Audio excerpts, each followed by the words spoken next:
Chapter 388. Although the dog in the basket was less active than the other two, its eyes were not as listless as they looked. When Zhang Tan approached, he could see a little vigilance in the puppy's eyes. The remaining puppy's fur color was gray, and its fur was mixed with dark brown and even almost black stripes. At first glance, it reminded people of the tortoiseshell cat. However, the tortoiseshell cat's fur color was more mixed and there was no pattern. There would not be such a relatively uniform distribution of color spots. After staying in the pet center for a long time, Zhang Tan had also seen a lot of dogs and heard a lot about various dogs. Once, Zhang Tan wandered around the pet center after completing a task at Xiaogua's place. He saw a person talking to Xiaogua, and there were several dogs around that person who looked like they had skin disease. Charlie and the others said that they were called tabbies. If you look closely, the spots on those dogs were indeed striped, which was different from the Yuanba's fur color. The dogs also looked very fierce. However, many people were fond of this fur color. The more famous one was naturally the Shangrao tabby, which was rumored to be a hunting dog used by the royal family. Tabbies may not be as magical as some people say. Even if they are not all right, it also shows that this fur color is still liked by many people. The person who talked to Xiaogua liked this kind of tabby very much. Most of the dogs in his hand were of this color. In fact, in the countryside, this kind of fur color was not rare.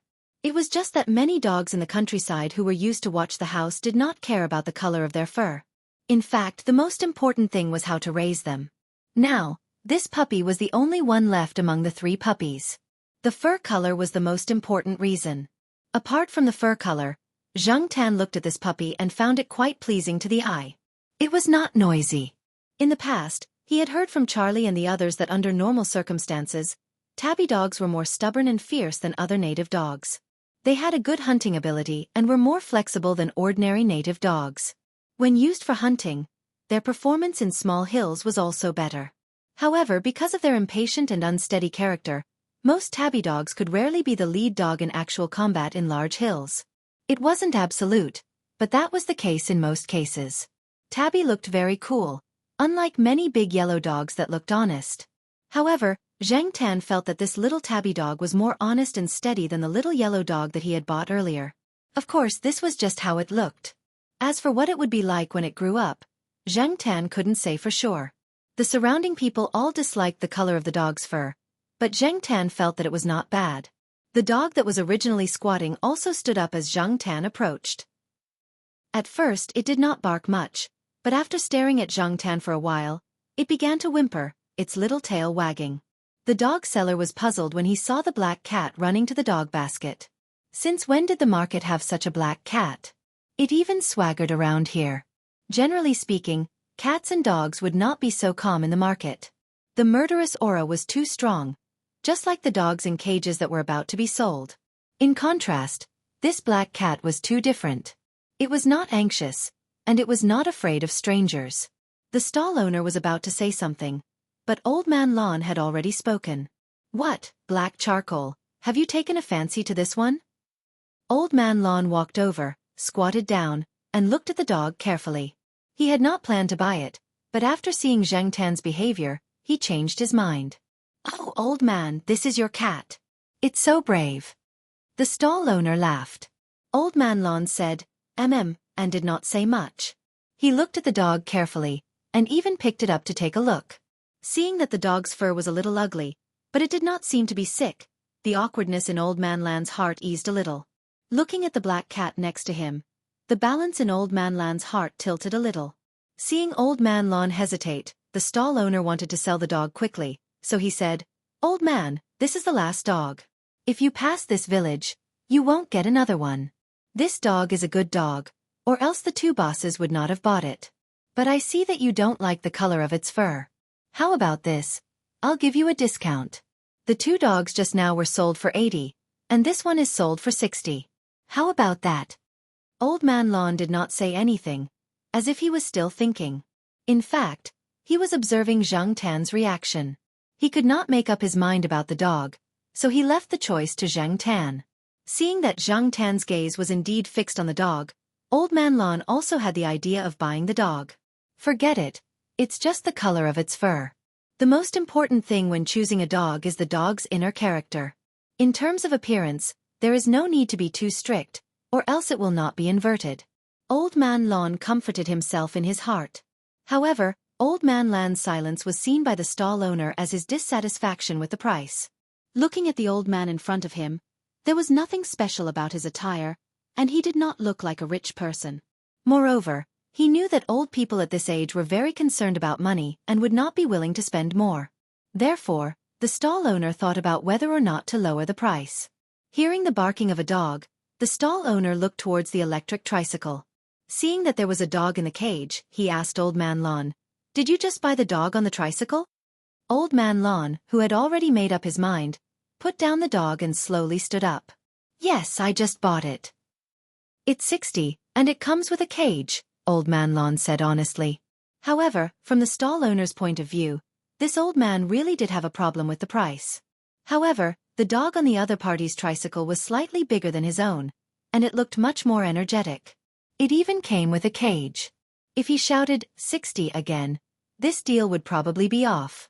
Seeing that no one around was interested in this dog, the stall owner thought for a moment and said, "How about this? I also want to sell this dog quickly. My wife left with the big dog and will be back soon. Before she comes back with the dog, I want to sell the dog. How about 40? That's half price. In fact, apart from the color of its fur, this dog is really not bad. After it grows up, it will definitely be dedicated to guarding the house. Look at its eyes. This is the type that is willing to bark when it sees strangers. Moreover, it will bark more fiercely than other dogs. It won't be scared into silence." The stall owner looked very honest and seemed very sincere when he spoke. But in fact, the stall owner thought in his heart that 40 yuan was more than they had originally thought. No matter what, it was more than they had earned, and it was not a loss. As for praising the dog, it was pure nonsense. How could he know how to judge a dog? He just learned from Boss Lu and made up a few sentences. Old Man Lon, who had originally planned to pay and leave, paused when he heard that the price was reduced again. He looked at the stall owner, shook his head silently, and then took out the money and handed it over. The people around thought that Old Man Lon was still not satisfied with the dog and the price, and just reluctantly accepted it. However, Xianxia knew that Old Man Lon was speechless. The old man didn't care much about these dozens of yuan, but he didn't expect that just a few sentences less would make the stall owner directly reduce the price. The dog basket stall owner didn't intend to give it away, and Old Man Lon didn't want it either. The cage and the tricycle could still hold one more puppy. The two puppies could just squeeze together. Anyway, they would be able to go back soon. The two puppies squeezed into the cage. They were both puppies, so they didn't fight much. However, the little yellow dog was more lively and took the initiative to tease them a few times. Zhang Tan watched from the side. Two puppies, less than 100 yuan combined. How cheap it was. They were both dogs, but compared to those expensive breeds, the price was 100 or 1,000 times higher or even more. Zhang Tan didn't dare to guarantee how these two puppies would grow up in the future. Didn't Old Man Lon say that it was Old Man Lan's own responsibility if he raised them wrongly in the future? It had nothing to do with Zhang Tan. After returning to school, Old Man Lon placed the two puppies in the small flower bed and didn't bring them back to the family building. Old Madame Zhai cooked some rice paste and mixed some ground meat for the two puppies to eat. The two puppies ate happily. Old Man Lon gave the two puppies names. The little yellow dog was called Qian Li, and the one with Tabby was called Shun Feng. Old Man Lon hoped that these two puppies could be as capable as the clairvoyant, and ears, and guard the small flower bed well against those who had bad intentions. The pot of orchids was still blooming. It took longer than other varieties of orchids to bloom, which surprised many people. Since the orchids were found, Old Man Lan's small flower bed wasn't open to the public. Only a few people who were close to him were allowed to enter. The media also cooled down. It wasn't that they didn't want to report, but that the higher-ups didn't allow them to continue reporting. Old Man Lon also had the same intention. He didn't want to attract more people who had bad intentions. The puppies were still young, so Old Man Lon didn't give them a nest. He used a cardboard box to make a temporary kennel for them. When the two puppies grew up, he would use wooden boards to make two bigger kennels. When Old Man Lon brought the two puppies to the pet center for a checkup, he found out from the staff that Shun Feng was a dog with Tabby's fur color. The staff at the pet center deliberately wanted to comfort Old Man Lon, so they exaggerated a little. Old Man Lon was on cloud 9 after hearing it. In fact, no matter what, wasn't it just a mongrel? Many people still looked down on it. However, Old Man Lan's awkward thoughts were now gone. Instead, he was a little proud. When he returned to school and saw Zhang Tan, he smiled amiably. Black charcoal, you have good taste. Zhang Tan looked at the old man humming a tune as he walked away, thinking that he was still young. When he grew up, he would know whether his taste was good or not. However, every time he heard Old Man Lan say, Shunfeng, Zhang Tan always felt that something was wrong. He would consciously add the word, delivery, in his heart. Later, Old Man Lan probably also felt that it sounded like a delivery man, so he changed it to, Shunzi. Mongrels were easy to raise and grew quickly. The two puppies also had good adaptability.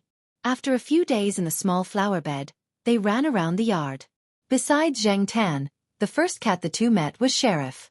Originally, Sheriff ran to the small flower bed to eat the flowers. Now, he ran to the small flower bed frequently because of the two puppies. Zhang Tan already knew that Sheriff was more interested in dogs than cats.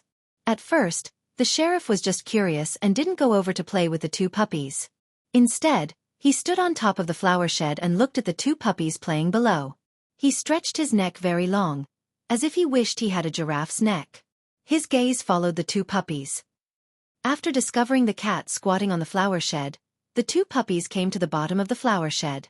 The little yellow Qianli opened his mouth and barked at Sheriff with an obvious cry of a young dog. The roof of the flower shed was sloped. The highest part was about 3 meters from the ground, and the lowest was less than half a meter. The place where Sheriff was squatting was about 1 meter from the ground. Otherwise, the two puppies wouldn't have noticed him. Shun Zi didn't speak, but he also looked up at the cat on the flower shed. Zhang Tan saw the extent of Sheriff's tail swinging and knew that this guy really wanted to go down and play with the two puppies. He just probably wanted to observe more. Chapter 389. Sheriff's crouching position wasn't high. 1 meter was a piece of cake for a healthy adult cat. Even though he didn't expect to be kicked by Zhang Tan in the back and panicked a little, Sheriff was still able to land steadily. Sheriff wasn't the only one who was shocked by the sudden kick. The two puppies were also shocked and hurriedly took a few steps back. The little yellow dog, Qianli, even flapped and barked a few times. The mud tiger straight was a little calmer, but it also looked at Sheriff warily and didn't even swing its tail. However, soon, the thick-skinned Sheriff broke the deadlock. Within a few minutes, the cat and two dogs were playing together. Sheriff was no stranger to dogs. Dealing with the two puppies was even easier. After getting used to the two puppies, he started playing. The puppies had teeth. When they bit Sheriff, it hurt a little, but he could handle it. After all, they were just puppies. Zhang Tan squatted on the flower shed and watched the two puppies run happily behind Sheriff. He thought to himself, with Sheriff leading the way, Old Man Lan's flower garden wouldn't be peaceful. Although they were just puppies, because they were mud dogs, the 2-month-old puppies already had some weight and were still active. Sheriff couldn't handle the two puppies at the same time. However, after playing around, their relationship became better and better. In the end, they got tired of each other. Sheriff even went to the puppy's plate to eat some dog food, then squeezed into a nest with the two puppies to sleep. That box was originally prepared by Old Man Lan for the puppies. There was still some space for the two puppies to sleep inside. Puppies grew fast. In Old Man Lan's plan, this box would last for at least a month, right? But now that Sheriff was squeezed in, it seemed very narrow. Sheriff's two hind legs were still exposed. However, cats were soft. They could sleep in any position. Zhang Tan looked at the three of them squeezed in the paper box and was happy. He estimated that in a few days, this paper box would be scrapped. It wouldn't be scrapped, but it would be tossed around until it was scrapped. Looking at the sky, Zhang Tan jumped down from the flower canopy and left. It was time for lunch. In a while, the students would be dismissed. It was inconvenient to move around with so many people. Zhang Tan decided to have lunch at Zhao Wei's small restaurant today. He left the small garden and went to the school gate. However, on the way to the school gate, Zhang Tan passed by a building near the school's logistics department. Just as he was thinking about how much trouble Old Man Lan would be in for in the future, he wasn't paying attention to his surroundings. Suddenly he heard a shout, "Be careful!" The next moment, he felt as if a bucket of cold water had been poured over him. Zhang Tan's fur was all wet. He turned his head and looked helplessly at the surprised auntie who was standing at the door with a basin in her hand. That auntie obviously didn't do it on purpose. Under normal circumstances, no one would come here, and she was used to splashing water. Who knew that a cat would suddenly appear? It was probably the water used to wash fruit. Zheng Tan could even smell a bit of fruit. The auntie holding the plastic basin was stunned for a moment. Then she said to Zheng Tan, "Hey me, come here. Auntie will help you wipe it." As she said that, she took out a pack of tissues from her pocket and waved at Zheng Tan. Zheng Tan looked at the auntie's figure. She was, well, a strong woman. Her arms looked very strong. Zheng Tan thought about it and decided to leave. After he left, Zheng Tan saw that there was no one around. He stopped and shook his fur twice. Not much water came out. He looked up at the sun in the sky. The sun was not bad. It should be fine after a while. Zheng Tan didn't think much of it.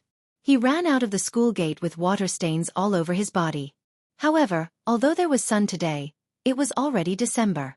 The temperature wouldn't be high. When the wind blew, it was a little cold. When Jiao Wei's parents saw Zheng Tan, his fur was still wet. Jiao Wei's mother joked that Zheng Tan had gone swimming or catching fish. Although she said that, Jiao Wei's mother still took a hairdryer for Zheng Tan to dry. After drying, he felt much warmer. However, when Zheng Tan walked back from the small restaurant after eating, he felt a little dizzy and sneezed a few times. It seemed that his nose was running. Zheng Tan couldn't find any tissues to wipe his nose, so he raised his hand to wipe his nose. "I'll wipe it on my fur first. I'll wash it when I get back." Originally, Zheng Tan wanted to go to the small garden to see how the three of them were doing. He wanted to see if they had rebelled in the small garden. However, because he didn't feel well, he decided to go home and take a good nap first. Zheng Tan didn't know if it was his imagination, but he felt that the temperature had dropped a little. It was a little cold. He ran home quickly and jumped onto the sofa. He grabbed a roll of toilet paper from the coffee table and wiped his nose with it. His head felt even dizzier. Zheng Tan was too lazy to move. He just lay on the sofa and slept. He originally planned to take a nap, but this nap exceeded his expectations. Jiao Ma came back around 6 p.m. The last class at affiliated high school ended at 5 p.m., and she took the bus back home. Every day, she would arrive home around 6 p.m. Therefore, the Jiao family's dinner was usually after 7 p.m. Little Pomelo was now in her third year of junior high school. She was in her last year of junior high school, so the school was rather strict on her. Although the school did not set up an experimental class, the teachers would still give special treatment to the few top students after class. They would leave some students behind to answer their questions. Therefore, little Pomelo came back later than Mama Jiao. Jiao Pa didn't come back until dinner time. Therefore, Jiao Ma was the first one to come home. Jiao Ma stood at the door, wondering if her cat had forgotten the time and hadn't come home yet. If Zheng Tan was at home, he would turn on the lights in the living room and leave the wooden door open. Everyone in the Jiao family knew to turn on the lights and open the door. They had gotten used to it over the years. Jiao Ma took out her key to open the door. It was dark in the house. The lights in the hallway weren't very bright. They couldn't illuminate much of the room. Jiao Ma turned on the lights in the living room. Then, she saw the black furball on the sofa. "Black charcoal, why don't you turn on the lights? You're sleeping on the sofa. Don't catch a cold. There's a blanket next to you." Jiao Ma put the vegetables on the floor and changed into slippers at the entrance. However, Jiao Ma didn't hear any response from black charcoal. She changed into slippers and looked at the sofa. It was still in the same position as the black furball. Jiao Ma knew that under normal circumstances, her cat rarely curled up like other cats. When black charcoal slept alone on the sofa, it would stretch out and lie on its stomach, as if it wanted to occupy the entire sofa. Sometimes it would lie on its side. However, Jiao Ma had never seen black charcoal curled up like this. It looked like black charcoal was curled up because of the cold. She had just said a few words, but black charcoal didn't respond at all. The windows in the living room weren't closed. The night breeze blew in, bringing with it the coolness of winter. Jiao Ma shivered.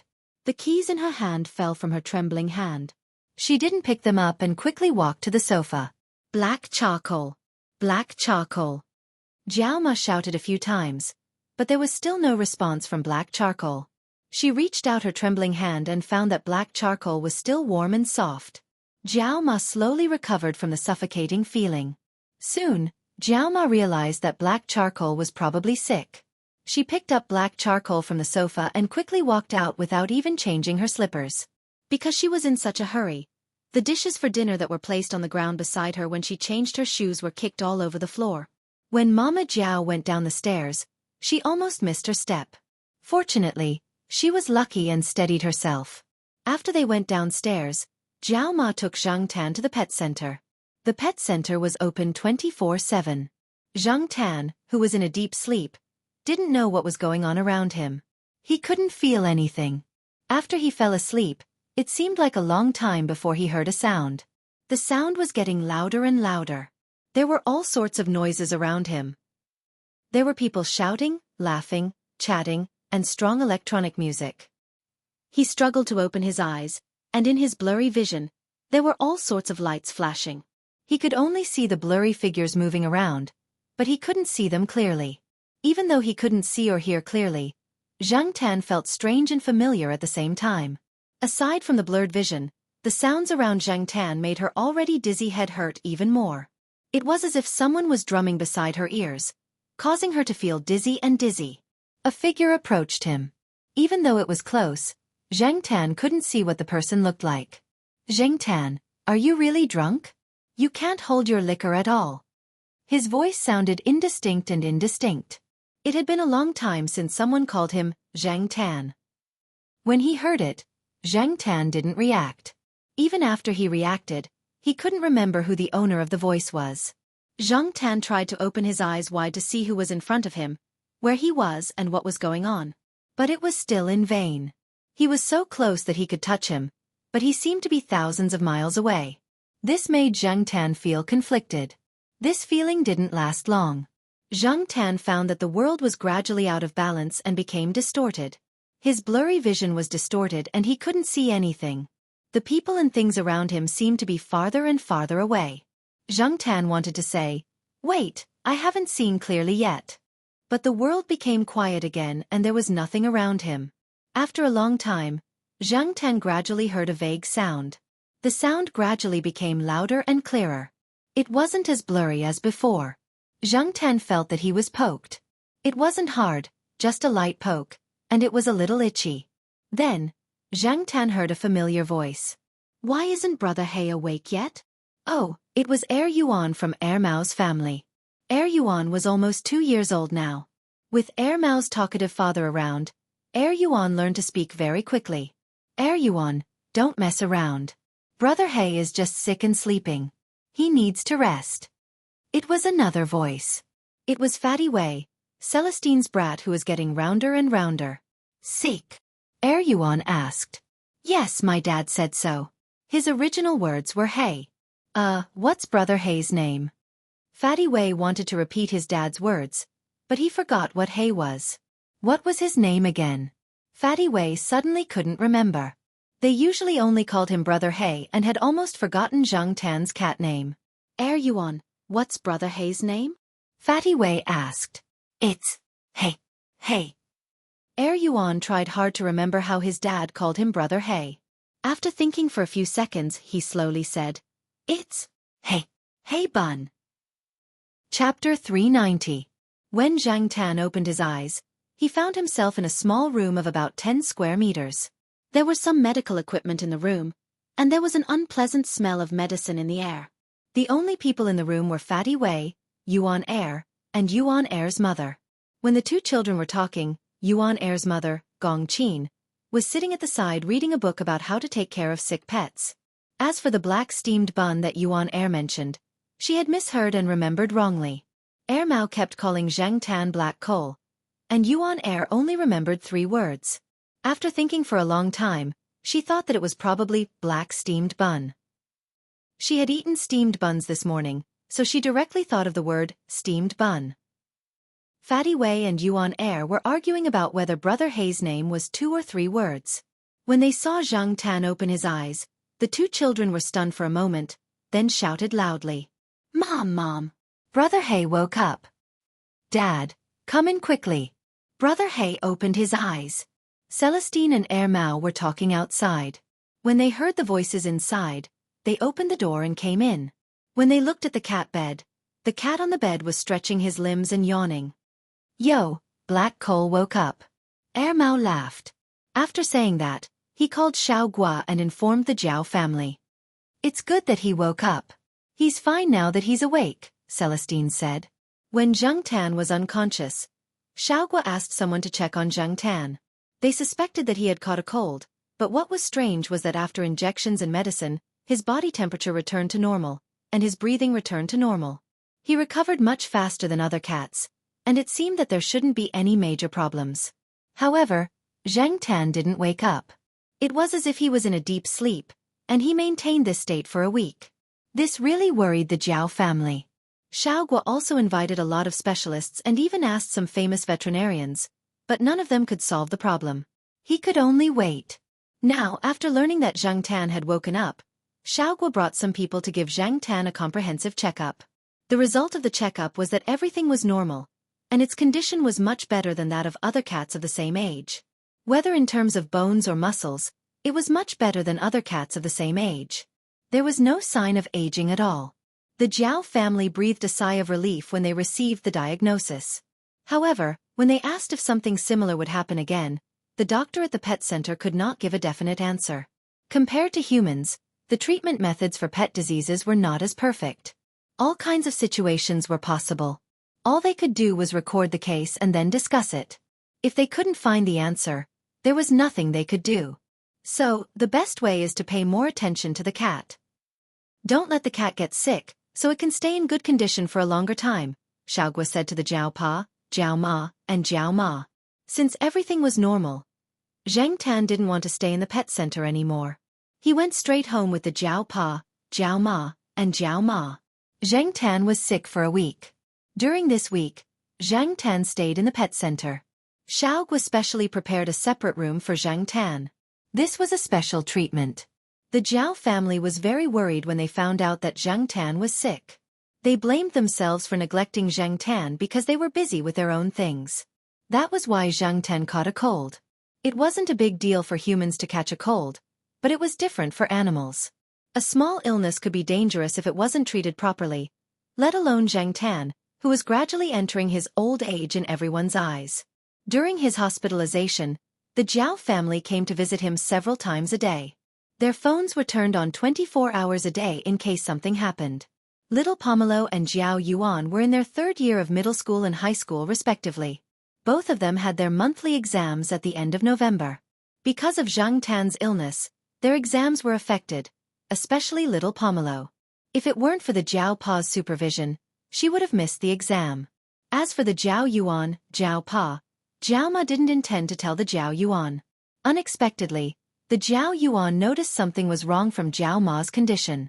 He called several eyes and ears in the villa complex to find out what was going on. Only then did he know that Zheng Tan was hospitalized, so he asked for leave and went back home that day. Knowing that the Jiao family wasn't in their best condition because of his illness, Zheng Tan felt very complicated. He probably didn't expect that he would have such a big influence. He felt a little guilty, but at the same time, he was a little happy. It was a good thing to be valued and cared about because it proved that others cared about you. However, after this, Zheng Tan thought that he had to be more careful. In half a year, the Jiao Yuan and little Pomelo would have important exams. He shouldn't get sick during this time. Even if he got sick, he had to hold it in until the two finished their exams. He didn't want to affect their performance in the exam. At that time, the Jiao family didn't spread Zheng Tan's condition, but Air Mao, who lived in the same building, found out very quickly. After he found out, Celestine also found out very quickly. The two of them even came to visit Zheng Tan a few times when they were free. It was just that Zheng Tan hadn't woken up at that time. Today, Celestine got off work early, so she brought Fatty Wei over. Air Mao also brought Air Yuan. These two brats weren't in kindergarten yet, so they had plenty of time. Thus, Zheng Tan heard the conversation between the two brats when he woke up. Speaking of brats, Zhua Xiaomao somehow found out about Zheng Tan's illness. She asked Xiao Zhua to bring her to the pet center to visit him. Zheng Tan only found out about this after that. As for Zhua Xiaomao, who was already in elementary school, Zhang Tan couldn't just run over and talk to her whenever he wanted like that brat in kindergarten. They didn't have much time for outdoor activities, and they still had tasks to do in PE class. However, not long after school started, Zhuo Xiaomao told Zhang Tan about the PE class time. During PE class, half of the time was spent doing gymnastics or other sports with the PE teacher, and the other half was free time. Zhuo Xiaomao would run to the corner and talk to Zhang Tan. Today, Zhang Tan calculated the time and ran to a corner of the school field. He squatted on the wall and watched the little kids run around the field with the PE teacher. After all, the kids were still young, so they weren't too strict.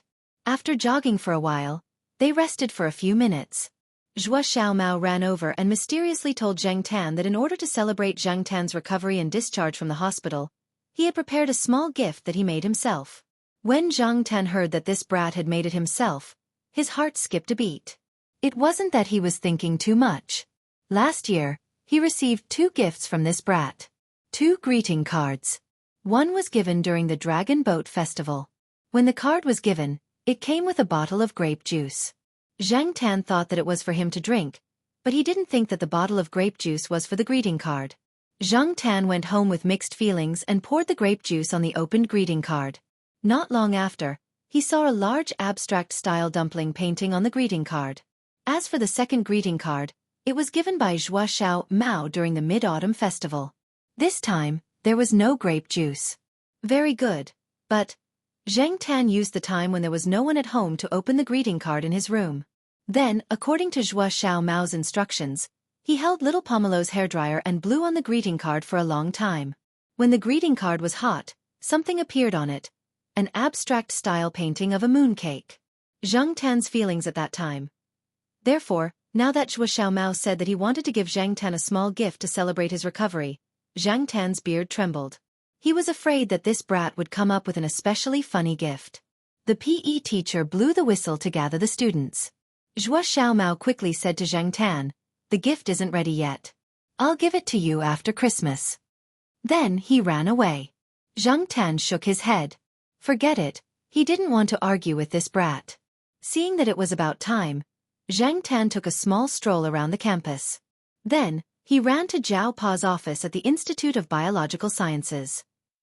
Ever since he fell sick, Zhang Tan didn't have as much freedom as before. The Zhao family felt that they had trusted Zhang Tan too much in the past, and that was why this incident happened. They only found out about it after he fell sick for a long time. If they had found out about it a little later, would there have been an accident? The Zhao family was worried. Therefore, after he recovered, he was grounded at home for a week. After that, he ate specially prepared nutritious meals for a week. Zhang Tan couldn't take it anymore. It was too disgusting. Eating nutritious meals for a week was the result of his tolerance. After protesting several times, Zhang Tan finally stopped eating nutritious meals. However, the Zhao family felt that Zhang Tan's diet shouldn't be the same as before because he was gradually entering the old age stage. The food that was too strong and not good for cats was reduced. This made Zhang Tan feel very uncomfortable. However, this was already the Zhao family's concession. The Zhao Pa even told Yi Hao, Boss Kai, and Feng Baijin that even if Zhang Tan went to the Institute of Biological Sciences, he wouldn't be able to eat the delicious meal that he was looking forward to. Mao even joked that Zhang Tan wasn't hungry. If he was really hungry, he could eat anything. Zhang Tan didn't refute this. However, he wasn't starving right now, was he? Zhang Tan thought to himself cheekily. In fact, Zhang Tan really wanted to say that he was very healthy.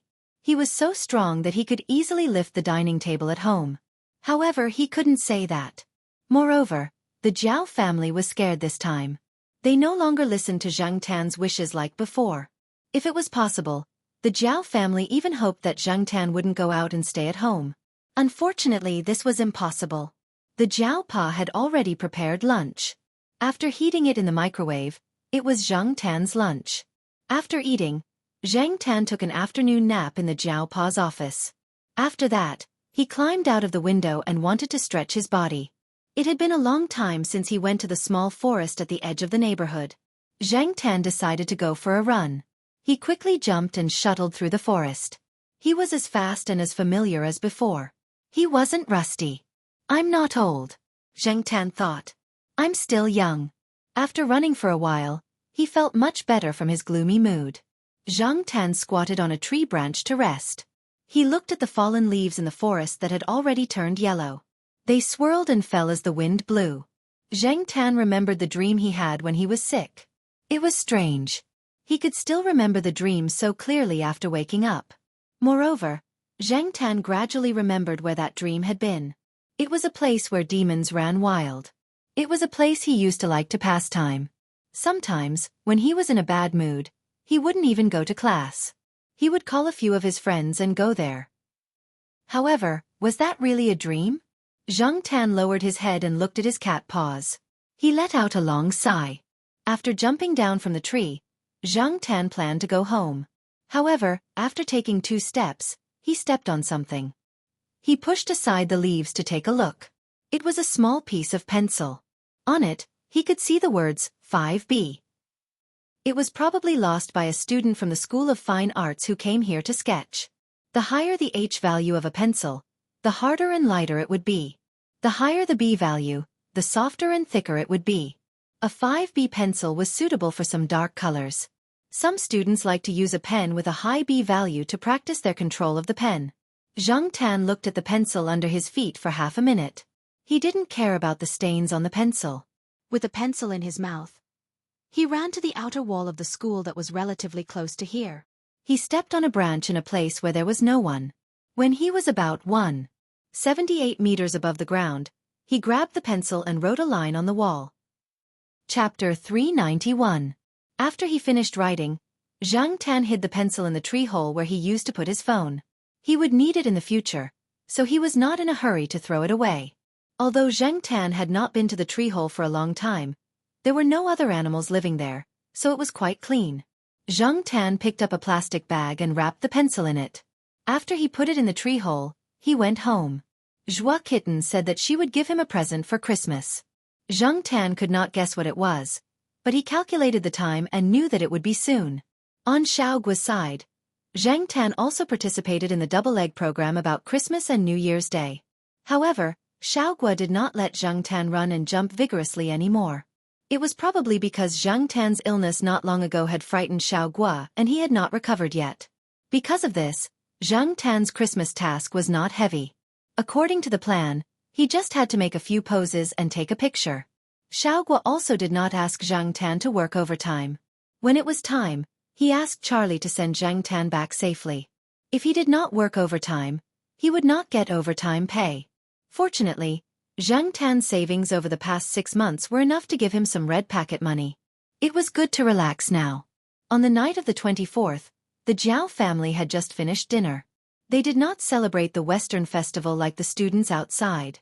Jiao Ma was still commenting on some of the phenomena in the news when the door of the house was knocked on. "Brother Hey!" The person outside the door shouted as he knocked on the door. Jiao Ma, who had a dissatisfied expression because of some phenomena in the news, immediately laughed when she heard the sound and quickly went to open the door. Jiao family members liked Zhua Kitten very much. She was smart and likable. Every time Zhua Kitten came over, Jiao Ma would take out a lot of snacks for her. This time, little Zhua brought Zhua Kitten to the door with a box in his hand. "This is a gift from Kitten to Brother Hey to celebrate Black Charcoal's recovery. I hope that Black Charcoal will always be healthy," little Zhua said as he handed over the box in his hand. "Oh, a gift from the kitten." Mama Jiao took the box and said with a smile. Zhang Tan was also curious and came over to take a look. Little kitten Zhua couldn't wait to show off her gift. When the box was opened, there were some parts inside. Although they weren't pieced together, it could be seen that it would be a miniature bicycle when assembled. Bicycle? Jiao Ma was puzzled. Yes. Little kitten Zhua chuckled as she took out the parts and put them together with some effort. When she couldn't use her strength, little Zhua came over to help. In less than 2 minutes, a miniature bicycle was assembled. It was only about half a meter long. The material used was strong but not heavy. It was very light. Jiao Ma estimated that it weighed less than half a kilogram.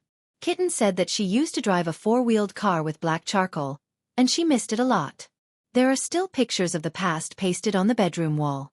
Now that she's learning to ride a bicycle, she also wants to ride it with black charcoal for fun, little Zhua explained.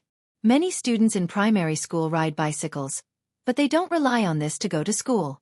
They just ride it in their respective courtyards for fun. Little brats sometimes compete with each other.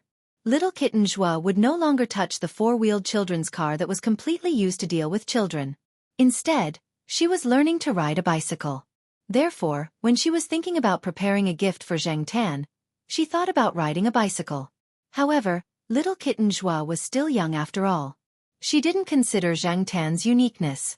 In little kitten Joie's heart, Zhang Tan knew everything and was omnipotent. What's the big deal about riding a bicycle? However, even if Zhang Tan could ride a bicycle, considering some factors, he wouldn't ride it in broad daylight. When the four-wheeled car was driven, he could still control it in a hidden place. Riding a bicycle was not possible. Riding a bicycle would attract a large number of cameras. Now that the internet was developed, electronic products were updated rapidly. Zhang Tan didn't want to be discussed on the internet. However, no matter what, this was little kitten Joie's kind intentions. It was a gift that he personally made. Although little Joie's help was indispensable, he had already given her his kind intentions. Compared to the previous two silly greeting cards, this was much better. This bicycle is really small. Can it be ridden? Jiao Ma asked.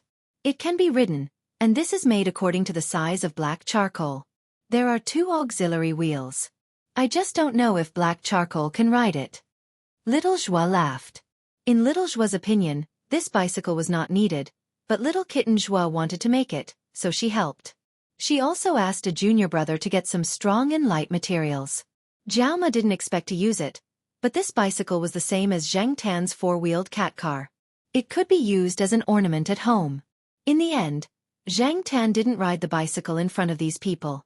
When little kitten Joie left, she was very disappointed.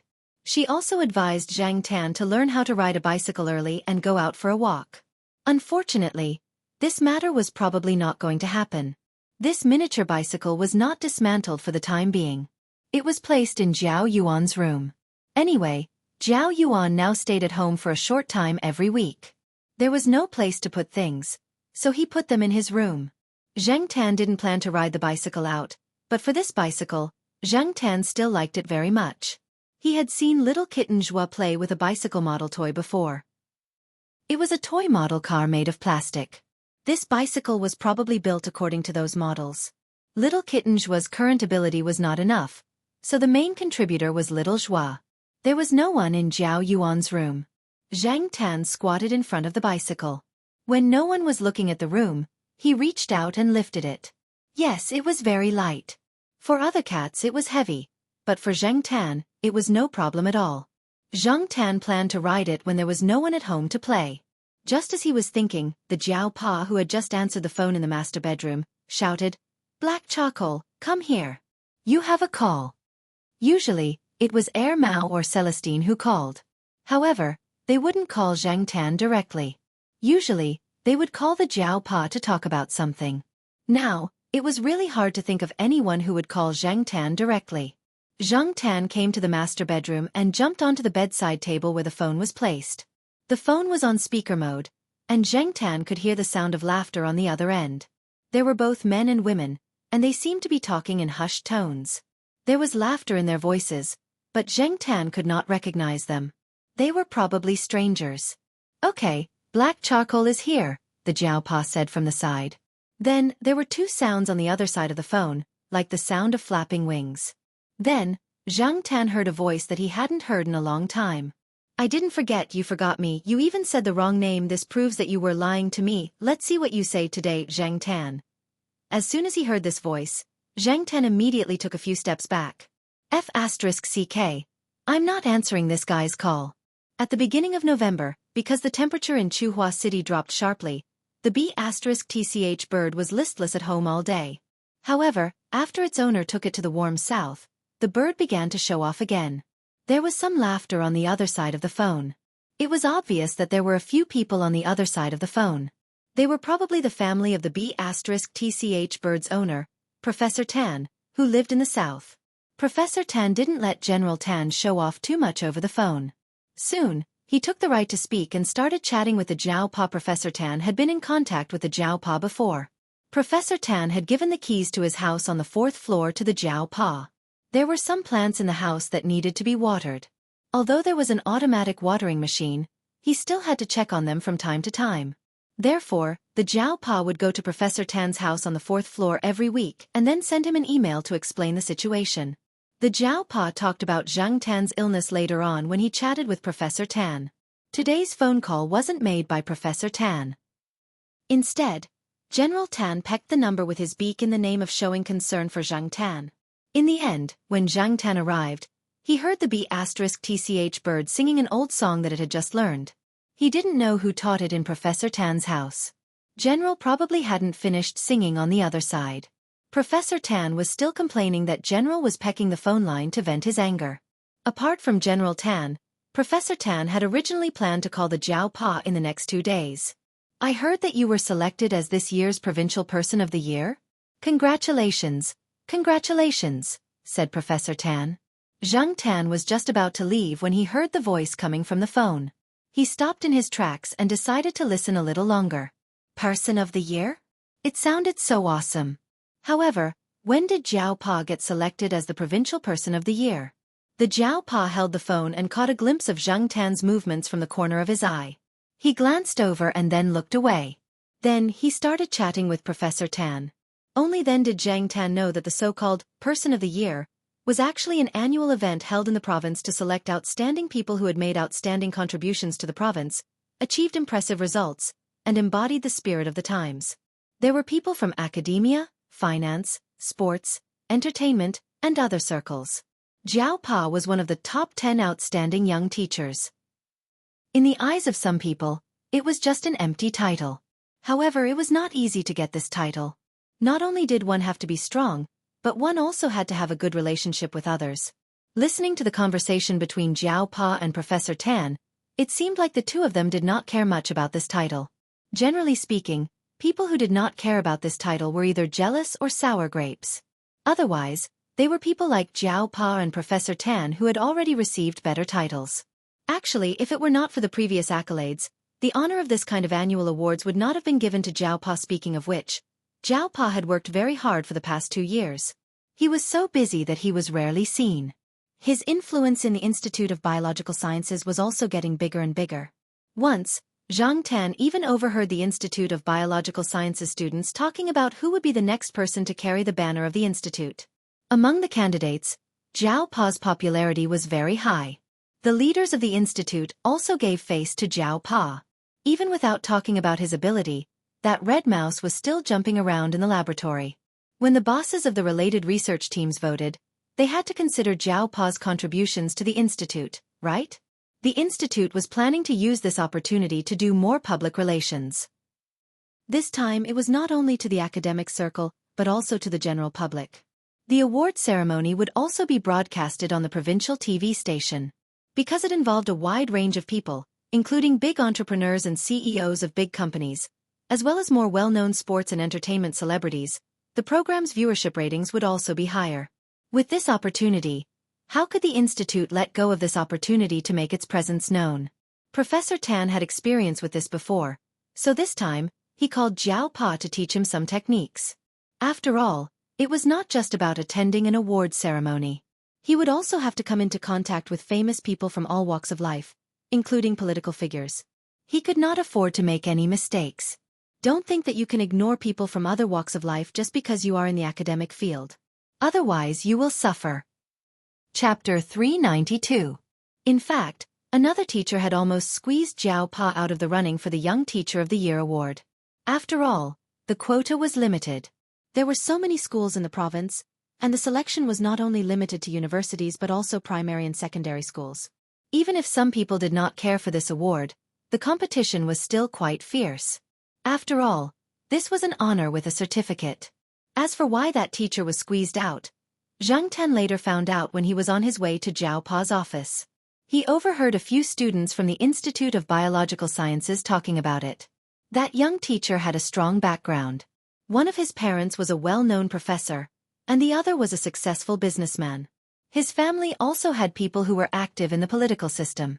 It was reasonable to say that such a person had a high chance of getting a spot. Unfortunately, that person was not very lucky. In addition, he attracted too much hatred on a daily basis. Therefore, he was tricked by his students. During the selection and voting period, that professor was a little too high profile and had a conflict with one of his graduate students over some things. The next day, that graduate student betrayed his boss. He exposed the professor's money laundering on a relatively influential forum on the internet. He also revealed that the professor was a scumbag who pretended to be a very good person.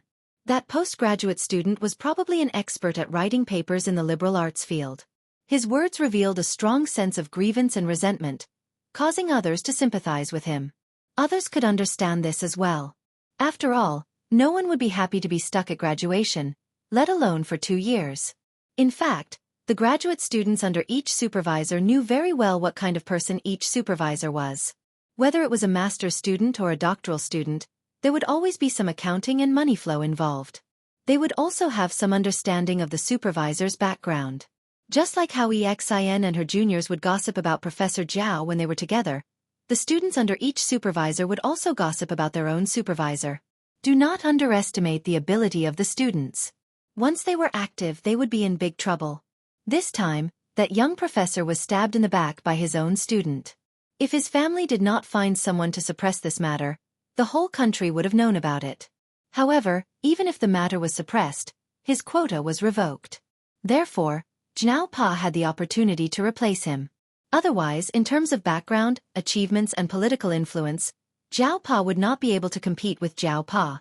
It was precisely because of the exposure of the teacher's money laundering that the school's leaders had specially looked for the Zhao Pa for a discussion. Whether or not the teacher had laundered money was not important. What was important was whether or not the teacher would make a mistake at a critical moment, such as being stabbed in the back by his own student. In short, money laundering was fine, but it had to be done cleanly. Otherwise, not only would the teachers lose face, but the school would also lose face. The school leaders had no choice but to take this seriously. Although Tsinghua University had always boasted of its position as the leading university in the province, over the years, another university in the city had also begun to shine. Dazzling results came one after another, and their public relations were also very good. They spread a lot of positive energy, and the public's evaluation of them was very high. The number of applicants increased year by year, and when people talked about these two universities, it gradually became a trend of the Chu City Derby. The other party wanted to find an opportunity to step on Tsinghua University a few more times. The reason why the other party didn't mention the money laundering incident was because everyone felt guilty about it. In fact, things like money laundering were done by many school teachers, regardless of whether it was a third-rate university or a few top universities. As for money laundering, there were many ways. For example, transferring the country's scientific research funds out of the country for private use. Or buying equipment that was reported as 5 million yuan, but actually only 3 million yuan was actually purchased, and a large amount of rebates would be put into private coffers. Or buying insurance, eating, drinking, and other expenses could be reported with invoices. In the private words of some teachers, why was it so important to apply for project funds? Money laundering was to make a fortune. The Institute of Biological Sciences, Lumpy Lu, who had a lot of dark history exposed by the students in private, used collaborative research to launder money. For example, a large project worth tens of millions was reported as a collaborative research project. But in private, it was agreed that the other party would name a high price and send the money over. The two of them would then split the loot and receive rebates. In addition to this, a large amount of scientific research approval funds were in the hands of a few administrative officials who didn't understand technology. In a controversial phrase, they were laymen leading professionals. They had the power to decide life and death. The scientific research funds obtained by the universities could also be used as a source of bribes to the officials and some experts. Because of this, there was a popular saying in universities, running the Ministry of Finance to get money in. This ministry represented the Ministry of Education, the Ministry of Finance, the Ministry of Science and Technology, and other relevant departments. Fortunately, Zhao Pa had never used money laundering to make a fortune. Most of his money came from Yuan Ziyi's company, not from the project shares. When the company was established, Zhao Pa had contributed to it and had shares in it. Over the years, the company had grown in scale and had opened a branch in the south. This time, Yuan Ziyi's appearance at the provincial annual gala was enough to explain the situation. Zhao Pa had gained a lot of experience from Professor Tan and other experienced teachers.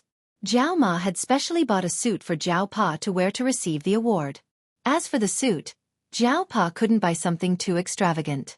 Otherwise, it would be difficult to explain himself if someone investigated. Instead, he would be accused of money laundering. Jiao Pa couldn't be too casual, or he wouldn't be able to keep up appearances. There would be a lot of celebrities at the gala. Although Jiao Pa didn't expect to be a tyrant, he couldn't be too insignificant and be looked down upon. It was rare for Jiao Pa to appear on TV, so everyone in the Jiao family was looking forward to it. The provincial annual gala was at the end of January, and it was almost winter break for the students. Those who had finished their exams early had already bought tickets to go home. Jiao Yuan and little Pomelo had just finished their exams and had a few days to rest. They would go back to school to collect their results after the results were out. On January 30th, the provincial annual gala started at 2 p.m. Yuan Zi came over early in the morning to pick up Jiao Pa and bring him to the gala. Today, Yuan Zi was dressed like a big boss. He was dressed more casually than Jiao Pa. His clothes were worth at least 100,000 renminbi, and he had specially chosen his car. It was low-key and luxurious. Jiao Pa had wanted to drive himself, but Yuan Zi looked down on him. Jiao Pa's car was too embarrassing for Yuan Zi. Anyway, they had the same destination, and they could just give each other a lift. Jiao Pa went to attend the gala, and the Jiao family sat in front of the TV. Actually, the gala was not broadcasted live. The provincial TV station's news would report about the gala, and tomorrow's newspapers and internet would report about it. Even though the Jiao family knew they couldn't watch the gala live, they still sat in front of the TV and waited. Jiao Yuan even turned on his computer to surf the internet. Unfortunately, he didn't find anything until lunchtime. During the gala, Jiao Pa's phone was set to silent.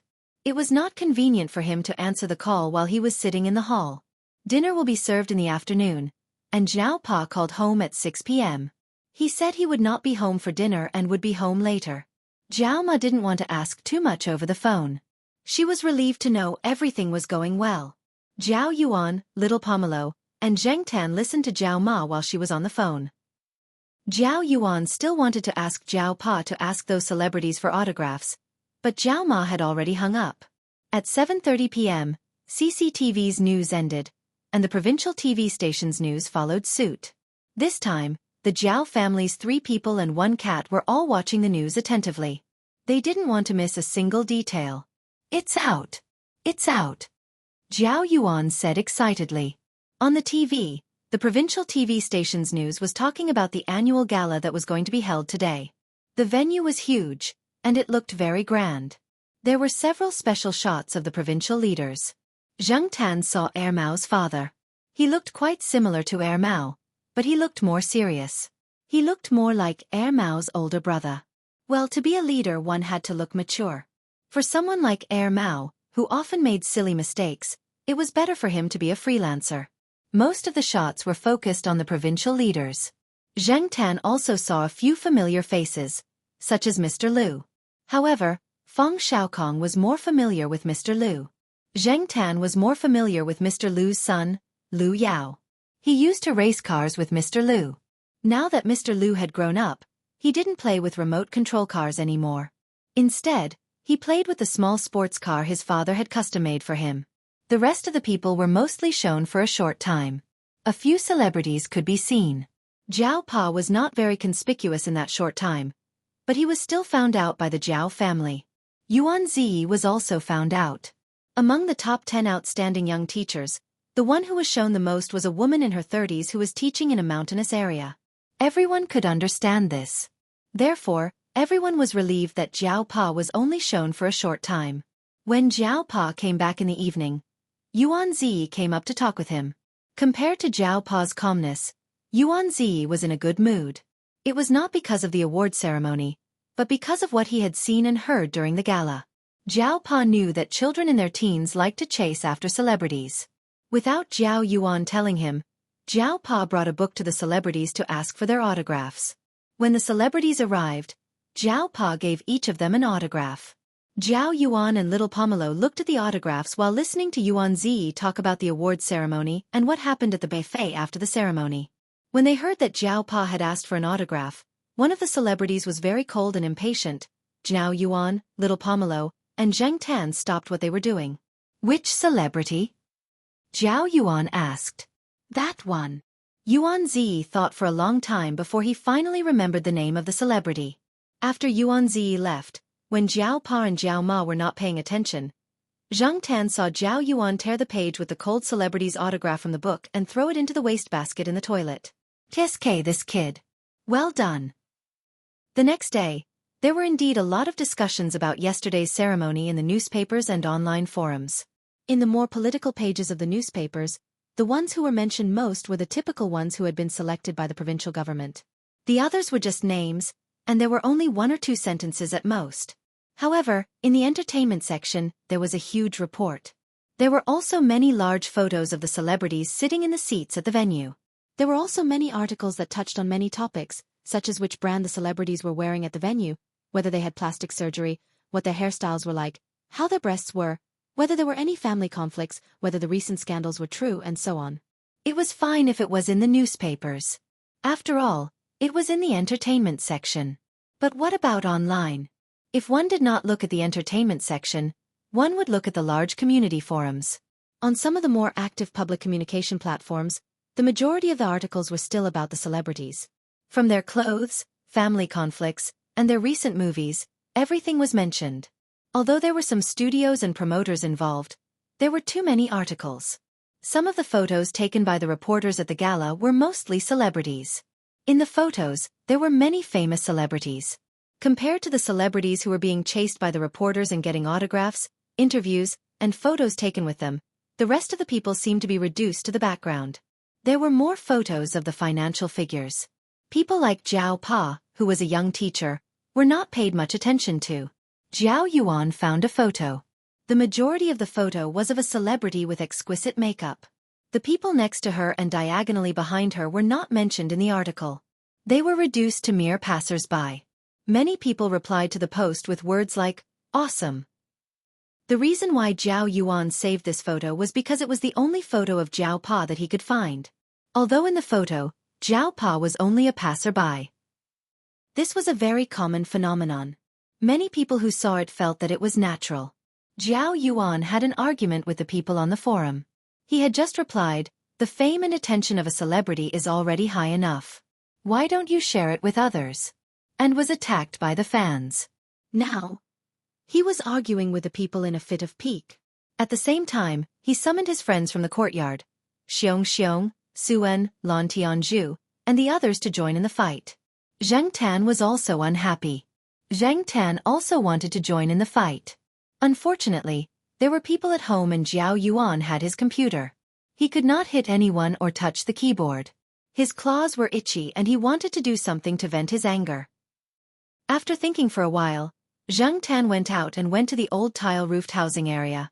After the orchid was found, Zheng Tan charged his phone and hid it in the old tile-roofed housing area again. The phone that Lu Ba gave him had a good internet function. Zheng Tan could not use the computer, so he used the phone to post. Zheng Tan spent 3 hours and posted a post of about 1,000 words. He didn't deny the influence of those celebrities, nor did he bring up Father Jiao's case. He just named a few media outlets and reporters, and listed a few examples that were recommended by the higher-ups to be more exposed and paid more attention to, including the young female teacher who taught in the mountains. Zheng Tan spent 3 hours typing out the 1,000 words. It was not that Zheng Tan did not know what to say, but that it was too difficult to use the phone to type. In the past, he did not feel anything when he typed a few words or a short sentence. Now, he realized that using the claws was too inconvenient. After posting the post, his claws were a little numb. Coincidentally, Zheng Tan's post was discovered by an influential scholar who reposted it on the forum he frequented. There were many sharp-tongued people in the forum who dared to speak and had a lot of public attention. After that, Zheng Tan's post became popular. Zheng Tan did not expect this. His original intention of posting the post was to vent his anger after he saw the pictures and reports, and saw that Zhao Yuan was fighting with people in the forum. When the reporters saw the post that was very popular on the internet, their faces turned green, especially those media outlets and reporters who were named by Zheng Tan. They were so angry that they smashed their desks in the office. Chapter 393. No matter how much the reporters hated the person who wrote the article, It did cause a heated discussion for a period of time. Some mainstream media also came out to explain due to the public's influence. In a short time, the entertainment industry's coverage would be reduced by a lot, but at least it would be controlled to a certain extent. Because of this, some TV stations even aired interviews full of positive energy in response to the call of the higher-ups. There would definitely be people who would secretly investigate the person who wrote the article. Unfortunately, Zhang Tan's mobile phone was given to him by Liu Ba, and it was automatically protected when he posted on the internet. Those people would not be able to find out at all. This also saved Zhang Tan a lot of trouble. During this period of time when Zhang Tan's impulsive post caused a heated discussion, Zhang Tan did not pay much attention to the direction of the discussion. The Zhao family's attention was all on Zhao Yuan's exam. It was not the college entrance examination, but the qualification examination of Beijing University. After the written exam, Zhao Pa took him to Beijing for the interview. While attending the interview, he also visited two teachers of Beijing University. One was an old professor that Zhao Pa had known for a long time, and the other was a young teacher that Zhao Pa had met when he was abroad. Because they knew people there, they were informed early. Before the teachers of affiliated high school called, the Zhao family had already received the news that Zhao Yuan had successfully obtained the recommendation. In addition to Zhao Yuan, Suan was also recommended to Ninghai University. His father's supervisor was a very good professor at Ninghai University. This was also part of Suan's family's plan. As for Lan Tianzhu, she was recommended to the University of South China. Since he had obtained the recommendation, Zhao Yuan did not plan to go to school to make enemies. Many students were busy preparing for the exam. It was the last sprint for the third-year students. It was not good for people like Zhao Yuan, who had obtained the recommendation, to hang around in front of others. It might disturb their morale. Therefore, after talking to the teachers of affiliated high school, Zhao Pa asked Zhao Yuan to stay in the laboratory with his graduate students. The Zhao family was not worried about little Pomelo's exams. Based on the results of the last 6 months of the third year of junior high school and the award she had won in the past, it would not be a problem for her to get into the high school affiliated to Renmin University of China. Xianxia and Fu Lei both had to pass the college entrance examination. Therefore, during the period before the college entrance examination, Zhao Yuan, Lan Tianzhu, and Suan dragged Xianxia and Fu Lei for tutoring. When the exam was finally over, Xianxia was so excited that he almost waved his arms and ran out naked. After the college entrance examination, his 4 friends from the courtyard and Fu Lei went out to party. Zhang Tan was dragged along by them. Why? This was because Zhao Yuan and the others had long wanted to go to Victorious Return, and Zhang Tan was a very good pass. Therefore, Zhang Tan brought the 5 guys, who already had personal IDs, into the private room in Victorious Return that belonged to Zhang Tan. Although the 5 of them weren't all 18 years old, this was a special situation. Because of Zhang Tan's special access card, the person in charge of Victorious Return didn't want to bicker with these youngsters who were still in a state of excitement after finishing their college entrance exams. While the 5 of them were discussing Zhang Tan's special cat room treatment, which was even better than that of a person, Zhang Tan was thinking about whether or not he should give them something if they were to graduate. Thinking back, when these guys were still primary school students with backpacks, knocking on the door and rummaging through the fridge, Xian was just a first-year nanny. Now, these primary school students had entered adulthood and were about to start a new life at a turning point in their lives. Xian had now returned from abroad and was working as a teacher at the Institute of Biological Sciences of Tsinghua University. Working together with Zhao Pa was now teaching a lot of graduate students, but among these people, whether it was Zhang Tan or the other members of the Zhao family, Xian was still the most amiable. As Zhao Pa's first student, Xian had been his assistant and nanny back then, so the Zhao family had the deepest feelings for him. Now, in the Institute of Biological Sciences, Su Chu and Zheng Jing had already graduated and started working. Among Zhao Pa's current students, most of them were used to calling Xian Senior Brother E instead of Teacher E, because it felt more intimate to call him Senior Brother E. Zhang Tan thought back and lamented that time really flew by. Xian, who broke the chain of a bicycle while pedaling, was now a teacher, and the naughty kids had also grown up. Looking at the 5 people drinking with beer bottles in hand, Zhang Tan pondered whether or not he should give them a gift for their graduation. After all, he had watched these guys grow up. Even after the 5 of them had reveled all night and slept until noon the next day, Zhang Tan still couldn't think of a gift to give them. Since he couldn't think of a good idea, Zhang Tan decided to simply give them money. After returning home, Zhang Tan took out 5 red packets from his drawer. These were the extra red packets he had hidden from Grandpa Jiao during the New Year, just in case. Now was the perfect time to use them. He counted the cash in his drawer. On average, there were 5 people, so each of them was exactly 500 yuan. Once the results were out, the acceptance letters would be received, and the graduation banquets would be held one after another. Then, the 5 of them would have to go their separate ways. Fu Lei applied to another high school in Chuhua City. Although it couldn't compare to Chuhua University, it was still considered a good school in the province. Fu Lei's parents were already very satisfied. Compared to the hooligan who always liked to fight, Fu Lei's current performance had already exceeded their expectations. Xianxia was the only one who stayed at Chuhua University. However, his grades were still a bit off. His mother pulled some strings and forced Xianxia into the university. She didn't expect him to make a name for himself in the future. She just wanted him to make a name for himself. When the 5 soon-to-be university students received the red packets and found out who the sender was, each of them stared in disbelief, as if they had seen a toad transform. Then, the other 4 of them strangled Jiao Yuan's neck. "Tell me, how many red packets have you received from your cat over the years?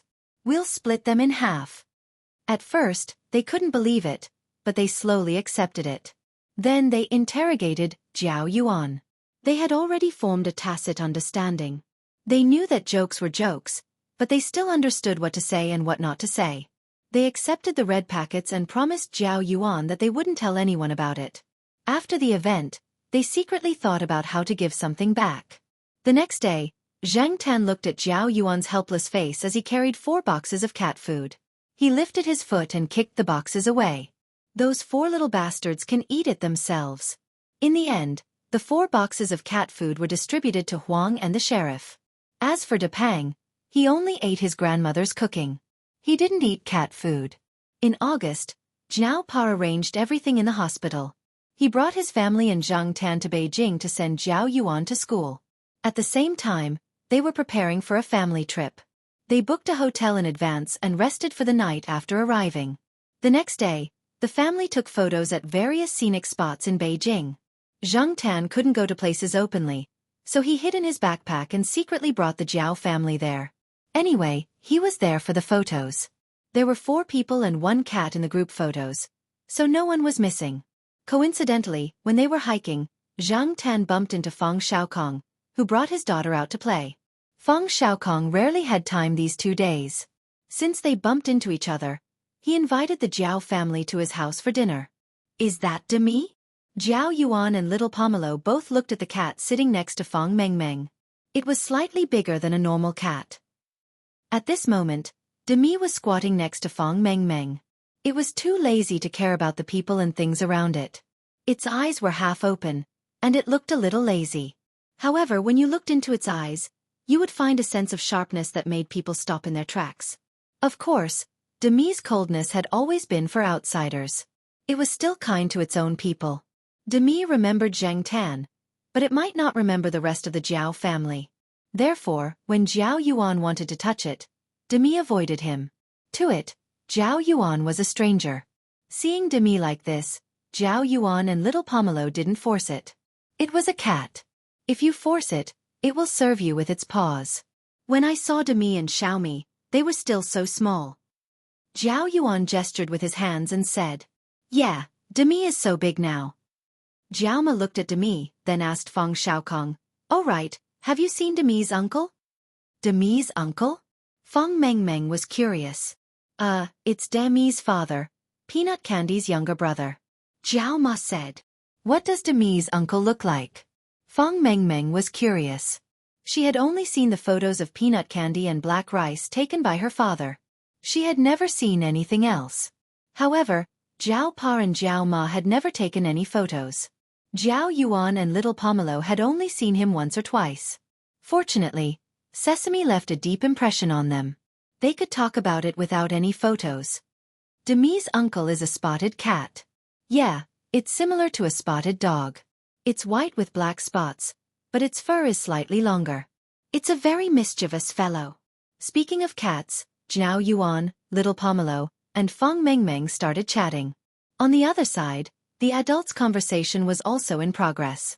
Knowing that Zhao Yuan was going to study at Beijing University, Feng Xiaokong assured Zhao Pa that he knew many people at Beijing University.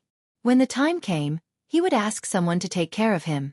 Although he had already visited a few teachers and friends at Beijing University, Zhao Pa and Zhao Ma were still worried that their child would be alone in such a big city.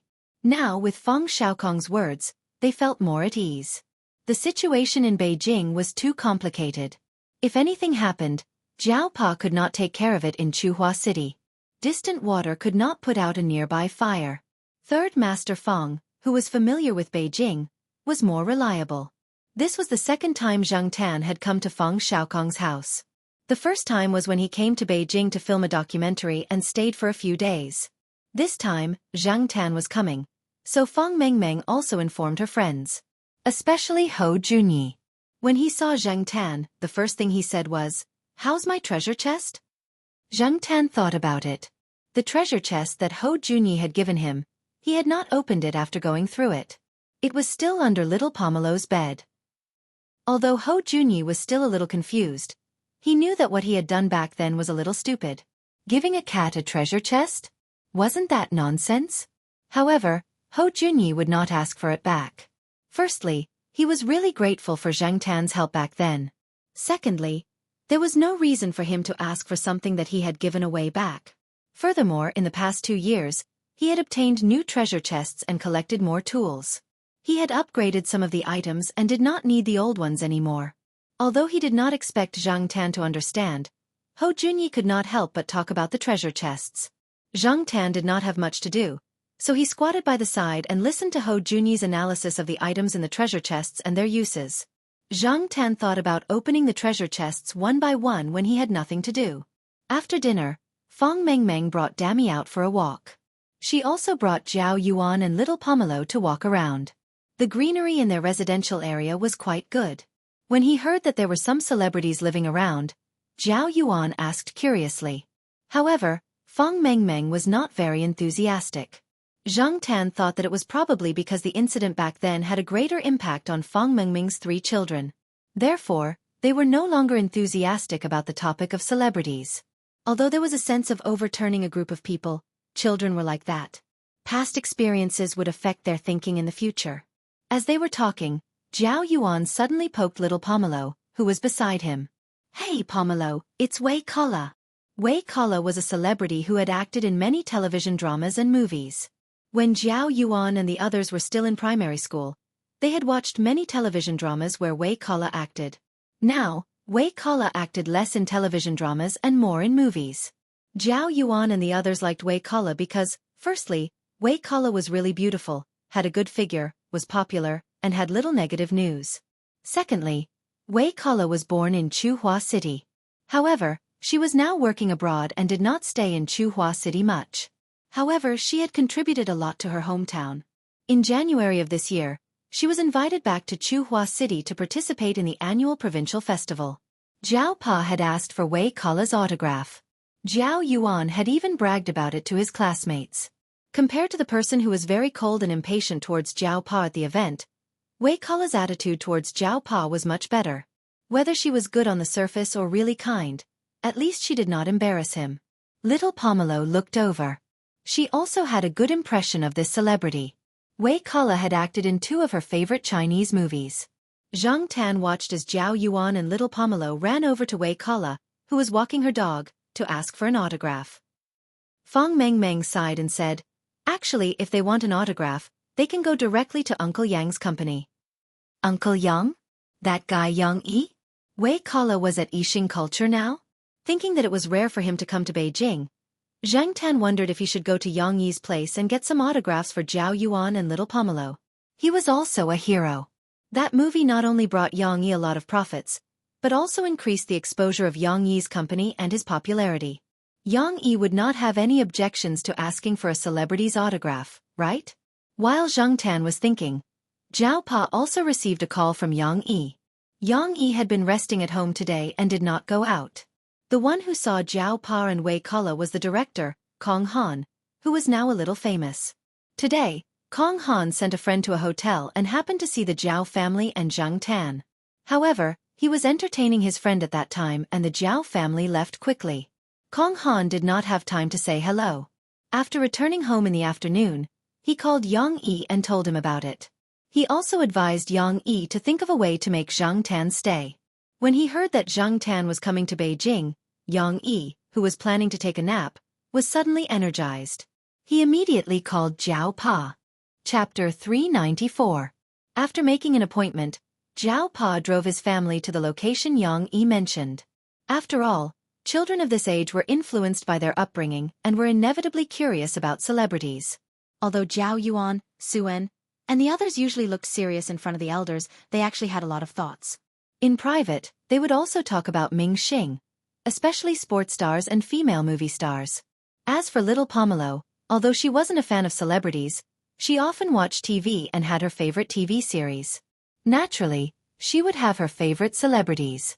Knowing that they were going to the headquarters of Yixing culture to see celebrities, the two of them were very happy.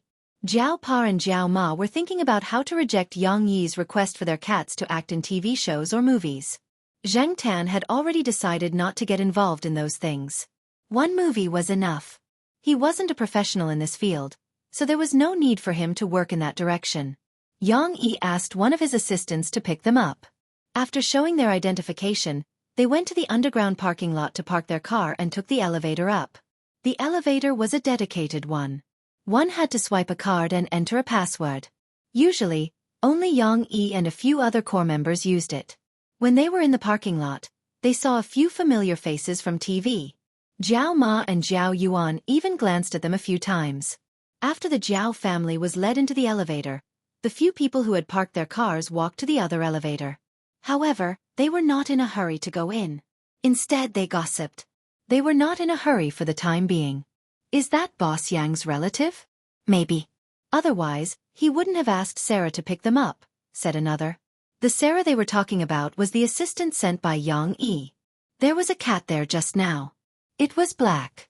Did you see it? Speaking of cats, it can't be that one, right?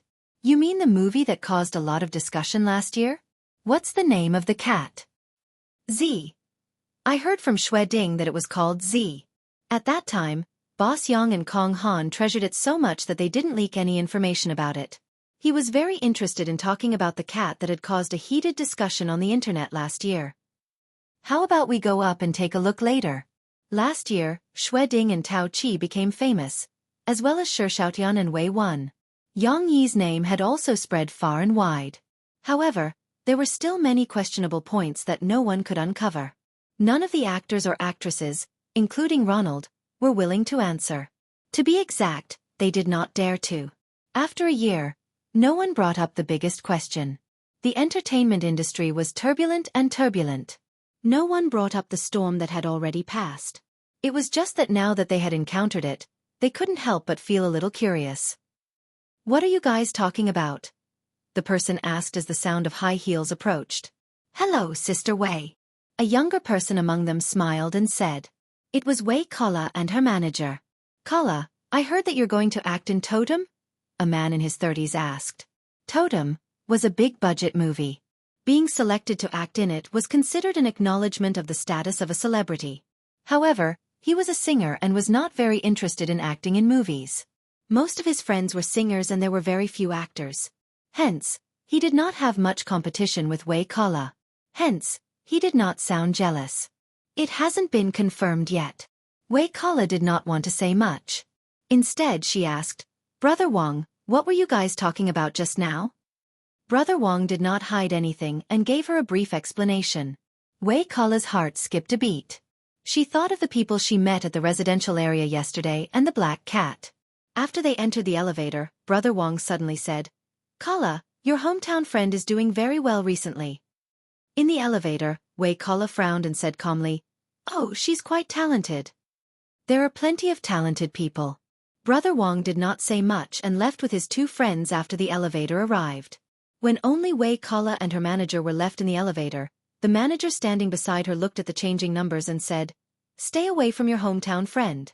She's getting more and more unrestrained. Sooner or later, she'll get herself into trouble. Okay. Wei Kala lowered her head slightly. No one knew what she was thinking. She only responded softly. On the other hand, the person and the cat who were brought to Yang Yi's office were staring at the cover of the magazine Yang Yi gave them. Zhao family members did not usually read fashion magazines. The only 2 magazines in the house were given to them by someone else after they finished reading them. Now, they were placed under the table leg. As for the new fashion magazine, no one in the Zhao family paid attention to it. At this moment, on the cover of one of the top-selling fashion magazines in the country, there was a cool-looking model and a black cat. Zhao Ma stared at the magazine carefully and said uncertainly, "Is this really our family's black charcoal?" It didn't look like it. Not only Mother Zhao, but the other members of the Zhao family also felt that the cat on the cover of the magazine, which looked like a black panther with a cold aura, was not at all like the naughty and mischievous cat at home. Although it's affected by the filming technique, this is definitely it. Yang Yi pointed at Zhang Tan and said to the Zhao family. Yang Yi was in a hurry to find Zhang Tan, not because he wanted to invest in another cat movie, but because someone asked him to. Almost no one paid attention to last year's magazine anymore. However, Li Wei's manager had contacted Yang Yi and said that they hoped to work together again. At that time, Yang Yi knew that the Zhao family did not want to increase the exposure of their cat, so he told Li Wei's manager and put the matter aside. But not long ago, Li Wei came to Beijing to participate in a fashion show. Her manager and Yang Yi talked about this topic again. When he received Kong Han's call yesterday, Yang Yi wanted to persuade the Zhao family again and see if they would change their mind. The Zhao Pa glanced at Zhang Tan. Zhang Tan turned his head and took a small step back. This was to tell the Zhao Pa that he was not happy. After thinking about it, the Zhao Pa said, "To be honest, Black Charcoal fell seriously ill at the end of last year and was hospitalized at the pet center for a week. Nowadays, some of the pet commercials have greatly reduced their filming time." This was the truth. Compared to before, Zhang Tan did participate in Xiaogua's filming time a lot less. However, Xiaogua was observing Zhang Tan's physical condition. If he was sure that Zhang Tan was still very strong, he would increase the workload. The Zhao Pa did not mention this. The older cats in the pet center were getting older, and now some of them were less active. The new cats were still in the training period and had not been used well. So recently, Xiaogua was worried. Zhang Tan was the only cat that was still active. After he fell ill, other than reporting to the Zhao Pa's office, he did not seem to have restrained himself. If it weren't for the fact that the Zhao family was traveling with Zhao Yuan, Zhang Tan would have been dragged by Xiaogua to support them. Sick. Yang Yi did not know about Zhang Tan's illness. He had been busy for the past year and did not talk to Xiaogua much.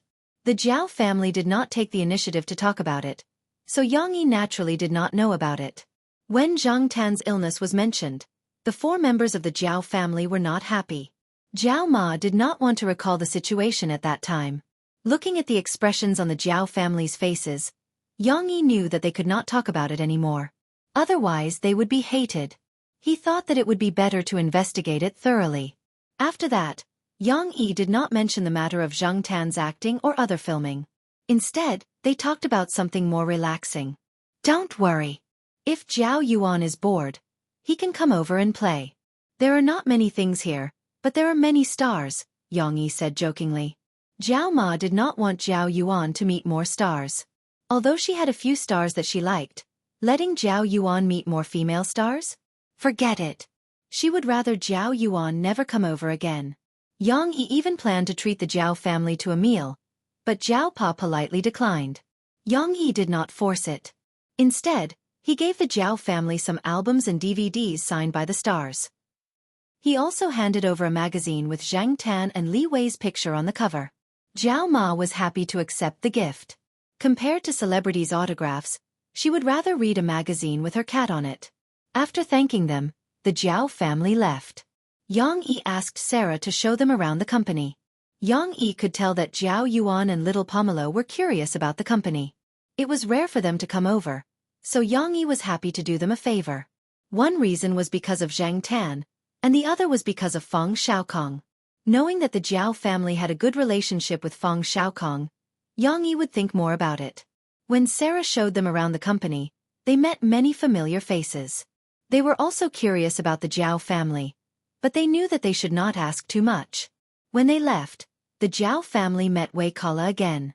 As they had asked for an autograph yesterday, and they were from the same hometown, When Wei Kala greeted them, Zhao Yuan and little Pomelo exchanged a few more words with her. Sarah just smiled at the side and did not say anything. After Sarah led the Zhao family into the elevator, Wei Kala and her manager went to an empty corner. Who were those people just now? The manager asked. Probably boss's friends. After a pause, Wei Kala said, At the beginning of the year, I went back to Chuhua City to attend the provincial award ceremony. I saw Professor Zhao just now.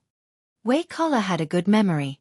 During the award ceremony, she carefully memorized the faces and information of everyone who went up on stage to receive the award. She even watched the internal recording after the ceremony. These people could stand on the podium today, and they could stand even higher tomorrow. Even if they did not cross each other's lives, Wei Kala would not make enemies with them. Of course, she did not have to be too attentive. If she met them, she would just treat them with basic courtesy. Because of this, when Professor Zhao went over to ask for an autograph, Wei Kala's attitude was relatively good. However, Wei Kala did not expect that the person who asked for the autograph back then was now acquainted with the big boss of her company. Wei Kala was glad that she was acquainted with him. If they were to say anything in front of boss, how did Xueding and Tao Qi become so powerful in just 1 year? It was not only because of the movie last year, but also because of Boss Yang's words. Because of Yang Yi's words, these two seized the opportunity and rose up. After thinking for a while, Wei Kala suddenly smiled. What's wrong? Her manager was confused by her sudden smile. Someone might be in trouble, Wei Kala said. Who? My fellow countryman, Wei Kala said as he walked towards the stairs. Fellow countryman? Her manager raised her eyebrows. Generally speaking, Wei Kala's fellow countryman was only Chang Ying, who was both a singer and an actress. Wei Kala remembered that when she attended the award ceremony in Chuhua City at the beginning of the year, Professor Zhao had asked many celebrities for autographs, saying that it was for his child. The other people's attitudes were not bad, but her fellow countryman had thrown a tantrum on the spot. Fortunately, he was well-mannered and did not make a fuss about it. If he was a narrow-minded person who held grudges, he would have complained to some entertainment reporters afterward. Coupled with the debate on the internet at the beginning of the year, there would probably be another scolding session. On Yang Yi's side, after waiting for the Zhao family to leave, he made a phone call. Before leaving the company in the afternoon, there were 2 documents on his desk. One of them was about Zhang Tan, focusing on what happened when Zhang Tan was sick. The other document was about the Zhao family. It was relatively simple and not too detailed, except for one thing. Professor Zhao attended the provincial award ceremony at the beginning of the year. Because there were 2 of his own artists, more information was found. After looking at the documents in his hand, Yang Yi called one of his assistants over. Chang Ying has been doing well recently, Yang Yi said casually. The assistant was shocked. He glanced at Yang Yi, knowing that his boss was dissatisfied with some of Chang Ying's actions. Since she's too busy, give her a break, Yang Yi said. Actually, she's quite talented in this area. Yang Yi laughed. Is there a lack of talent in the industry? I've raised her too much these 2 years. She can't even figure out her own position. Yang Yi did not want an artist who stepped on others and offended others, no matter how talented she was. The assistant's eyelids twitched. This meant that he had to give her a warning. If she did not repent, she would probably be removed from Big Boss Yang's support list.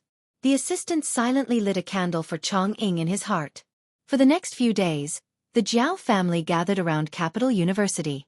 Zhao Yuan went through some procedures and was brought by Zhao Pa to visit a few friends in Capital. After everything was settled, the Zhao family took 4 people and 1 cat to Zhao Yuan's dormitory to take a picture. Zhao Yuan's roommates laughed at the side, saying that Zhao Yuan's parents and sister were not the only ones who came, but he even brought a cat. They had seen people with dogs before, but this was the first time they saw a cat, so they were curious. It's a part of our family. We can't go anywhere without it, Zhao Yuan said to his roommates. Zhang Tan did not have any special feelings when he went to university. He did not live in the school dormitory, so he had no impression of his own dormitory. After comparing it to some of the dormitories in Chuhua University, Zhao Yuan's dormitory was more or less the same, except for some slight differences. No matter how reluctant Zhao Ma was, she still had to leave when the time came. Once she left, the next time she saw Zhao Yuan would probably be Chinese New Year. Every year, When Zhang Tan strolled around Tsinghua University, he would see parents who sent their children to school wiping their tears as they left. This time, it was Zhao Ma's turn. A mother would be worried for her son.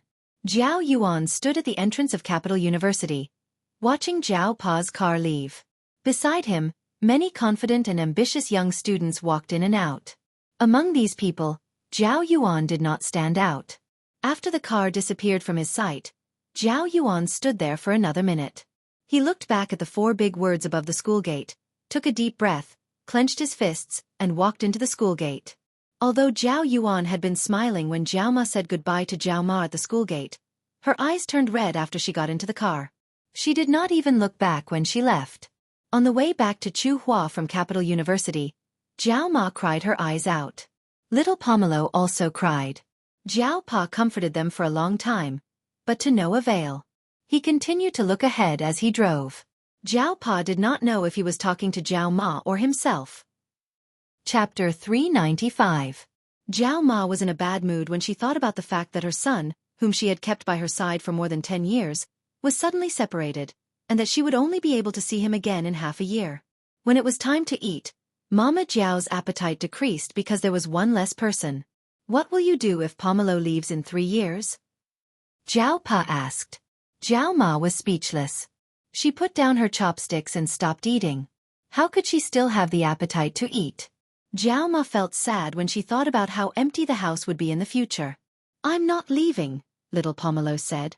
Zhao Ma, who was about to go to the bathroom and cry, stopped. Zhao Pa and Zhang Tan also looked at little Pomelo. Generally speaking, children who grew up in universities tended to go to other schools after the college entrance examination. Perhaps they wanted to go further away to see the outside world and escape from the control of their parents. Or maybe they saw some of the disadvantages of the school and wanted to go to other schools. Or maybe, like Suen, their families had already arranged for them to go to other schools. With little Pomelo's grades, she could be like Zhao Yuan in the future. She could be guaranteed a place in a university or pass the college entrance exam and go abroad. Little Pomelo had lived abroad when she was young, so it was easier for her to adapt compared to others. However, little Pomelo's words meant that she would apply to a local school or go to Tsinghua University's main campus. Yes, I'll apply here. Little Pomelo paused for a moment and said in a more serious tone, I won't leave. The main campus is good too. Zhao Pa nodded. Of course it's good. It's one of the top 10 universities in the country. You can even go home to eat and sleep every day. How many people would be envious of you? Only those little brats would look down on you. How arrogant. Hearing little Pomelo's words, Mama Jiao's mood improved. No matter what little Pomelo's choice was, it would still be 3 years later. However, 3 years passed by very quickly. Just like how Zheng Tan felt that Xianxia and the other kids had already grown up and gone their separate ways after knocking on the door and rummaging through the fridge for popsicles. After school reopened in September, little Pomelo packed her things and went to Fuzhong High School. Basically, she had to stay on campus. Little Pomelo had already made an appointment with Xianxia and the others from the West Compound. Her family had also informed them that they would all stay in the same dormitory. This way, they could take care of each other and not feel uncomfortable. Looking at the empty house, Zhao Ma sniffed. There was no need to wait for 3 years. 3 years later, things would not be like now. At least, little Pomelo could still eat and sleep at home if she was admitted to Tsinghua University. Now, she was studying in high school, which was so far away from home. She could only go home after a week. Although Zhao Ma could see little Pomelo at school every day as a teacher in Fuzhong High School, she was not used to not being at home. Zhang Tan felt it the most. He had to sleep alone at night. Zhao Yuan could only see him half a year. Little Pomelo could only see him once a week. The house was about 70 square meters. He used to feel crowded, but now he felt empty. During the day, Zhao Pa was at the Institute of Biological Sciences, Zhao Ma was at Fuzhong High School, and Zheng Tan was alone at home. This feeling of emptiness was even stronger. Zhang Tan took out the bicycle that little Pomelo gave him and rode it around the house. Then, he turned on the computer and surfed the internet for a while. He was really bored. He looked through the drawer that little Pomelo did not lock. In the corner, there was a palm-sized book that looked like a phone book. It had not been used for a long time. Nowadays, People used their phones to record their calls. They did not use a phone book much. Zhang Tan took out the phone book and flipped through it. Other than a few numbers that he had written down earlier, there was nothing special. Most of the phone book was blank. He took out the phone book and opened it on the table. He flipped through 2 pages from the back. Zhang Tan took out a ballpoint pen from the pen holder. He bent his claws to get used to it. Then, he grabbed the pen and wrote in the diary, word by word. If it was in the past, Zhang Tan would not have had the time and patience to do this. Now, it was purely because he was bored out of his mind. He wrote for fun on a whim. 2010. September 2nd. Zhao Yuan went to university.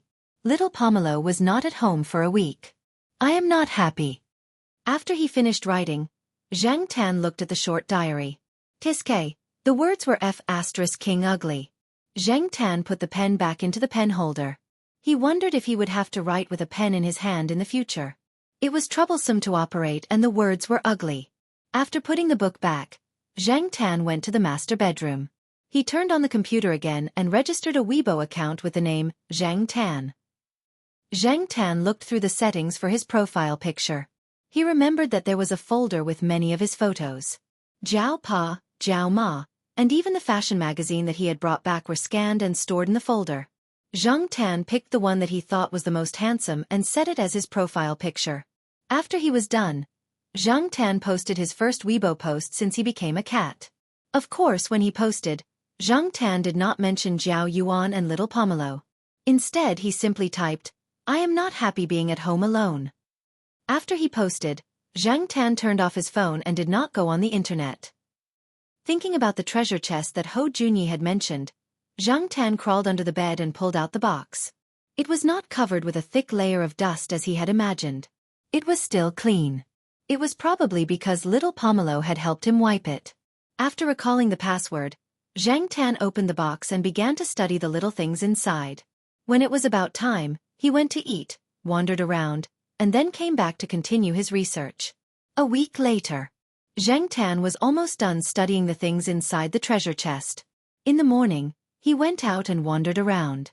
He came to the small forest on the edge of the campus, took out the pencil hidden in the tree hole, and went to the wall where he had written the words. The words were still there, but they were a little blurry. Zhang Tan wrote it again and added, September 9, 2010. After he finished writing, Zhang Tan wrapped the pencil and put it back in the tree hole. He went to the Institute of Biological Sciences and climbed into Zhao Pa's office through the window. In the office, Xian was talking to Zhao Pa about some recent research. Although she was a teacher, she still came to discuss with Zhao Pa when she had questions. When Xian saw Zhang Tan climbing through the window, she could not help but laugh. Yo, Black Charcoal, long time no see. Zhang Tan looked at Xian, then jumped into his special chair and let the teacher and student continue to talk.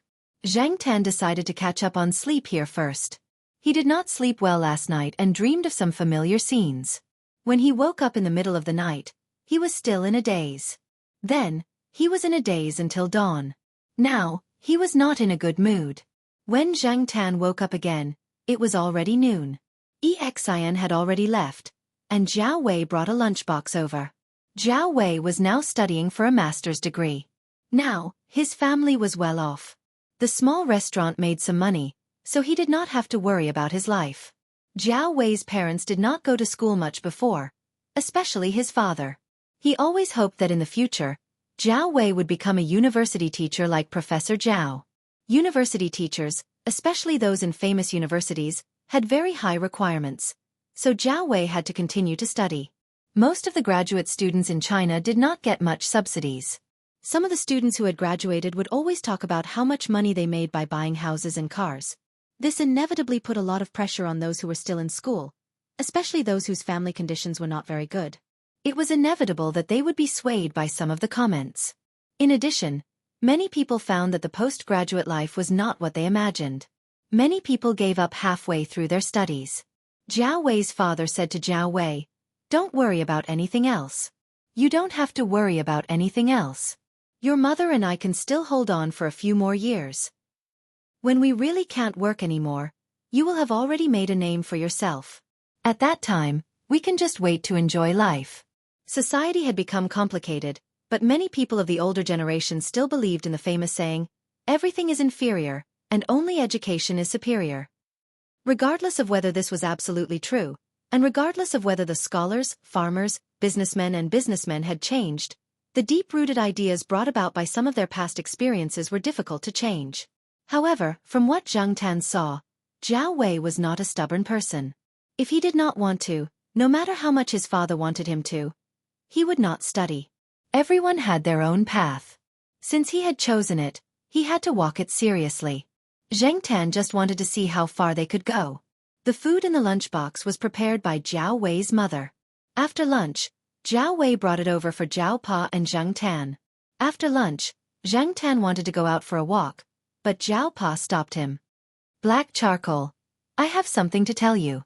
Mao called this morning, Jiao Pa said. Zhang Tan's ears perked up. Mao called. Did he want to have a meal with him, or did he want to go out again? Needless to say, after all these years, Zhang Tan had some understanding of Mao. Mao did want to go out to play, and he had made an appointment with Celestine to bring his family to visit his master after the 11th. Naturally, he had to ask Zhang Tan to come along. Jiao Pa and Jiao Ma did not want Zhang Tan to go out. Now that the two children were not at home and Zhang Tan was gone, only the two of them would be left. Also, Zhang Tan's illness last year made the Jiao family feel uneasy. However, during this time, the Jiao Pa saw that Zhang Tan had been listless. There was nothing wrong with his body. He could tell that Zhang Tan was just in a bad mood and wanted to go out to relax. "If you want, you can go with them," Jiao Pa said. Zhang Tan was in a bad mood during this time.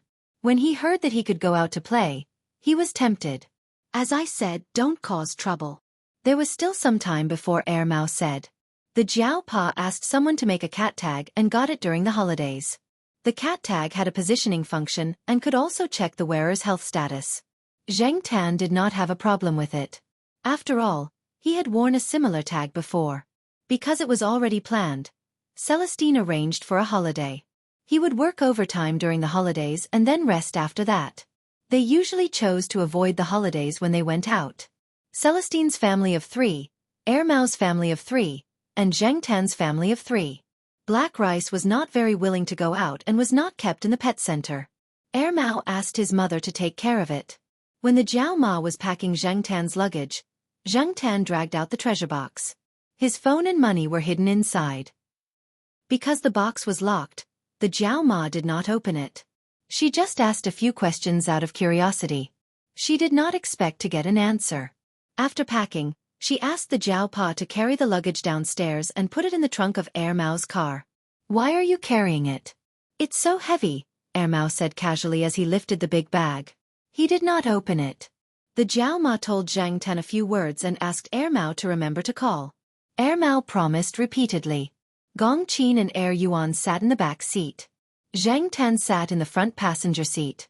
According to Mao's plan, they would go to Boss Qi's house first and play along the road. Then they would meet up with Pei Liang and go to the old man's house together. Yuan had never been to Boss Qi's house. Celestine also wanted to take the opportunity to travel with his wife and children. Boss Qi's house was a very good tourist spot.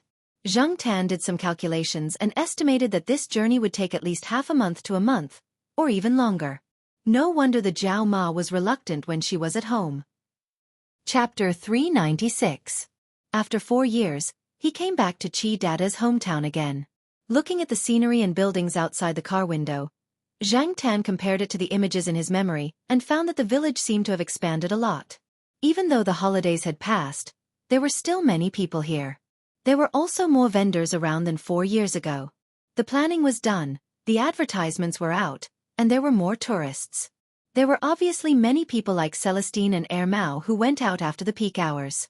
As the number of tourists increased, the management of the place became stricter. In the past, when Zhang Tan came here, he saw monkeys throwing things at each other. Now, when he passed by the stalls, the monkeys either stood obediently by the side or did some performances to attract customers. In short, the throwing incident 4 years ago did not happen again. Thinking about it, since they planned to make this a tourist attraction, they would not allow these monkeys to be too arrogant. What if they threw feces and hit the tourists? That would not just be a problem of complaints. No one would want to be thrown a suspicious object in front of them while they were on a trip. Mao also asked about this problem.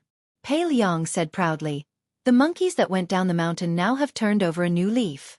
They are not as naughty as before. These guys are smart. They know that they won't get any benefits from doing that. But if they just act obedient and perform a little, they can still get a lot of food." Pei Liang drove the car in front to lead the way. Because it was replanned, the route was different from 4 years ago. Zhang Tan originally thought that Qi Dada would wear its tiger skin skirt and show off with the Jianghu bang. Unexpectedly, Qi Dada had been too boastful a few days ago and had forgotten its place. It was injured by a falling stone and was now recuperating at home. "Is it okay?" Mao asked. "It's okay. It just lay down for 2 days at the beginning. Then it was alive and kicking. But the elders at home were afraid that it would get infected, so they kept it at home." When Zhang Tan saw Qi Dada, the funny monkey was sitting on a bamboo chair at home. It even crossed its legs and was eating something. Its head was wrapped in a circle of gauze, but looking at this guy's expression, there was nothing wrong with it. It was very energetic. After seeing Zhang Tan, Qi Dada immediately stood up from the chair and shouted at Zhang Tan condescendingly, as if to deter him. Zhang Tan ignored it. It was always like this every time they met. There was nothing new about it. Compared to Zhang Tan's indifference, Er and Fatty Wei were very interested and were brought over by their father. "Qi Dada, this is Wei Xiaopang and this is Yuan. Treat them well." Pei Liang said to Qi Dada. Qi Dada's vigilant gaze shifted away from Zhang Tan. His attitude towards Wei Xiaopang and Yuan was much better, but he still glanced at Zhang Tan from time to time. Zhang Tan didn't care about Big Brother Qi's little scheme at all. He knew that Big Brother Qi couldn't beat him, and had even suffered a few times, so he was on guard against him. However, Zhang Tan didn't come here to look at Big Brother Qi's monkey face. Zhang Tan was thinking about sneaking up the mountain to take a look. As usual, they would rest well on the first day and only go out on the second day. Originally, Mao wanted to bring the children to stroll around the village and buy some toys, but the 2 children seemed to be more interested in the mountain. Especially after hearing from Pei Liang's youngest son that there were wild fruits to eat and even more monkeys on the mountain, the 2 children wanted to go up the mountain even more. This was just right. Zhang Tan followed them up the mountain. As for Big Brother Qi, he was still forced to stay at home to recuperate. The mountain was different from the village, and there weren't many changes. Mao and Celestine brought their wives and children to take pictures, while Zhang Tan directly ran off. "Black coal! Don't run too far!" Mao shouted. "Father, where did Brother Black go?" Yuan asked. "Your Brother Black went to find his friends to play." Mao said. "Brother Black's friends?" Yuan was curious. "Let's go take a look." She was very interested in Brother Black's friends. Fatty Wei was obviously interested as well. He didn't want to stay there to take pictures, so he pulled Celestine over. Celestine gave Mao a punch. "Who told you to talk nonsense?" Mao shrugged. He was just making things up. He didn't know that the 2 children would take it seriously and even insist on going over. Looking around, Zhang Tan was already nowhere to be seen. However, because Zhang Tan was wearing the cat pen with a GPS function, it wasn't hard to find him. Thus, Mao took out his phone and opened an app. He looked at the screen and pointed. "Over there." Although Mao knew Zhang Tan's location, Zhang Tan was running, while Mao was walking. He also had to take care of the 2 children, so he was much slower. After not coming for 4 years, his memory was a little fuzzy. Zhang Tan searched through some fragments of his memory, and after a few tries, he found the general location. However, when he approached the steep slope, Zhang Tan encountered some obstacles. This time, Big Brother Qi didn't cause trouble and wouldn't summon more monkeys. Zhang Tan ran all the way and encountered a few, shaking off some trouble. As for the guy hiding in the tree and throwing fruits at Zhang Tan, it was a little monkey. Why didn't this monkey follow its mother and its community? What was it doing here? Zhang Tan glanced at the tree. When the little monkey saw Zhang Tan, it shrunk into the branches timidly. Seeing this, Zhang Tan didn't have the mood to bully the weak. He turned and continued to approach the steep slope. Dong! His head was hit. Zhang Tan. Who said that the monkeys here had turned over a new leaf?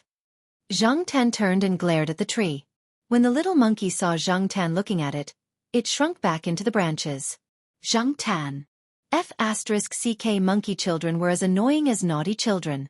Xianxia glared at the annoying little monkey into the branches, then quickly ran to the steep slope and jumped down.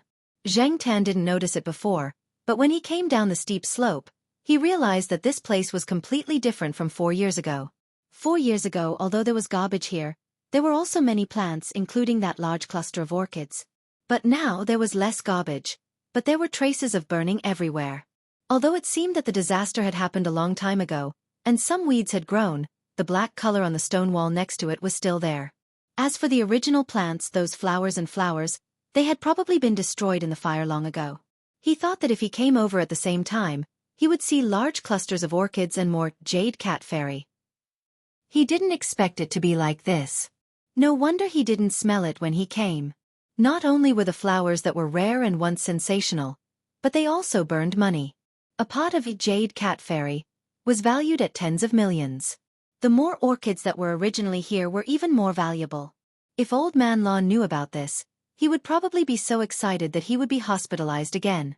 Just as he was thinking, a stone hit Xianxia's feet. Xianxia looked up. It was still that annoying little monkey. Because of the situation here, Xianxia's mood became very bad. Now, with this annoying little monkey causing trouble, Xianxia's mood became even worse. Xianxia planned to go to the place where the orchids originally grew to take a closer look, and then go up to settle the score with the little monkey. Unexpectedly, when Xianxia approached that side, the little monkey on the steep slope screamed even louder and threw stones more frequently. Xianxia's footsteps paused, avoiding the stones thrown by the monkey, and continued to walk in that direction. At the same time, he was also paying attention to the little monkey on the steep slope. Seeing that Xianxia ignored it, the little monkey became anxious. Seeing that Xianxia was getting closer and closer, the little monkey directly slid down the steep slope. Because it was too anxious, it almost missed a step and fell down. Fortunately, there were some weeds below, so it was fine. After rolling on the weeds, the little monkey quickly ran to the place where the orchids once grew. It jumped in front of Xianxia, showing its fangs and claws to bluff. If it was an ordinary cat, it would have run away. But Xianxia didn't fall for this trick. Even Xianxia kicked Qi, so he didn't take this little monkey seriously. He lifted his foot and pounced over. Seeing Xianxia like this, the little monkey was scared and hid to the side. It stared at Xianxia in fear and made some sounds. It didn't know if it was asking its companions for help or Xianxia. Xianxia glanced at the little monkey beside her, who was trembling and curled up into a ball. She pushed aside some weeds and took a closer look. She realized that the orchids from before were indeed gone. However, there were some small buds in their original places. Xianxia sniffed carefully. The smell was a bit like the leaves of orchids. He sniffed again. He couldn't tell if it was the wild type or the naturally mutated type. However, these few buds were better than all of them being wiped out. His bad mood just now was a little better. Looking at the little monkey next to him, Xianxia thought, could it be that this monkey was protecting these few leaf buds just now? The little monkey didn't cry now, but looked at Xianxia curiously. Some sounds came from above. It was a few big monkeys. The little monkey's mother was also inside. After seeing the little monkey, she jumped down from above and held the little monkey in her arms, looking at Xianxia warily. Xianxia ignored them and looked at the few leaf buds. The surrounding soil was a little dry. Xianxia glanced around. There was an empty mineral water bottle in the corner. It was probably thrown away a few days ago. Xianxia listened carefully to the movements around. After confirming that no one was coming, he stood up and went over to pick up the bottle. There was a small stream nearby. Xianxia carried the empty bottle to the stream, twisted the cap, and filled it with water. Sensing something, Xianxia turned around and found that the big monkeys were looking at him. The little monkey hung on the mother monkey and stared at Xianxia's movements. After filling the bottle with water, Xianxia twisted the cap again and walked back with it. The monkeys followed Xianxia back to the steep slope and watched Xianxia twist the cap loose and pour the water on the leaves of the orchids. After pouring the water, Xianxia twisted the cap and put it aside. A gust of mountain wind blew, and the empty mineral water bottle was blown down and rolled down the slope. The little monkey that was hanging on the mother monkey quickly ran over to pick up the bottle. The mother monkey didn't have time to stop it. The little monkey was probably used to being naughty. The little monkey wanted to imitate Xianxia's actions just now, but found that the bottle cap couldn't be opened. It couldn't help but cry out twice. The big monkeys also came over and took the bottle. They fiddled with it twice, but still couldn't open it. They looked at it and wanted to bite it with their teeth. Xianxia couldn't stand it and walked over. Weren't the monkeys in the village at the foot of the mountain quite smart? He could do anything, such as making jokes, climbing up the roof and overturning the tiles. However, it was probably because the monkeys on the mountain basically didn't enter the village and didn't have much contact with those. The big monkey holding the bottle saw Xianxia coming over and quickly threw the bottle down and retreated. The little monkey wanted to pick up the bottle, but the mother monkey grabbed its tail and dragged it back. But when Xianxia picked up the bottle, the monkeys stretched their necks and stared at Xianxia's movements. Chapter 398. There was once a report on genetic research that said that the similarity between humans and chimpanzees was very high. The difference was only about 1 to 2%. It was this 2% genetic difference that caused chimpanzees to be quite different from humans in terms of intelligence, behavior, psychology, and so on. As the saying goes, a small difference can lead to a great error. But this did not mean that orangutans and monkeys were stupid. Compared to many animals, they were considered smart. The monkeys watched Xianxia twist the bottle cap, tighten it, twist it again, and tighten it again. After repeating it several times, their hands were probably itching. Xianxia saw that the demonstration was almost done, so he put the bottle on the ground again and took a few steps back. When the little monkey in the arms of the mother monkey saw Xianxia's behavior, it could not wait to break free and get the empty mineral water bottle. This time, the mother monkey did not drag it back by its tail. Several big monkeys gathered together to watch the little monkey's movements.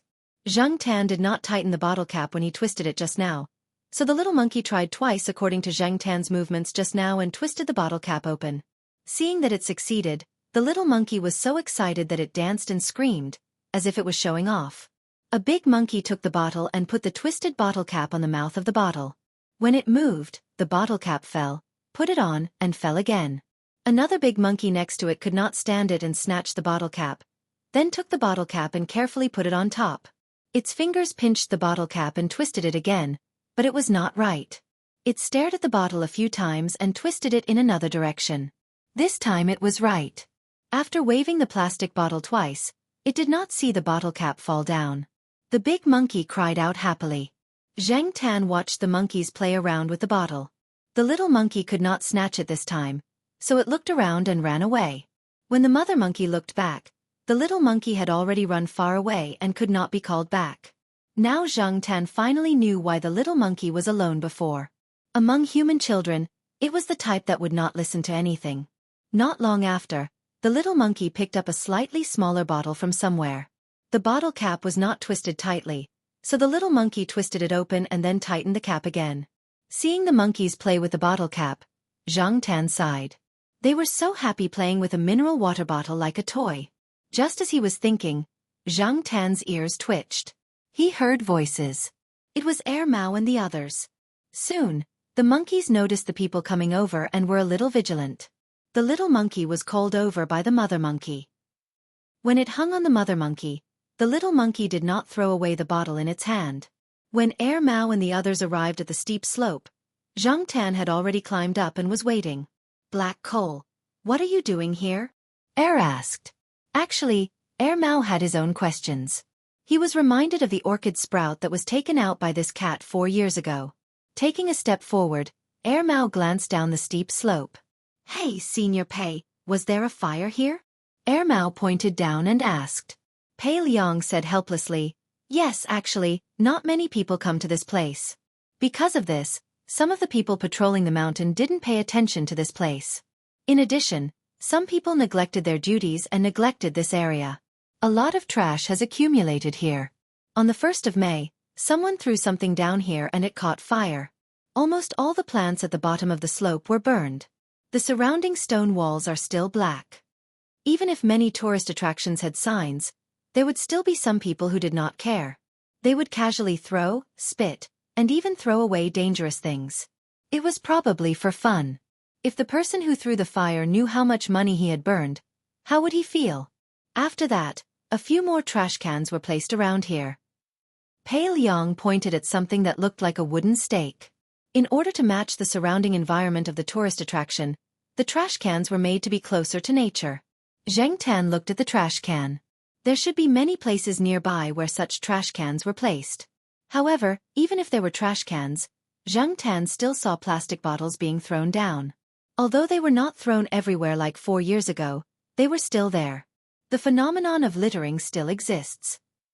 Mao looked at some inconspicuous wrapping paper at the bottom of the steep slope and said, "Of course, it is not completely avoided.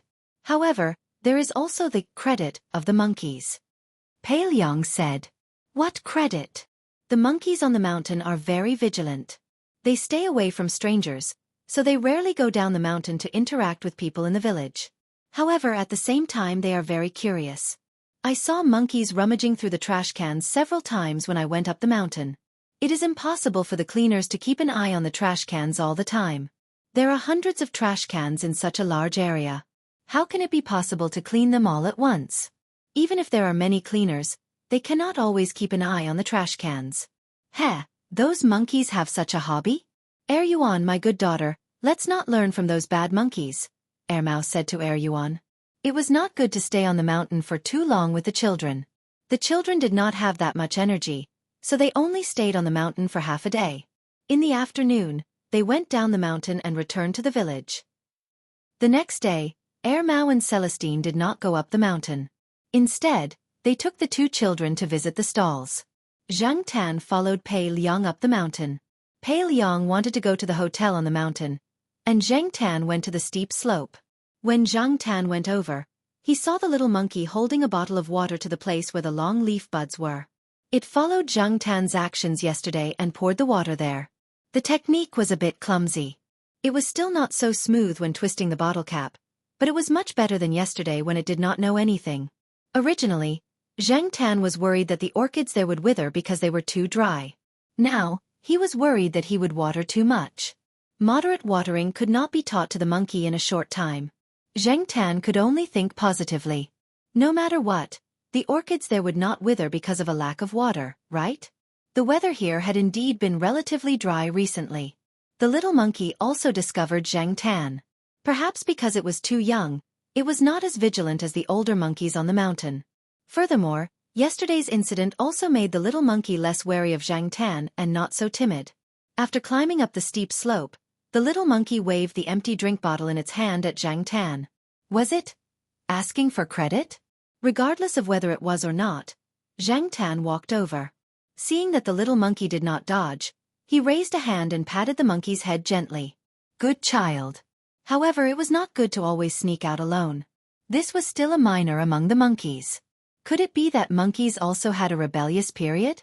After watering it, the little monkey had nothing to do. It was still holding the small drink bottle in its hand. Zhang Tan saw that it was too difficult for it to walk and climb trees like this, so he pulled some vines to tie the bottle and put it around the little monkey's neck. The little monkey was very curious about this. It took the collar off and put it on again. It even shook it and made a few GG sounds to express its happiness and joy. Zhang Tan planned to walk around in the mountains. After staying in the city for a long time, he suddenly felt comfortable in nature. Although the greenery in Tsinghua University was very good, it was still a plain area after all. It was also within the city circle. It was different from the natural environment in the mountainous areas. As he walked slowly, he thought about things. Of course, he also diverted some attention to pay attention to the surrounding movements. Wandering in the mountains, he would be at a disadvantage if he did not pay more attention. Sensing the abnormality behind him, Zhang Tan turned around and looked back. It was fine if the little monkey with the plastic bottle around its neck was following him, but there were other monkeys following him. There were the 2 older monkeys from yesterday, and there were also some that Zhang Tan had never seen before. They did not seem to have any intention of declaring war. They were just following him, probably to join in the fun. When they saw their companions following them, they also followed. Zhang Tan walked and saw that the monkeys were still following him. He originally planned to run quickly to get rid of the monkeys behind him, but after seeing a trash can, Zhang Tan changed his mind. A monkey flipping through the trash can might not be looking for food. Pei Liang had said that whether it was the monkeys who liked to go down the mountain or the monkeys who always stayed on the mountain, they did not lack food. The people here were very good to them. Therefore, Zhang Tan was more inclined to believe that the monkey flipping through the trash can was just having fun. As it flipped through the trash can, some food boxes and packaging bags were lifted out. Zhang Tan stood up, walked over, picked up a packaging bag, and threw it into the trash can. Then he squatted at the side and looked at the monkeys. At first, the monkeys nearby did not react. After about half a minute, the little monkey with the drink bottle walked over, picked up a ball of paper that had fallen beside the trash can, and threw it into the trash can. Then, it looked at Zhang Tan tentatively. Zhang Tan thought for a moment, then went over and gently patted the little monkey's head. The little monkey chirped happily for a while, then threw another wrapping paper in and continued to look at Zhang Tan. Zhang Tan was too lazy to move this time. But Zhang Tan did not move. Seeing this, the little monkey moved a step towards Zhang Tan. It moved again and again until it was next to Zhang Tan. Looking at the monkey staring at him with wide eyes, Zhang Tan's beard trembled. He raised his hand and patted the monkey's head again. Looking at the monkey excitedly rushing to pick up the trash, Zhang Tan thought that he should slip away quickly. A big monkey next to him was originally standing on the tree scratching. When it saw the little monkey's behavior, it probably thought that it would be more fun. It climbed down the tree, picked up things, and threw them into the trash can. When there was one, there was a second, and a third. The monkeys around who were watching the fun also followed suit. When the little monkey looked back, it found that Zhang Tan had already run away. And here, no one expected that what happened between these monkeys was subtly changing the behavior of a large number of monkeys on the mountain. So much so that when tourists who came here later casually threw trash or threw it into the trash can but did not throw it in but fell next to the trash can, there would always be monkeys who would pick up the things that fell next to the trash can and throw them into the trash can. For this matter, the local TV station and the provincial TV station came over to interview and use examples to educate some people. Throwing trash into the trash can is something that even monkeys know. Don't you understand? However, when outsiders praised the monkeys here for their high average quality, most people in the village laughed but did not say anything. They thought in their hearts, that's because you didn't see the performance of those monkeys before. That's simply a negative example. Of course, that was all for later. Let's not talk about it for now. Zhang Tan did not know that his whim for fun would cause a series of changes. He looked at the time and went down the mountain to Pale Yang's house on time. Later, Mao would complain to Jiao Pa and Jiao Ma.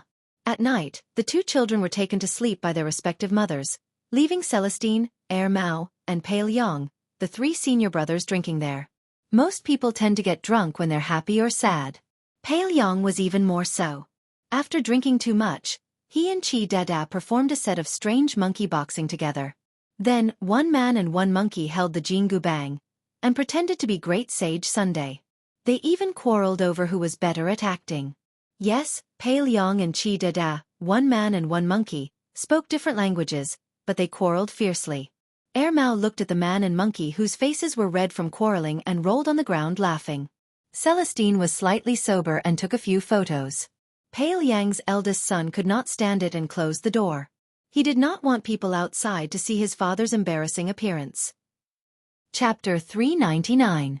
There were always some monkeys who did not like to go down the mountain. During the few days that Zhang Tan stayed at Pale Yang's house, the monkeys he met on the mountain had never gone down the mountain. However, when Zhang Tan went up the mountain, those monkeys would give Zhang Tan things. At first, it was the little monkey who handed over a fruit that Zhang Tan had never eaten. Zhang Tan was with Pale Yang, Mao, and the others at that time. The little monkey was more vigilant towards strangers. Compared to animals, it seemed to be more vigilant and afraid of humans. Therefore, the little monkey ran away after putting the fruit in front of Zhang Tan.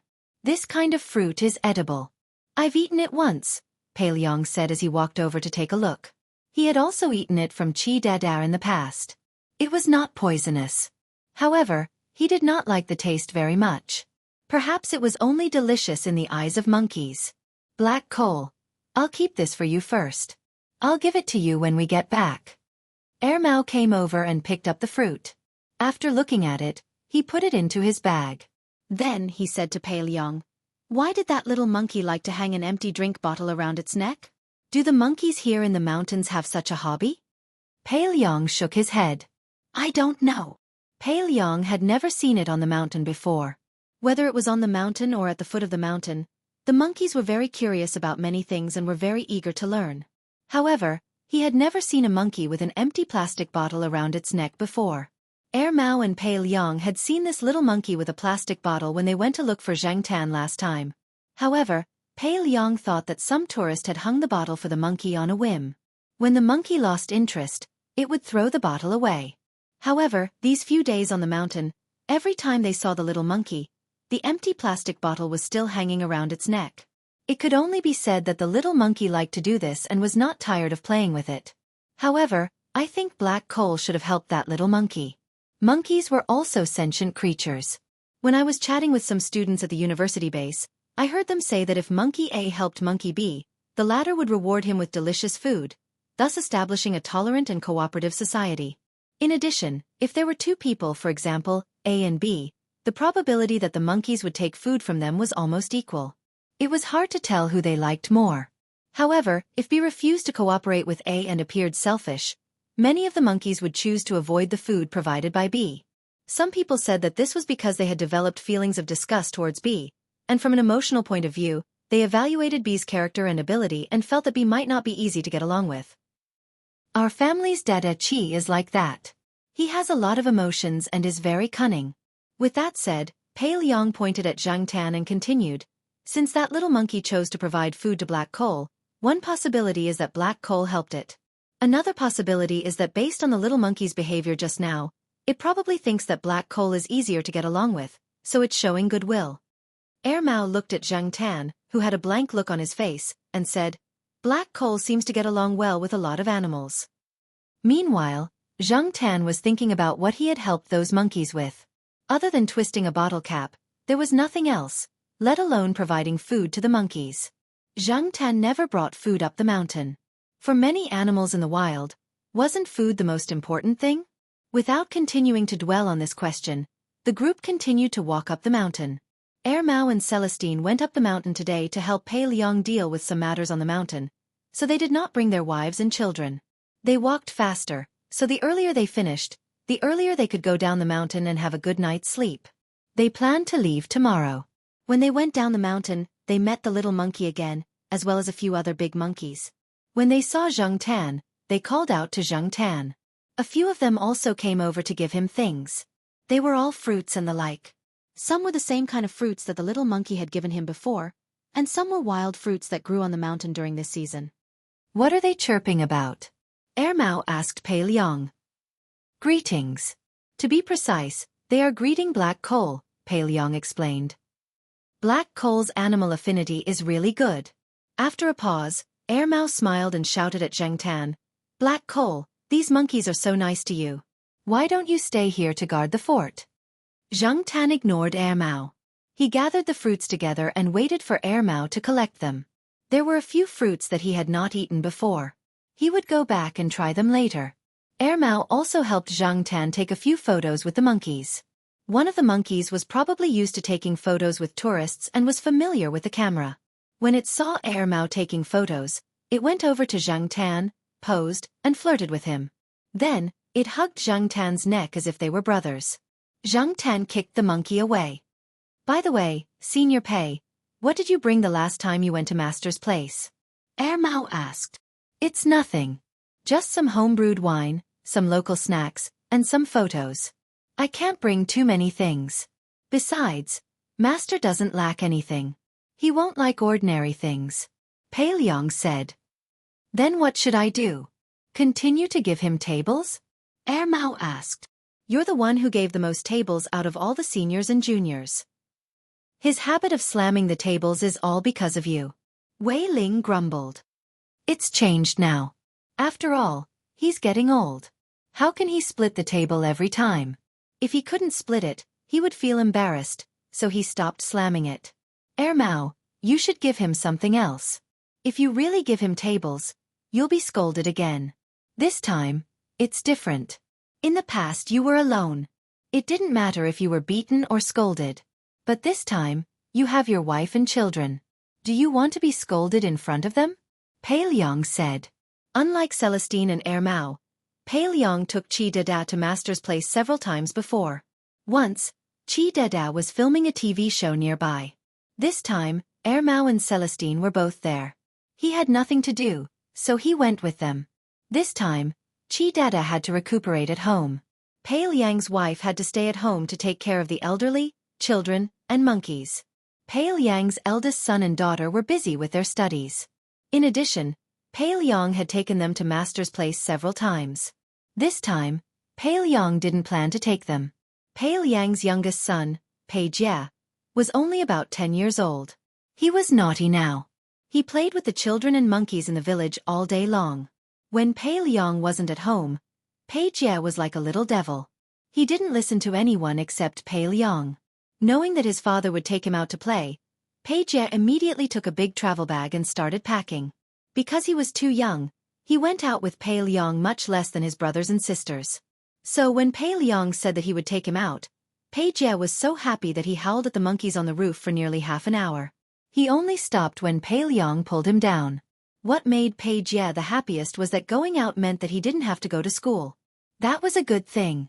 On the day of departure, Chi Dada stood at the door with tears in his eyes. He looked like he had been abandoned. If not for being pulled, he would have jumped into the car. Pei Jie dragged the bag into the car. When he passed by the door, he raised his hand and patted the back of Chi Dada's head. Just stay at home and recuperate. Say goodbye to Grandpa, Grandma, Uncle, Auntie, brother, sister, and Chi Dada. Mao said to Hearing this, stuck his head out of the back window and called out to them while waving his hand. Wei Xiaopang also stuck his head out of the front car to say goodbye. Zhang Tan, who was munching on a fruit, poked her head out of the window beside the passenger seat. With a hook of her hand, she threw the fruit she had just eaten at Chi Dada. Then, she ignored Chi Dada, who was screaming in anger.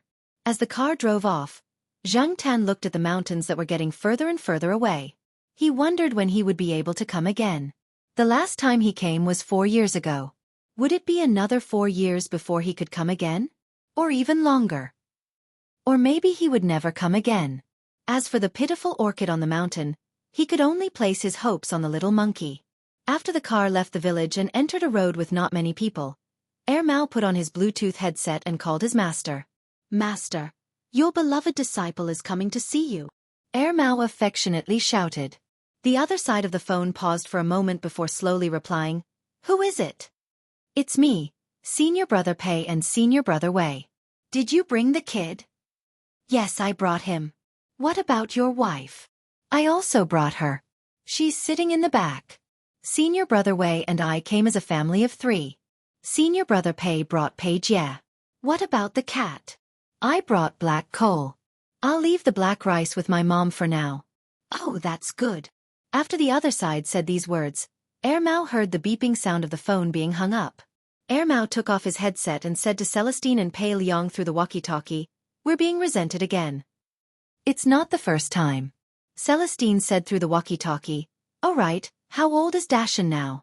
17? 18? I remember that it's been a few years. He's almost 20 years old. When I was still a young boy he was there. But at that time, he was probably still underage. He looked about the same size as an ordinary cat. I really treated him as an ordinary cat. Who knew that he would grow so big? Even a blind person would know that he wasn't an ordinary cat, Mao recalled and said. When I went there in the first half of this year, I saw him holding a rabbit in his mouth. That didn't look like a 20-year-old cat at all. Pei Liang shared what he had seen this year. It's good that he's healthy. Otherwise, Master would be lonely again. Celestine clicked his tongue. Didn't you say that you're going to find him a partner? Mao was very interested in this. Yes, Master asked someone to help him find a few. They were all chased away after a while. Mao and the other 2 were chatting. Zhang Tan perked up his ears and listened. For a long time, Zhang Tan was very curious about the Master's cat that Celestine and the others talked about. However, Celestine and Mao didn't want to talk about that cat. Chapter 400. Mao's master lived in a small town in the southwest. When the 3 cars arrived at the small town, it was already in the afternoon. The road here was well built, and there were large fields on both sides of the road. The mountain was not too high, and some houses could be seen from the foot of the mountain to the top. Mao's master lived on the mountainside near the edge of the small town. I haven't been here for a few years, and I found that there are quite a lot of changes here. At least the road has widened.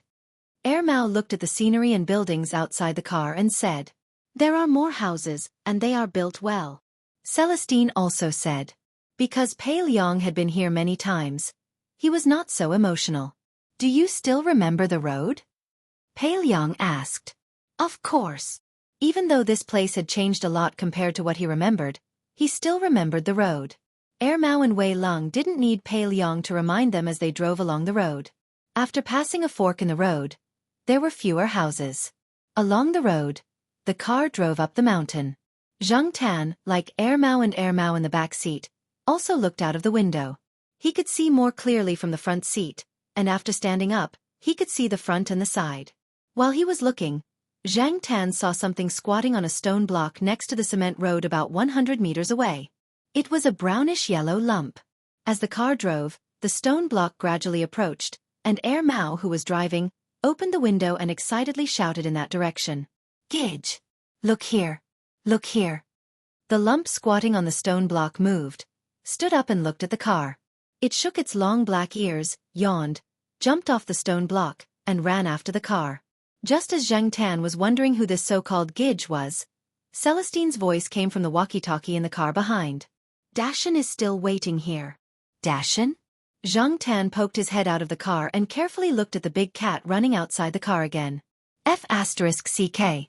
Zhang Tan's alpaca began to wave its paws again in his heart. "Is this a F***king cat? Is it?" "No, that's not right.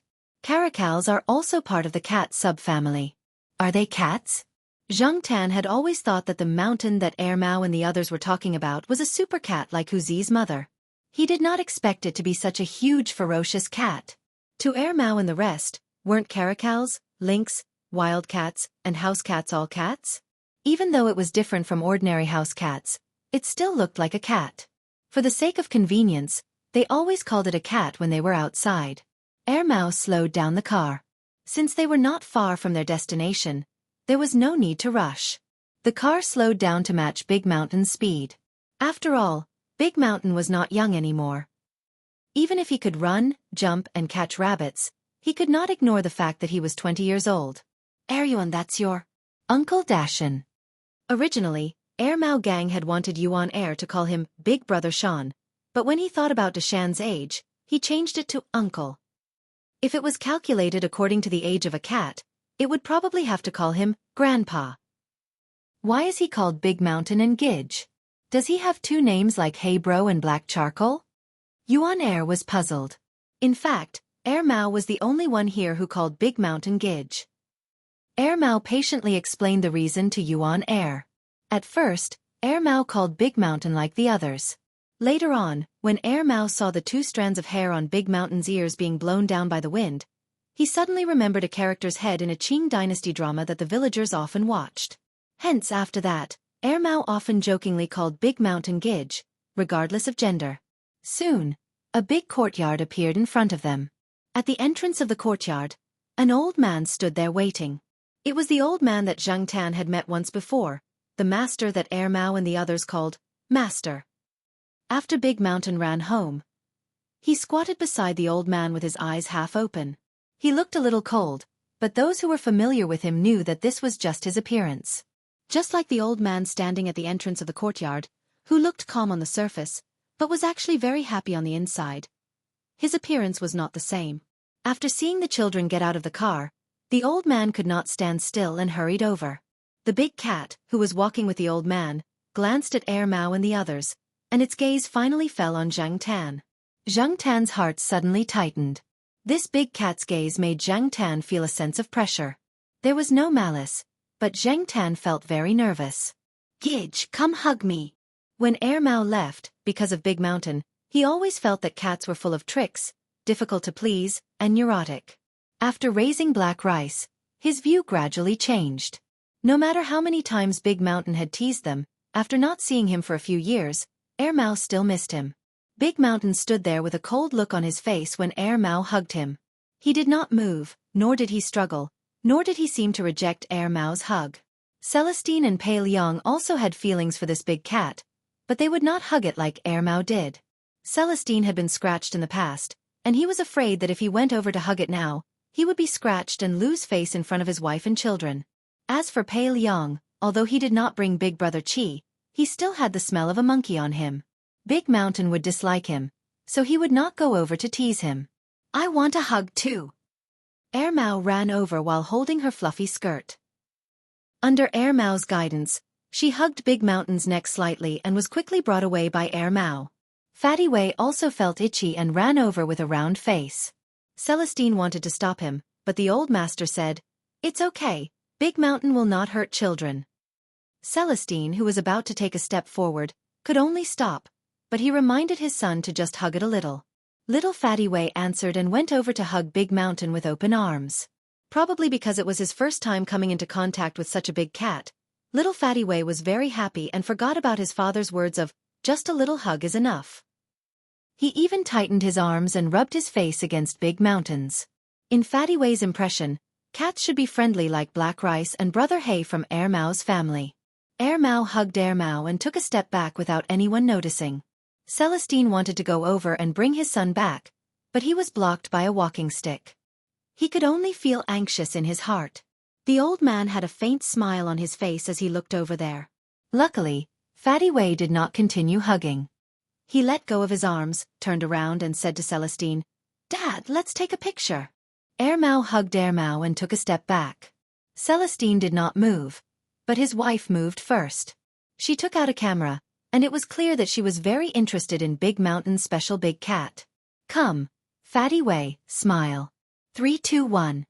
Fatty Wei cracked a smile and felt a chill in his lower body. Before he could retract his smile, the sound of the camera clicking could be heard.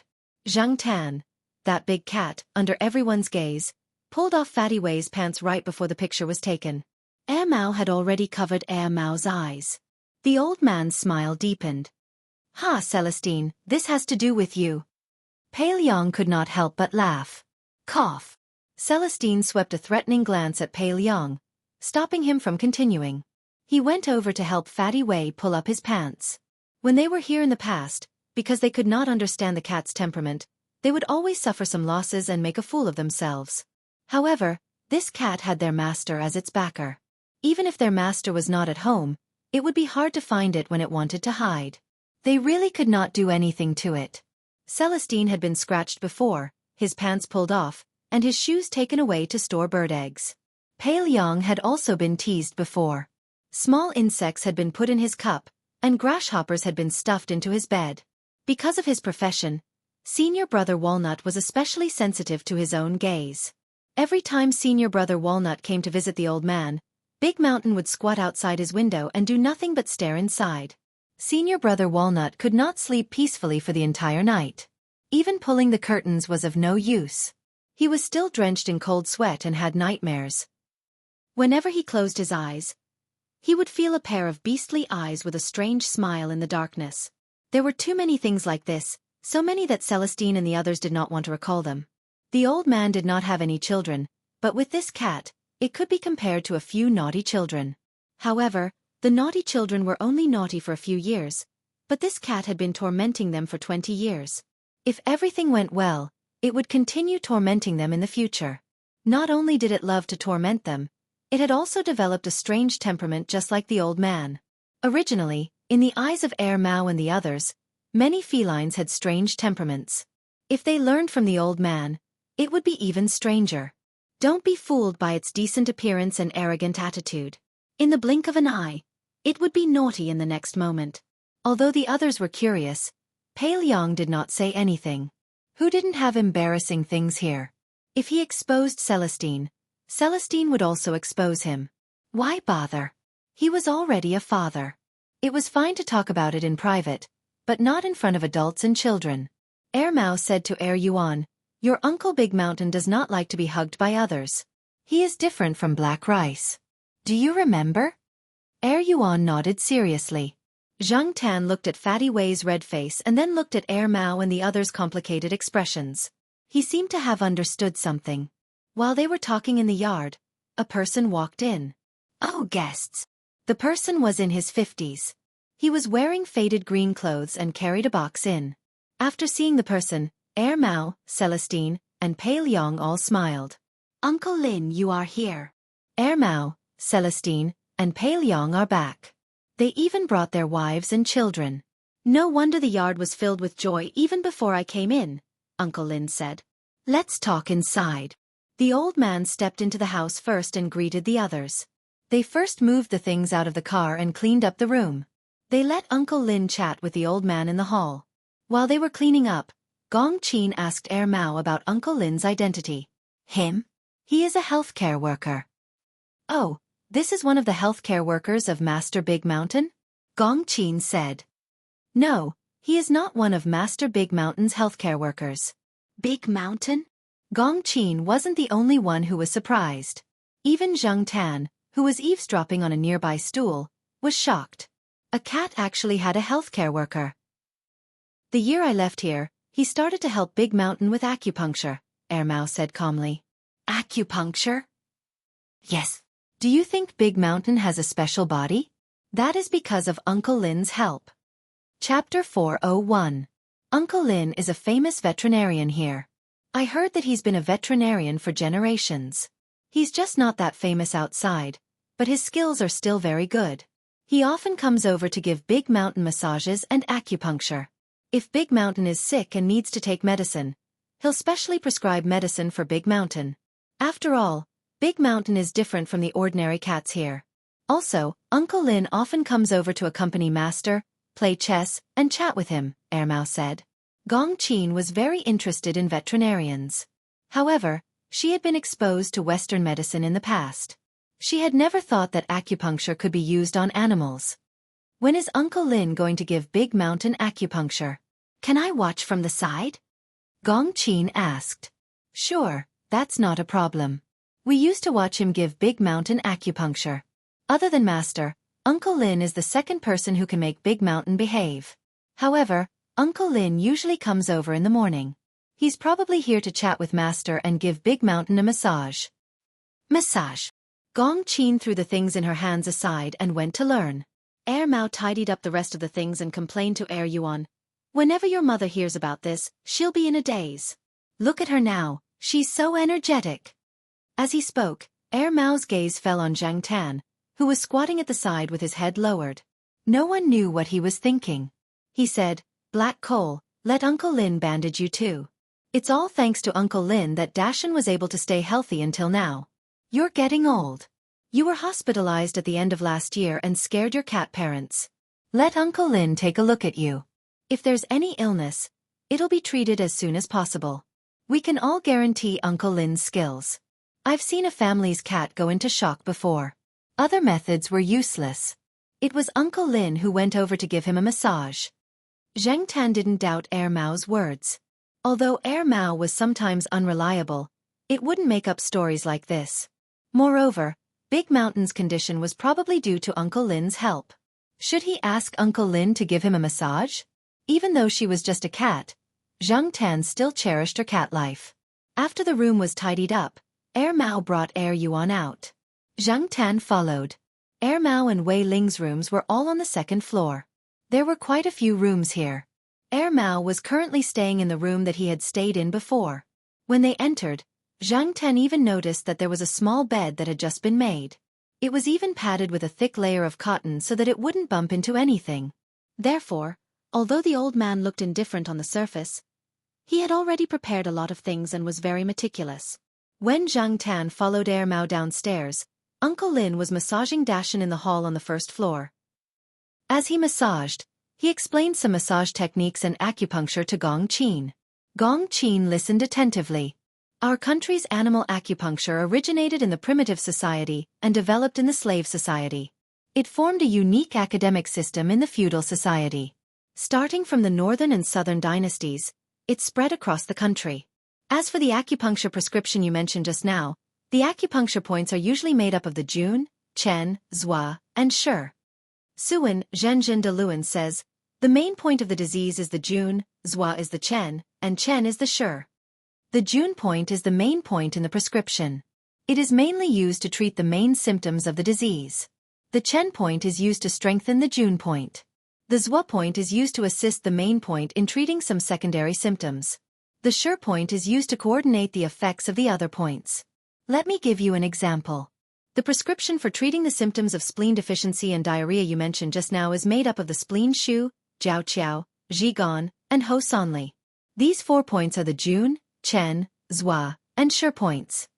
Uncle Lin pointed at the 4 acupoints on Dashan's body and explained to Gong Qin why he chose those 4 acupoints.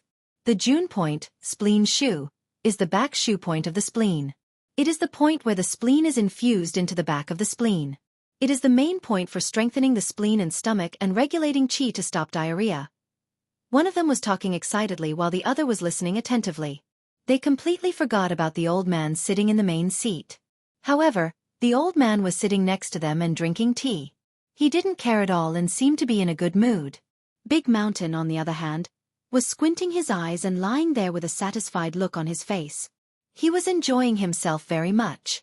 After hearing Air Mao and the others coming in, Big Mountain only moved his ears but didn't open his eyes. Every time Zhang Tan saw the 2 tufts of hair on the tip of Big Mountain's ears, he wanted to pull them.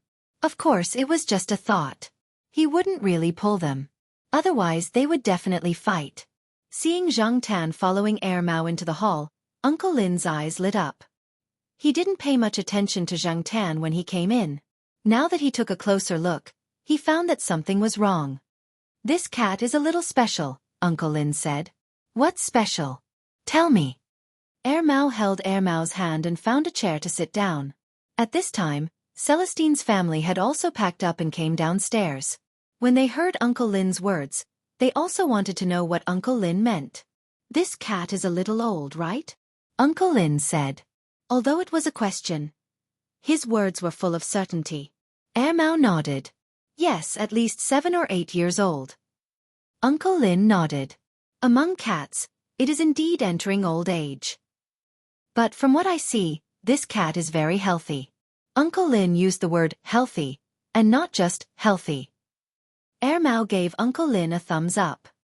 "Your eyes are really sharp. You didn't even touch its bones and you can tell the truth. It's not that I want to say this, but Black Coal is the only cat I've ever seen that eats human food, drinks spicy food, and wanders around causing trouble all day long. It's still healthy until now, but it suddenly fell ill at the end of last year and was in a coma for a week. But that was the only time. After it recovered, it returned to its original state. It didn't look weak at all. The people at the pet center also said that they couldn't find any abnormalities. Uncle Lin, why don't you take a look?" Air Mao said so much to let Uncle Lin take a look at Zhang Tan. If it didn't say it in detail, Uncle Lin might not spend too much effort on Zhang Tan. Now that it piqued Uncle Lin's interest, it could make Uncle Lin spend more effort. Even if he couldn't find any problems now, Uncle Lin would study it carefully afterward. When Air Mao said, "causing trouble," Zhang Tan's beard trembled. But, thinking that Air Mao was doing it for his own good, Zhang Tan didn't protest. Sure enough, Uncle Lin was very curious after hearing Air Mao's words. He stopped massaging and patted Big Mountain gently. "Big Mountain, sit over there first. I'll take a look at this little black cat." After Big Mountain got up, he didn't jump directly to the ground. Instead, he jumped onto a chair next to him and looked at Zhang Tan like everyone else. Under the gaze of so many people and cats, Zhang Tan came to the oval shelf where Big Mountain had just laid down. He was a little unused to it, but for his own little life, he had to endure it. Uncle Lin had interacted with countless cats and dogs. When he saw Zhang Tan, he knew that this cat would be obedient. He put out his hand and pressed Zhang Tan's body with ease. Zhang Tan cooperated with Uncle Lin's inspection. Soon, Uncle Lin thought for a moment and said, "This cat hasn't been sleeping very well recently." This was the truth. Zhang Tan had recently started to dream again. In addition, because of the long-distance travel, he was not used to being in the car for a long time, so his sleep was not as good as when he was at home. If Uncle Lin could see this, Zhang Tan now further believed in this man's ability. "It's just that." Uncle Lin paused and continued, "Except for the lack of sleep and some other small problems, this cat's physical fitness is not at all like what you said about a cat that always eats human food, drinks spicy food, and jumps outside all day long. Human food was heavier in salt, let alone a cat that ate spicy food. Hey, Uncle Lin, I'm not lying to you. Things like onions, garlic, chocolate, and many other things that even cats don't eat, but this cat eats them freely." Air Mao said. Zhang Tan and Uncle Lin were speechless. This sounded very awkward. What did it mean that even cats don't eat? Wasn't this cat a cat? Uncle Lin glared at Mao. Don't look at me like that. I haven't finished yet. This cat not only eats these things, it also drinks coffee and drinks cream. My black rice doesn't even touch these things. Mao pointed at Uncle Lin with his chin, meaning, look, it's so weird. With suspicion, Uncle Lin checked Xianxia again, and the results were the same as before. There are all kinds of strange things in the world. There will always be a few exceptions. Uncle Lin said, how about this? I'll give it a few acupuncture needles to relieve its insomnia. I'll also check if there are any other problems that haven't been detected yet. Okay, I'll have to trouble you. Black coal, bear with it. For the sake of your little life, a few acupuncture needles is no problem. Mao said. Uncle Lin opened the medicine box that he always carried with him and began to prepare the tools. Mao and Celestine helped move the things, so the acupuncture needles definitely wouldn't be in the hall. Yuan and Fatty Wei had been warned by their father not to make any noise. Since they wanted to watch from the side, they couldn't cause any trouble. Thus, the two children quietly sat on the chairs. When they saw the needles in Uncle Lin's hands, they looked as if they were facing a great enemy. Uncle Lin, isn't there a particular reason for the needles? Gong Qin said after seeing the needles that Uncle Lin took out. That's for sure. Giving acupuncture needles to animals is different from giving acupuncture needles to humans. The size of the acupuncture point is related to the cross-sectional area of the needle used. If the needle is too thick, it will definitely cause harm. For example, most clinical people use 28 to 30 size needles, 0, 32 0, 38 millimeters, but if you use a 28 to 30 size needle, 0, 38 millimeters, on a mouse, the stimulation will be too strong. It's the same as using such a thick needle to prick a human. Uncle Lin used his hand to indicate the width of the needle, which made everyone present tremble. On the other hand, the skin of animals is thicker than that of humans. If the needle is too thin, it will be very difficult to insert the needle. Thus, after considering a few factors, I usually use a 36 size needle, 0, 2 millimeters, for mice, but a 28 size needle is also fine for cats. While speaking, Uncle Lin had already finished the preparation work. Zheng Tan was still nervous about being injected with needles.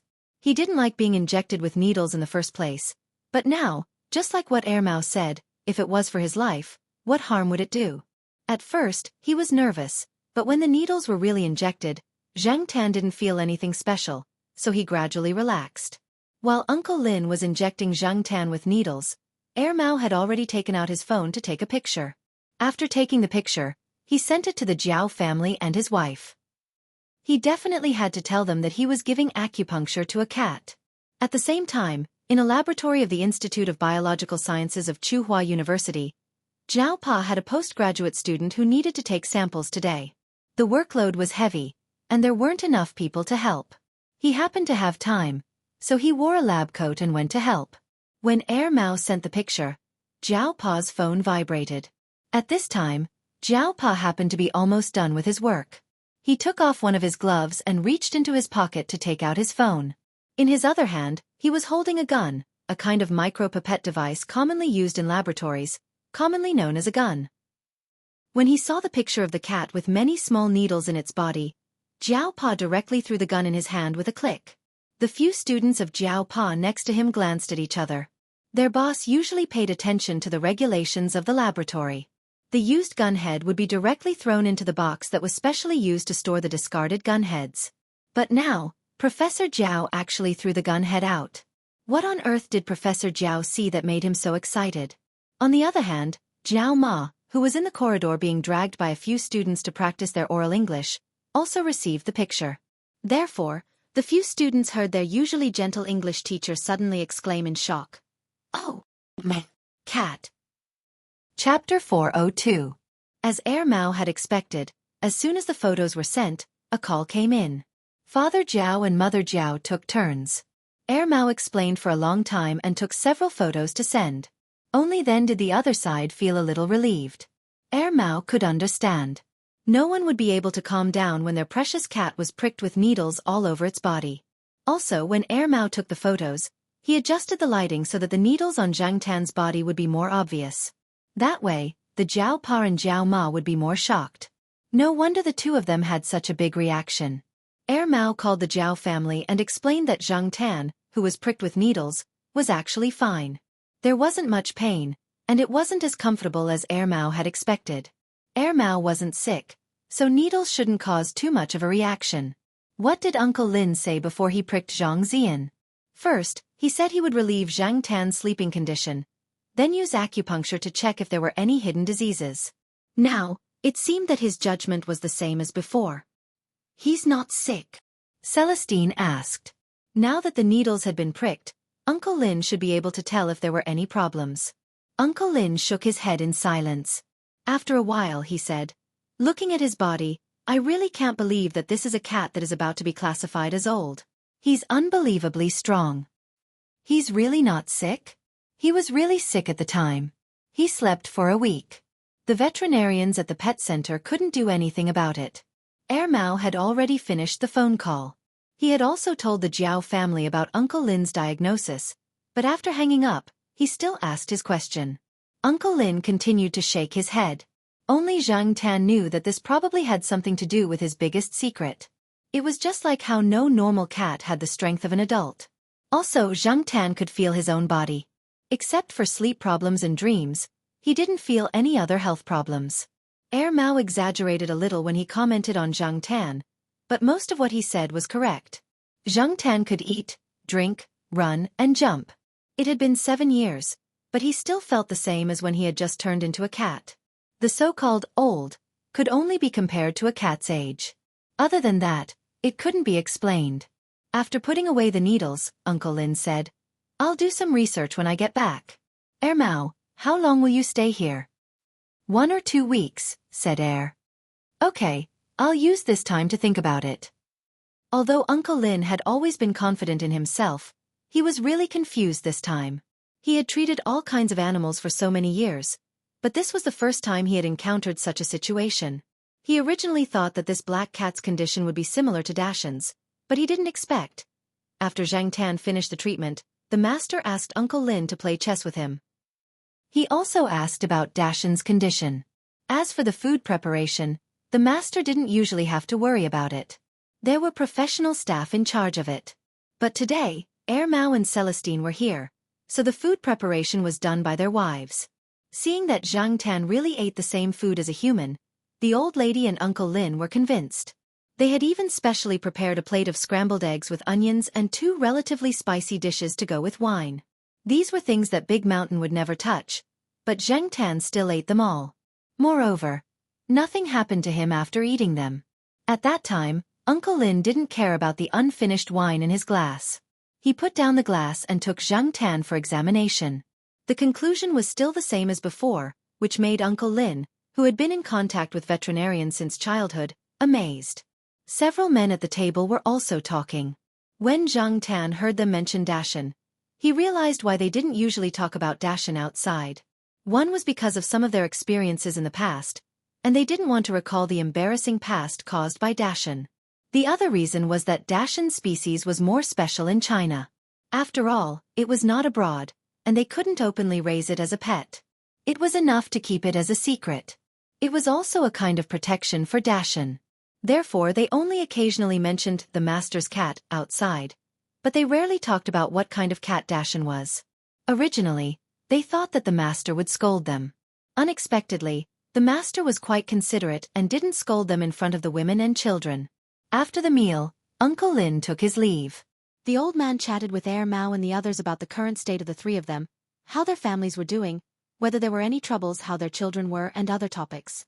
After that, the old man also talked about Dashan. The master picked up this unique cat in the mountains, which was a little far from here, and named it Dashan. Generally speaking, creatures like caracals shouldn't exist in the local area. However, he heard that there were people who illegally brought in wild animals, so it should be those people who brought it in. When Dashan was young, the master only thought that it was a slightly special cat. He had never seen a caracal before, so he didn't think much of it. Later, he heard from some people that it was a caracal. It was just that there were no caracals in the area, and after it was brought in, It became the only one in the area. Over the years, the master didn't think about finding a partner for Dashan, but every time this guy spent some time with him, he would kick away the partner that he went through a lot of trouble to get. Even though Dashan had a bad temper, was always causing trouble, and did things that were not always satisfactory, the master always kept Dashan by his side. After a long time, it became a habit, and the master treated Dashan as a friend in his old age. Dashan also got along well with his master. He didn't like to be carried by others, especially children, but that was others, not the master. Old people were special. Uncle Lin was one of them. After getting older, Dashan doesn't like to cause trouble as much as before, the master said. Celestine curled his lips. Not causing trouble? Who was the one who took off his son's pants? It could only be said that Dashan didn't cause trouble as much as before. He was old and didn't have the energy to cause trouble for others. He wanted to, but he didn't have the strength. As for Dashan, he didn't really dislike Mao and the others.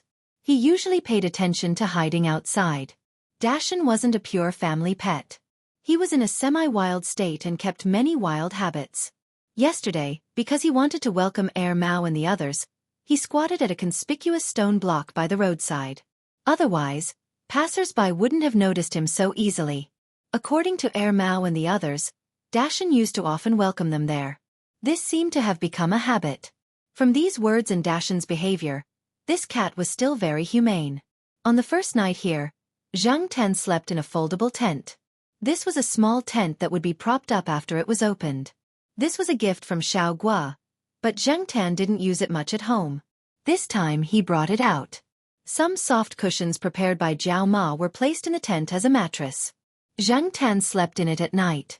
The foldable tent was placed on a small square table close to Yuan's small bed.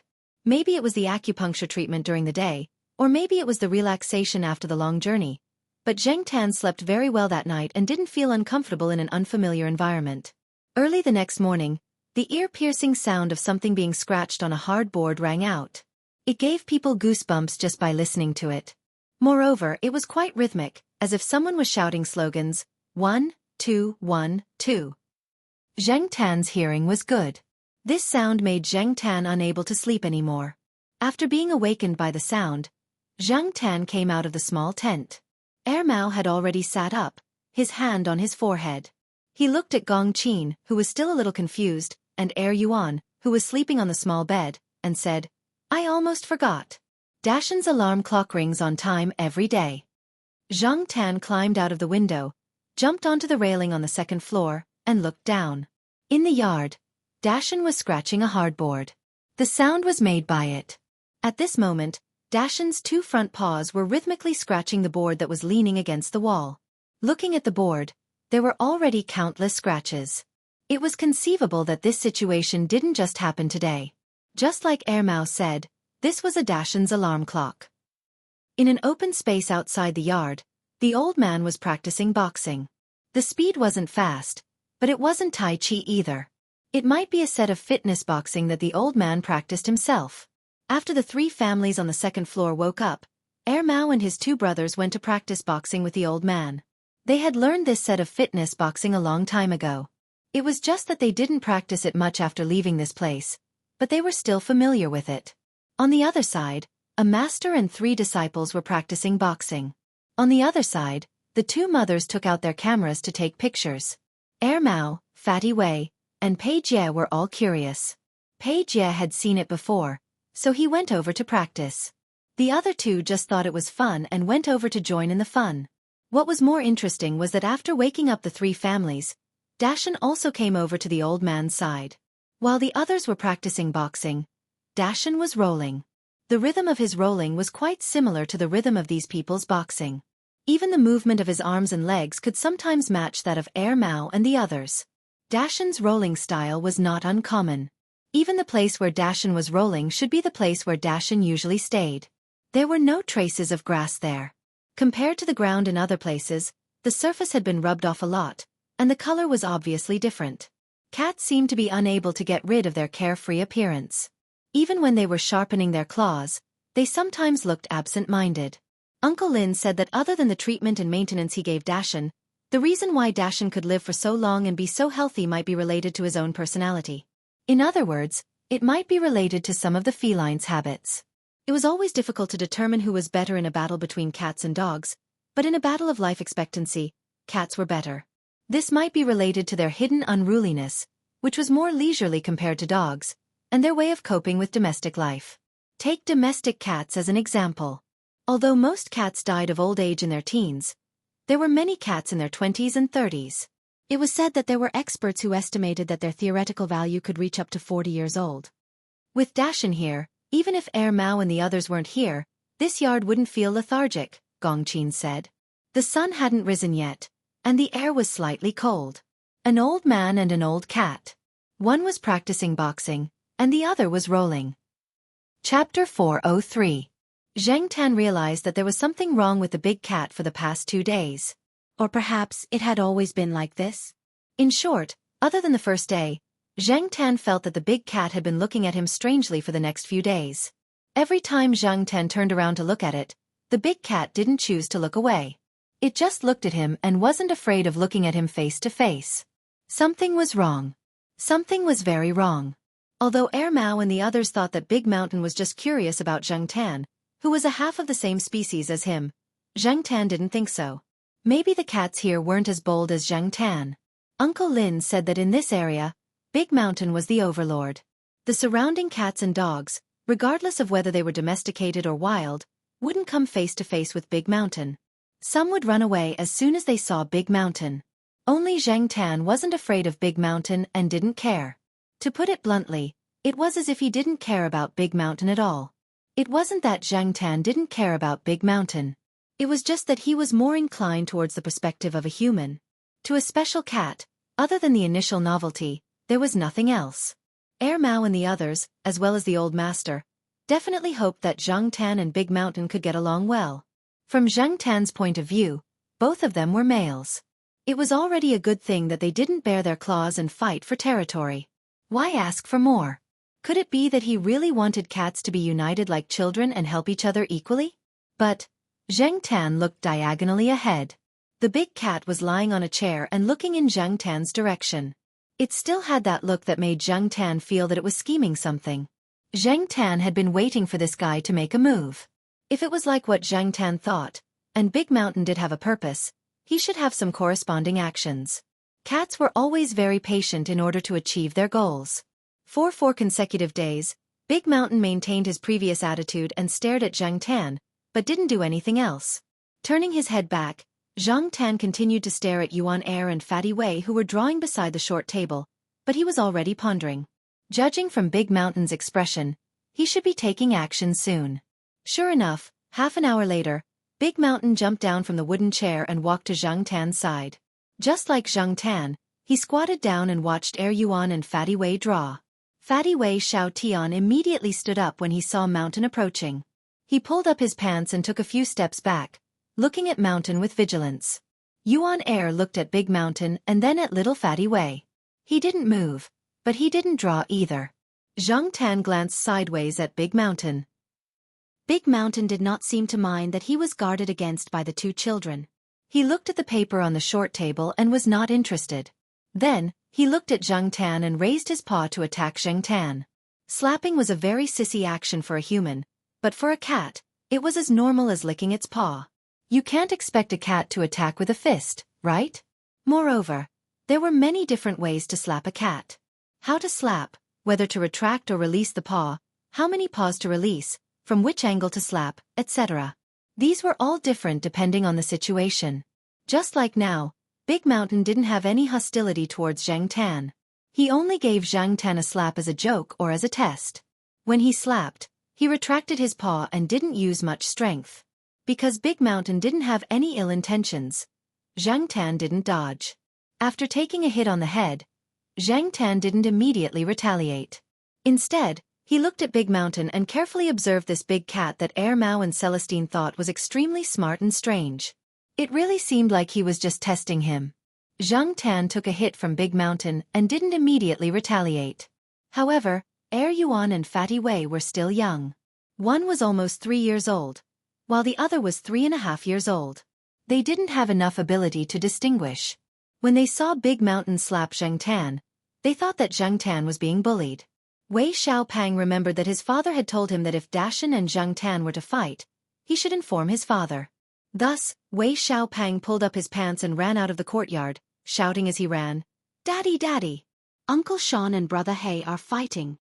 Yuan, who was sitting in the same place, took a drawing pen and hit Big Mountain after seeing Zhang Tan take a hit. To Yuan, Brother He was naturally closer to him than Uncle Sean. Since Brother He was being bullied, it was naturally Uncle Shan's fault, so he had to protect him even more. His posture wasn't bad, but it was a pity that Yuan's arms were short, so he didn't use much strength when hitting Big Mountain. Zhang Tan was immediately moved. Yuan was such a good child. After Big Mountain took a hit from Yuan, the two tufts of hair on his ears trembled. He looked at Yuan, then raised a paw and placed it on the sketchbook on the table, pushing it to the side. The sketchbook was flipped to the ground. This time, Zhang Tan slapped Big Mountain. Yuan helped him vent his anger, so he definitely had to help Yuan return the favor. He didn't use much strength and didn't open his paw. The strength of the slap was about the same as when Big Mountain swung at him. Yuan was pouting because her sketchbook was flipped, but when she saw Zhang Tan help her slap Big Mountain, she immediately stopped pouting. Outside the courtyard, the people who were startled by Fatty Wei's words had also rushed over. Seeing the situation in the courtyard, Mao and Celestine immediately relaxed. It seemed like there wasn't much of a fight, so it should be Fatty Wei's misunderstanding. Yuan had already picked up the sketchbook.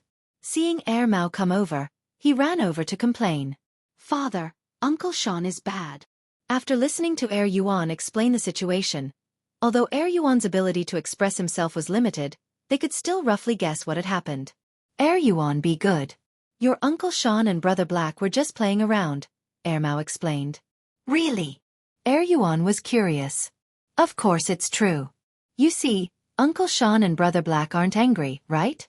This is how cats express their friendliness." Mao said. "Zhang Tan. Friendly my ass." In the afternoon, the three children were brought into the house to sleep.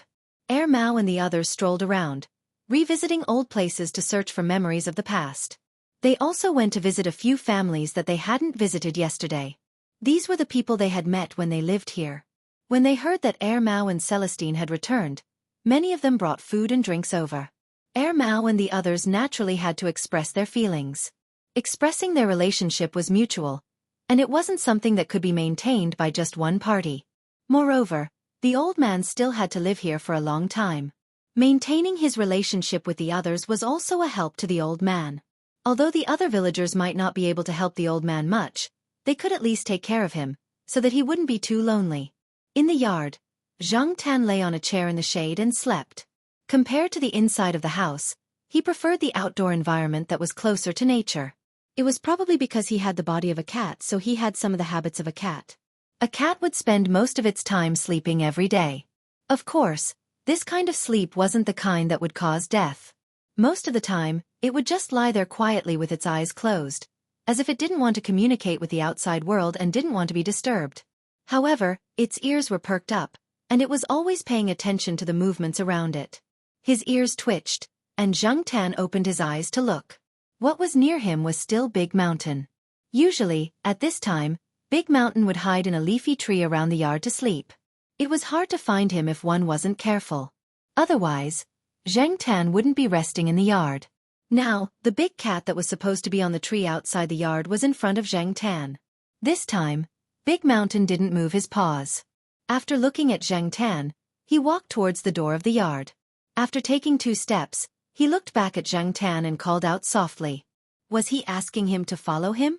Zhang Tan was puzzled. Curious about Big Mountain's purpose, Zhang Tan had nothing to do now. After stretching, he jumped off the chair. Seeing that Zhang Tan was following him, Big Mountain continued to walk out. Zhang Tan followed Big Mountain out of the yard and walked further and further away. Looking back at the yard that was almost out of sight, Zhang Tan paused and looked towards Big Mountain. Big Mountain noticed that Zhang Tan wasn't following him, so he stopped and waited. He seemed to be unhappy with Zhang Tan's sudden stop. What was this guy trying to do? Zhang Tan thought.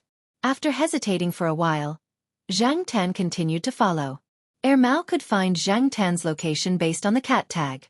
Even if Zhang Tan was left behind by Big Mountain and got lost in the wild, there was no need to worry. Zhang Tan, on the other hand, wanted to explore further, so she continued to follow Dashan. Big Mountain led Zhang Tan away from the familiar hill that wasn't too high. They left the village and entered the wild forest. There were no roads here. In the beginning, there were traces of human activity, but as they went further, there were fewer traces of human activity. Instead, there were traces of small animals. Zhang Tan followed Big Mountain and looked around vigilantly. Big Mountain was very experienced in surviving in the wild. His steps seemed light, but he was always paying attention to his surroundings. Zhang Tan learned a lot, but he didn't do much. He just followed, unlike Big Mountain who would occasionally play with rabbits and dig out bird nests. Looking at Big Mountain, Zhang Tan understood why so many ecologists and ornithologists didn't like cats. In some places where cats didn't exist, one more cat would be a big threat, not to mention a slightly bigger one. As natural hunters, cats wouldn't stop exercising just because they weren't hungry. After eating and drinking, they would play with their prey. They wouldn't care about the ecosystem, the food chain, or the invasion of species. They would act according to their own temperament. Big Mountain ate a small bird that Zhang Tan couldn't name. He played with it and dropped 2 eggs.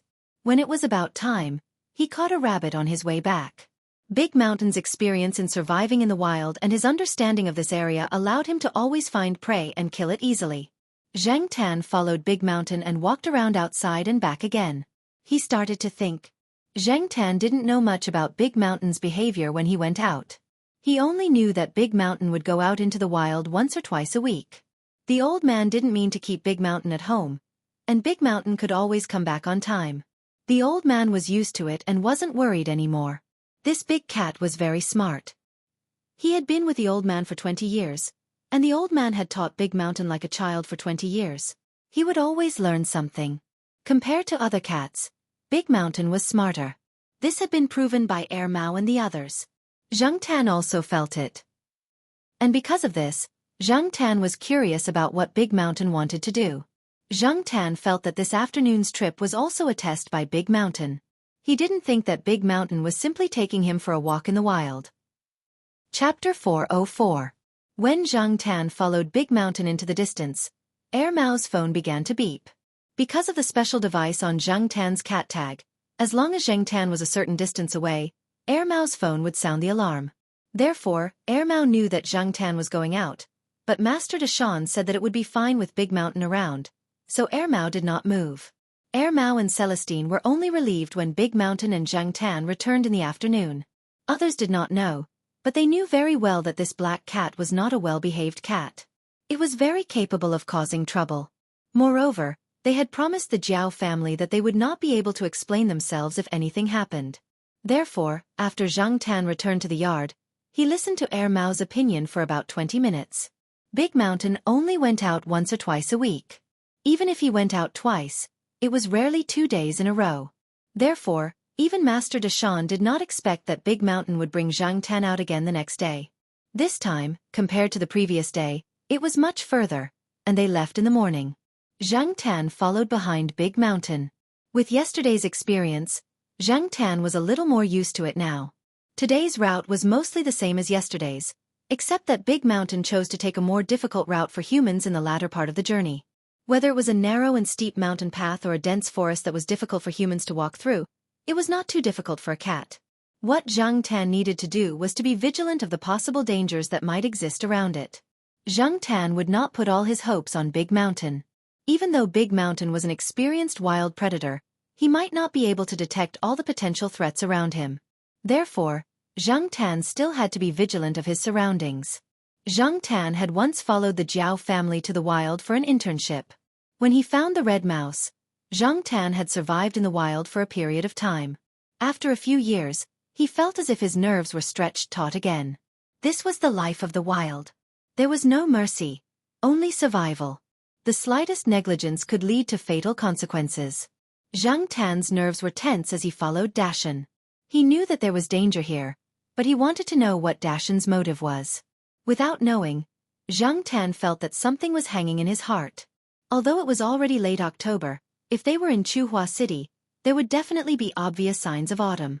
The temperature would drop, and there would be fewer mosquitoes in the wild. However, it was not the case here. The winter temperature here was higher than in the central region. Unless it was on some high mountains, it was hard to see a snowflake in the entire winter. Perhaps it was because of the temperature, but when Zhang Tan walked in the forest, he could hear the sounds of many mosquitoes. Sometimes, those mosquitoes would sway in front of him, making him want to immediately slap them to death, but Zhang Tan endured it. If the action of swatting a mosquito was too big, it could easily alarm some dangerous species. It was already close to noon. Dashan caught a bird to eat, and Zhang Tan only found a few fruits to eat. Unless it was absolutely necessary, Zhang Tan really did not want to touch raw food in the wild. When Dashan saw Zhang Tan eating the fruit, he was quite curious. He went over and sniffed it, then walked away in disgust and continued to eat his meat. After eating something, he was not so hungry anymore. Zhang Tan squatted on a branch to rest. There was no one in this area. After walking for so long, there were no traces of human activity. How much further did Dashan have to go? Zhang Tan had learned his lesson from the Red Mouse's trip. He did not want to be away for a few days or even longer than that again. Why don't we head back home later? As he was thinking, Zhang Tan's ears twitched, and he suddenly looked in a direction. If he did not hear wrongly, there seemed to be someone talking over there. He turned his head to look at Dashan on another branch. At this moment, Dashan was also looking over there. His face was a little serious, similar to usual, but his eyes were a little cold. Zhang Tan had seen similar eyes many times. When cats were hunting and playing with their prey, they would have similar eyes. However, compared to those cats that were hunting with interest, Dashan's eyes were more cold, like a real cold killer produced by nature. It made Zhang Tan's heart turn cold. Could it be that Dashan's target was the people over there? Looking at Dashan's expression, he probably knew that there were people over there. In a place so far away from the villages and towns, where almost all the environment was wild, there were actually people living there. Previously, Zhang Tan thought that there would not be any human activity in such a place. Hearing the movement over there, Dashan moved. His movements were very light, but very fast. He quietly approached the place.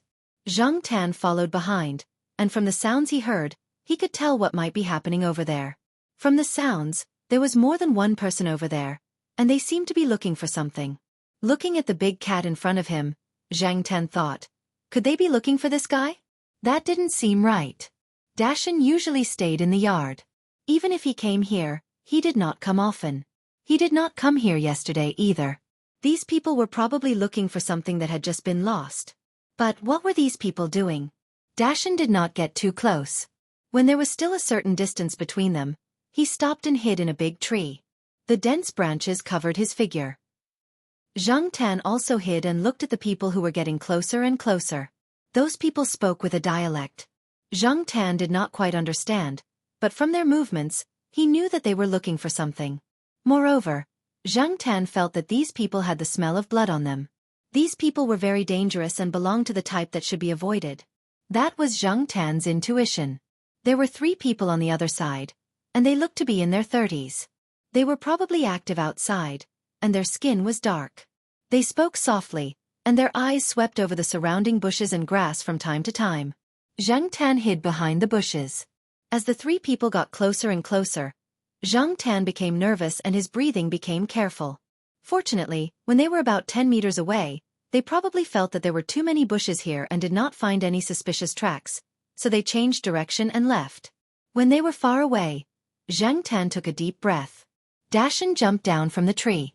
The branches made a rustling sound as he moved. Fortunately, those people were far away and could not hear it. After jumping down, Dashan looked in the direction that the 3 people left. His ears twitched, and after making sure that the 3 people did not return, he started walking again. Zhang Tan followed Dashan.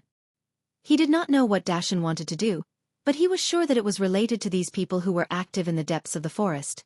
What should he do next? It was just 2 cats. Even if they had a grudge, what could they do to those people? Even if Zhang Tan turned into a human, he would not be able to fight against any of the 3 people. Of course, if they used other means, it would be a different story. Dashan did not seem to have the intention to chase after the 3 people. Instead, he walked in another direction. Half an hour later, Zhang Tan saw a simple shed made of cloth and wood. From the sounds coming from inside, he knew that there were some animals in the wooden house. Poachers? That was not right. Although there was a large wild forest here, and there were many wild dogs, wolves and wild boars, there were not many rare animals. This was what Zhang Tan heard from Mao. If they really wanted to poach, why would they come here? Wolf skin? At this time, two people came out of the tent. One of them yawned and walked into the tent next to him while the other walked around the area. Then, he sat down against a tree and lit a cigarette. When he heard something, he suddenly looked over. Whoosh! A brown figure flashed through the bushes and disappeared quickly. The person's vigilant eyes suddenly disappeared. As long as it was not a human, they did not care about other animals. Zhang Tan hid behind the cloth shed and saw that after the person found Dashan, he slowly sat down against the tree again. He did not seem to be worried at all. This person was very alert. Dashan's movements were actually very light. When he approached the cloth shed, he probably paused because of the smell of the animals inside and stepped on a very thin branch. When the person sat down again, Zhang Tan gently lifted the thick curtain of the cloth shed on the ground. Zhang Tan did not go in directly. He just lifted it a little and looked inside. There was a vent on the side of the cloth shed, and light came in from outside. Therefore, even if the inside of the cloth shed was relatively dark, Zhang Tan could still use the little light to see the situation inside the cloth shed. There were 5 cages inside. 2 of the cages contained monkeys, and 3 of the cages contained red pandas. They were not small pandas, but animals with a lot of reddish-brown skin. They were also called red pandas. Whether it was the 2 monkeys or the 3 red pandas, they did not seem to be in good condition. They were listless and did not move much in the cages. Zhang Tan once again wondered if these people were really poachers. They let them live, but did not pay much attention to their health. Are they really poachers? Looking at them, Zhang Tan suddenly felt a chill in his heart. He quickly put down the curtain and then quickly left the place. After Zhang Tan left, the person who was sitting against the tree appeared next to the cloth shed. What's wrong? The person who entered the tent before came out and asked. Nothing. Other animals are approaching. The person next to the cloth shed said. Oh, as long as it's not a person, it doesn't matter. The tension on the man's face suddenly dissipated. He yawned and walked into the tent again.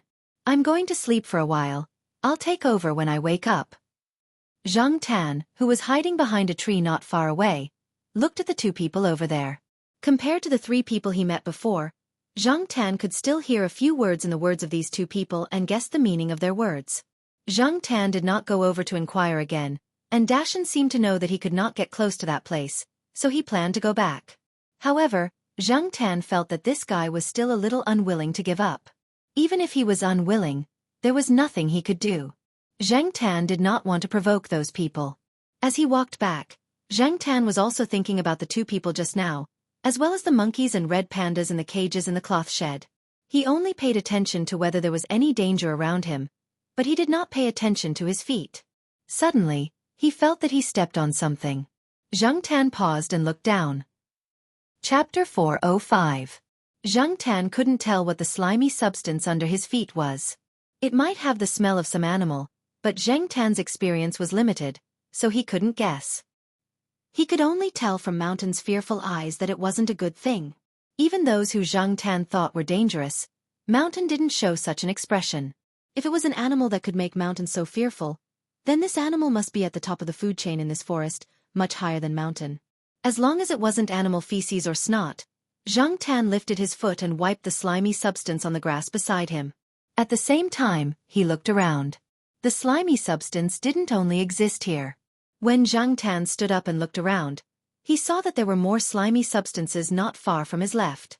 After thinking for a while, Zhang Tan chose a relatively tall tree and decided to look around to see if he could find anything. At least he had an idea. Even if Mountain knew what it was, he couldn't tell Zhang Tan. If Zhang Tan wanted to know, he had to find the answer himself. Standing on a branch more than 10 meters above the ground, Zhang Tan looked in the direction where he saw the slimy substance. More than 20 meters away, on a small patch of grass between 2 trees, there was a brown substance. From Zhang Tan's angle, he couldn't tell what it was for the time being. There was a lot of slimy substance there, just like the slimy substance that Zhang Tan had stepped on. Carefully listening to the surroundings, Zhang Tan didn't hear the sound of other people or large animals. He looked around to make sure there was no other danger. He estimated the distance to another tree, gathered his strength and jumped.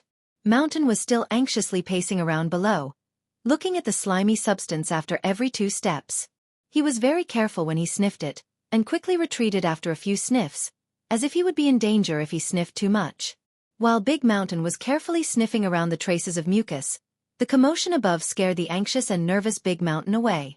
When he realized it was Zhang Tan who made the noise, he looked up from behind the tree. His gaze followed Zhang Tan's figure, and after a moment of hesitation, he decided to follow her. If the animal was a land animal, it would be safer for Zhang Tan to approach from above. Fortunately, Zhang Tan was already familiar with jumping from trees. There were many trees here, so after jumping a few trees, Zhang Tan came to a branch above the brown substance and looked down. The brown substance wasn't big. Otherwise Zhang Tan wouldn't have dared to approach it. Even if it was on the ground, it didn't mean that it wasn't dangerous. And the brown substance seemed to be the size of a wild rabbit. The more Zhang Tan looked at it, the more he realized it looked like a rabbit. Rabbit? Seems like it. However, there was a layer of slimy substance on the rabbit, and its overall appearance was a little different, as if it had been digested and then spat out. Many animals, such as cats, wolves and wild dogs, would tear the prey they caught into pieces when they were eating. They would tear the meat off the prey bit by bit and eat it instead of swallowing it whole like this. Yes, the digested rabbit was still intact when it was spat out.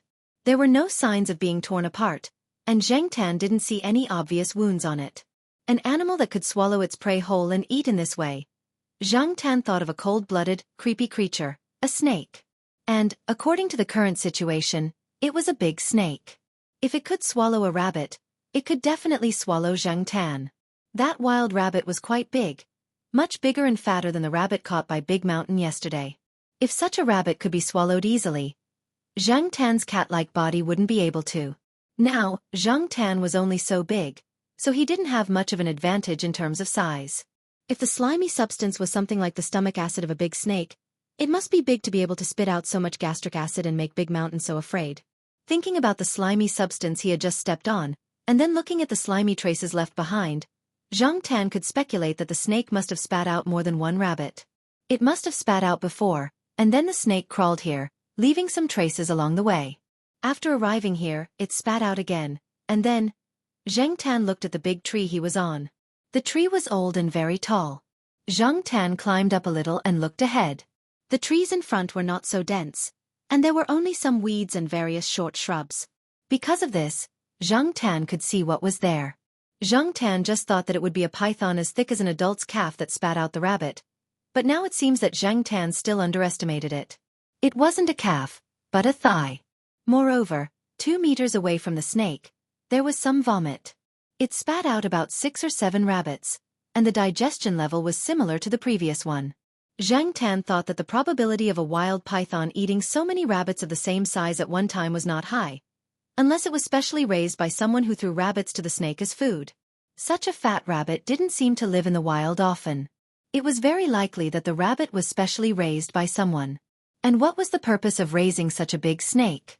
On the way from Peiliang's hometown, Zhang Tan heard from Mao and the others that there were indeed many people who raised snakes in this province. Because of the climate, there were many people who raised snakes, turtles, and flowers. There were definitely people who raised big snakes, but Zhang Tan didn't expect to encounter one here. The snake was curled up, motionless, and he didn't know whether it was dead or alive. It spat out almost all the food it ate, so it must be feeling unwell. It was such a big guy. No wonder Dashan was afraid. If the big snake was dead, it would be fine, but if it was alive, it was definitely an extremely dangerous thing. Zhang Tan didn't dare to get closer. He looked at Dashan below and thought that it was better to leave quickly. Curiosity killed the cat. Moving lightly on the tree branch, Zhang Tan planned to leave, but just as she took a step, she heard the sound of someone running in her direction, and the person was running very fast. It was the 3 people he met before. Could it be that they were looking for this big snake? Dashan had already heard the commotion and hid, but Zhang Tan didn't leave immediately. He came down from the tree and hid behind the trunk. The 3 people seemed to be in a hurry to find their target. Zhang Tan couldn't hold back his curiosity and followed them not far behind, but they didn't notice. Zhang Tan thought that if the situation went wrong, he would retreat immediately. At that time, even if the three people saw Zhang Tan and Dashan, they wouldn't have the energy to care about them. While Zhang Tan was thinking, the three people had already approached quickly. When they saw the big snake, they stopped about 10 meters away. They whispered to each other. Zhang Tan couldn't understand what they were saying, but it was obvious that the snake was their target. When they saw the snake, the three people's eyes were filled with joy. They looked as if they were relieved. Among the three, two of them took out their guns, and the other picked up a stone beside him and threw it at the big snake. The fist-sized stone hit the big snake, but the snake didn't have any reaction. Seeing this, the person who threw the stone continued to walk forward. When he got close to the big snake, he boldly lifted the snake's tail to take a look. After confirming something, he turned back and nodded to his two companions. The two people with guns were relieved to approach the snake. Looking at them fiddling with the big snake, Zhang Tan knew that the big snake was either dead, close to death, or had no strength to resist. Zhang Tan thought that they would directly drag the snake away, but then, Zhang Tan saw one of them take out a folding knife, turn the snake's body slightly, and then use the knife to cut open the snake's tail not far away. After cutting it open, the man used the knife to poke inside, and then pulled out a small glass bottle. The bottle had cracks, and some blood had entered it. In the small bottle, there was something pale yellow that hadn't completely dissolved in the blood. Zhang Tan didn't know what it was, but it was definitely not something good. Maybe it was another forbidden drug, or something like that. Zhang Tan had heard that some people used animals to transport drugs, so that they could avoid the eyes of some drug dogs or some people. Such a big snake in front of him was indeed a good warehouse. But for some reason, the bottle hidden inside broke, and the drug flowed out, finally causing the death of the big snake. It seemed that they had discovered another great secret. Should he tell Mao and the others? No, Zhang Tan directly rejected in his heart. This time, Mao and Celestine came with their families. They were just traveling and visiting the old people. It was inconvenient for them to move around. If they were really involved, it would be troublesome. These people might be desperados. If they didn't have the courage to do this kind of thing, how could they do it? These people were too dangerous. Forget it, this kind of thing would be taken care of by specialized people. Zhang Tan decided not to worry about it. He was just a cat, not a Superman who specialized in punishing evil and promoting good. After the three people struggled for a while, they dragged the snake away, probably finding a suitable place to dispose of it. They had already gotten what they wanted, and the snake was already dead. They wouldn't waste the effort to bring such a big snake back. After the three people left, Zhang Tan came out of his hiding place. This time, Big Mountain didn't want to continue staying there, and his footsteps were much faster. Did Big Mountain discover the hidden secret? Zhang Tan suspected, but the possibility was too small. Although Big Mountain was smart, he didn't know all these. His goal seemed to be those people, as if he had made enemies before. When he returned to the old people's house, Zhang Tan was relieved. It wasn't easy to go out, and he was scared witless. He even encountered those troublesome things. Looking at the two children who were drawing and playing in the yard, Zhang Tan decided not to care. When he came out, the Jiao Pa and Jiao Ma also told him not to cause trouble, as it didn't concern him. Zhang Tan pretended not to see it. At worst, he could report it anonymously. This time, he also brought his phone. When he left, he could report it anonymously. After making the decision, Zhang Tan's mood was much more relaxed. He was even in the mood to play with a lighter on the shelf next to the kitchen. It seemed that he hadn't used it for a long time. There was no one here. Mao and the others hadn't returned yet. The two mothers were talking in the living room, looking at the two children in the yard, and didn't notice Zhang Tan. Zhang Tan ignited the lighter, extinguished it, ignited it, and extinguished it again. After repeating this many times, Zhang Tan scolded himself for being so bored that he could play with the lighter for a few minutes. Putting down the lighter, Zhang Tan looked sideways. Big Mountain was standing not far away, staring at Zhang Tan. He looked at Zhang Tan, and then at the lighter that Zhang Tan had thrown at his feet. He walked over to the lighter and tried it with his paw. He couldn't do it. He tried again, but still couldn't do it. Zhang Tan didn't stay there and let Big Mountain study the lighter. Therefore, when the old master returned with Mao and the other two, he only saw Zhang Tan with the two children. After searching for a while, he found Deshawn next to the kitchen. When he found Deshawn was still fiddling with the lighter. It had been an hour, but he still hadn't been able to ignite the little toy. With a bang, Big Mountain slapped the lighter far away and stared at Xianxia. Chapter 406. Big Mountain was also very curious. In order to learn how to play with the lighter, he would go to Xianxia early in the morning every day, with the lighter in his mouth. Xianxia would only teach Big Mountain how to play with the lighter when there was no one around. When there was someone around, he would never teach him. Big Mountain's ability to learn was as strong as his curiosity. Although he was not as good as Xianxia, compared to other cats or other animals in the cat subfamily, Big Mountain was quite smart. After Big Mountain learned how to play with the lighter, he did not bother Xianxia anymore. He went out to find a place to practice with the lighter in his mouth. Xianxia only hoped that this guy would not burn the tree because he was playing with the lighter. Without Big Mountain, Xianxia had time to follow Mao and the others to the village to see the turtles. After being here for so long, Xianxia had not really walked around the village. The day before yesterday, Mao and the others went to see a family's sow giving birth to piglets. Xianxia also wanted to go and see. There were more farmers here, and he heard that the family was raising piglets. Xianxia had only eaten them before, but had never seen them give birth. He wanted to go and see something new, but he was blocked by Big Mountain. He had to teach Big Mountain how to play with the lighter, so he missed the time to see the piglets. Today, Mao and the others were going to see the golden turtle, and Xianxia just happened to follow them. Although this place was remote and did not look like a rich place, in fact, many families here had millions of assets, and their houses were built like luxurious villas. For example, the family today had spent millions on surveillance and anti-theft equipment, and the golden turtle in the house was worth more than 10 million. However, in Xianxia's eyes, the golden turtle that sold for 200,000 or 300,000 was nothing special. After looking at it for a while, he lost interest and squatted on the side, yawning. After visiting the breeding site, Mao and the others were taken to a place to rest. They sat on a big balcony on the second floor and drank tea. The person who showed them around was about the same age as Mao. Mao called him Deheo. The people here seemed to like adding the word Deheo in front of their names, even if they were only in their 20s or 30s. At this time, Dehao was bragging to Mao and the others about how he had become rich in the past few years. This person was more familiar with Mao and the others. They used to play together when they were here. Raising turtles was actually a suggestion made by Mao. Later on, this guy became more and more popular. Now, he was also a millionaire with a net worth of tens of millions. Who is that person? Celestine suddenly asked. Deheo stopped talking and looked downstairs in the direction that Celestine was pointing. The balcony on this side was already behind Deheo's house, and they could see the walkway outside the back door. At this time, a person passed by this walkway. The person Celestine pointed to was this passerby. And when Wei Ling and the others were looking downstairs, the people passing by also raised their heads to look upstairs. After a brief exchange of glances, that person looked forward again and continued walking, maintaining the same speed and pace as before.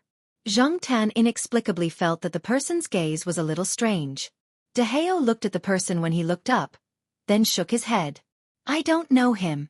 He's probably a family friend who came to visit. Deheo was about to continue talking about his family history, but Mao beat him to it. Deheo, whose family is that? Deheo looked in the direction Mao was pointing and said, Oh, Dekang's family. That's the famous Snake King family here.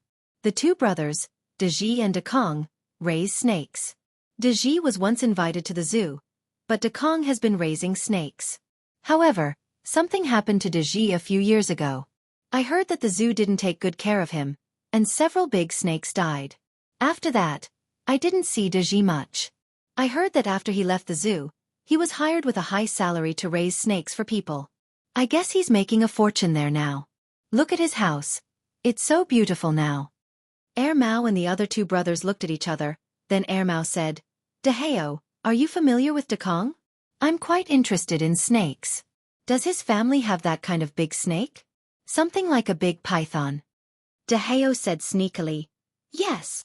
Because many breeding practices did not conform to the local rules in the strict sense, Deheo did not speak too loudly. If he was not familiar with Mao and the others, he would not have said too much. He has a lot of snakes. I've seen a giant python in his house. It's so thick. I heard that he bought it from somewhere else at a high price. Deheo compared it. Zhang Tan looked at it. It seemed to be about the same size as the one he saw in the forest a few days ago. However, something happened in the past. That big snake ran out and ate a few people's livestock. It almost killed them. Later, the village had a rule that they were not allowed to raise such a big snake, nor were they allowed to raise poisonous snakes. Otherwise people would be afraid. However, Deheo lowered his voice. I think they still raise it in private. It's just that no one has seen it. Deheo took Mao and the others to the so-called Snake King's house. It was not far from Deheo's house. They walked along the road for about 100 meters and turned a corner. From the balcony on the second floor, they could see the Snake King's house. After arriving at the door, Deheo began to knock on the door. Dekong! Dekong, are you there? Deheo was about to knock on the door but was stopped by Mao. Mao took out a thin iron wire and began to fiddle with it. After a few seconds, the door lock was opened. Deheo said, "Your skills are still as good as before." Mao made a shu gesture to Deheo. Celestine and Pei Liang had already quietly entered. Although Deheo did not quite understand why Mao and the others were doing this and felt that something was wrong, he trusted Mao. This was because he knew that Mao and the others were much richer than him. They would not covet his and Dekang's little assets at all. Since it was not a matter of interests, it was possible that something had really happened. He knew that Mao and the others were still quite capable. Zhang Tan followed behind. When Pei Liang and Celestine entered the house to look for the people, he and Deheo stood at the door and did not move around. After a while, Celestine's voice came from the house.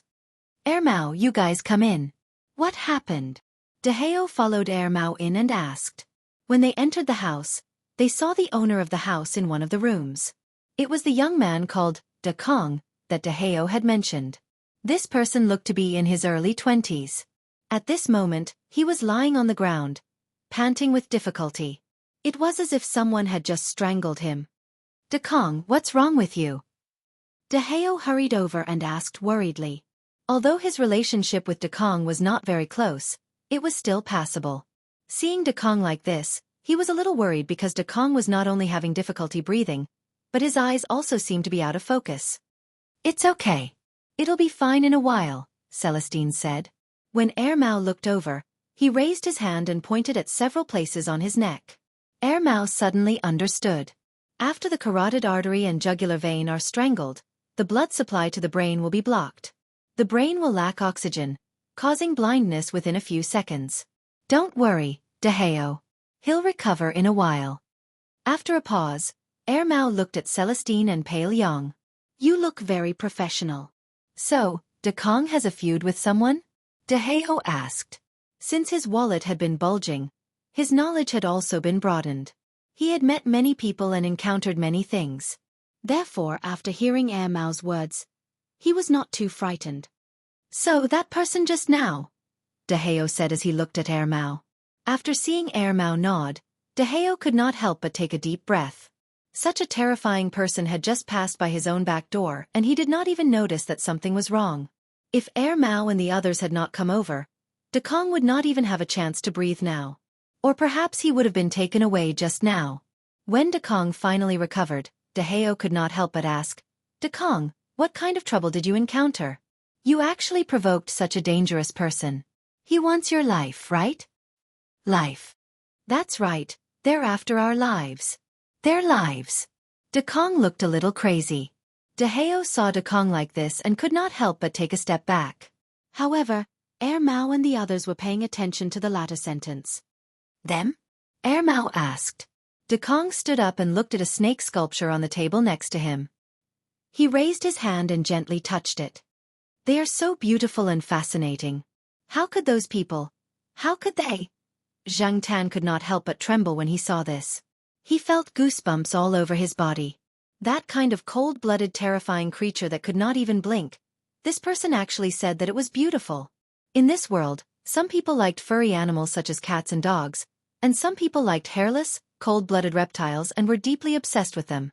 Obviously, Dekong and his brother were such people. Dekong briefly explained the reason for the incident. The key point was not Dekong, but Dekang's brother, Deji. Back then, Deji had a problem taking care of the snakes in the zoo. In fact, the problem did not lie with Deji. The truth was that the snakes that were thought to have died due to improper care were actually taken away by someone. Back then, when Big Brother was wrongly accused by the people in the zoo, he said that justice is in people's hearts. What was the truth? Many people in the zoo knew. Dekong sneered. Ha! Justice is in people's hearts. In fact, it's useless bullshit. If you don't say it, you will always be wronged. My big brother was wrongly accused for 5 years. He was also used for 5 years. After Deji left the zoo, he was asked to help take care of the snakes with a high salary. The big snake that the two brothers had bought back and raised for several years was also bought at a high price. Deji had been taking care of it there. A few days ago, Dekong received a text message from his brother. Deji found that the person who asked him to take care of the snake used the snake as a transportation tool to deceive people. In the end, this tool would die without a doubt. Deji could not bear it, so he secretly tampered with the cage, hoping that the big snake would escape halfway. As for Deji, he found an opportunity to leave. Until now, Dekong had not contacted Deji until today, when that person came to ask about Deji's whereabouts. Unexpectedly, not long after that person came, Mao and the others came over. After that person heard the movement outside the door, he immediately left through the window. Mao and the others also had an idea in their hearts.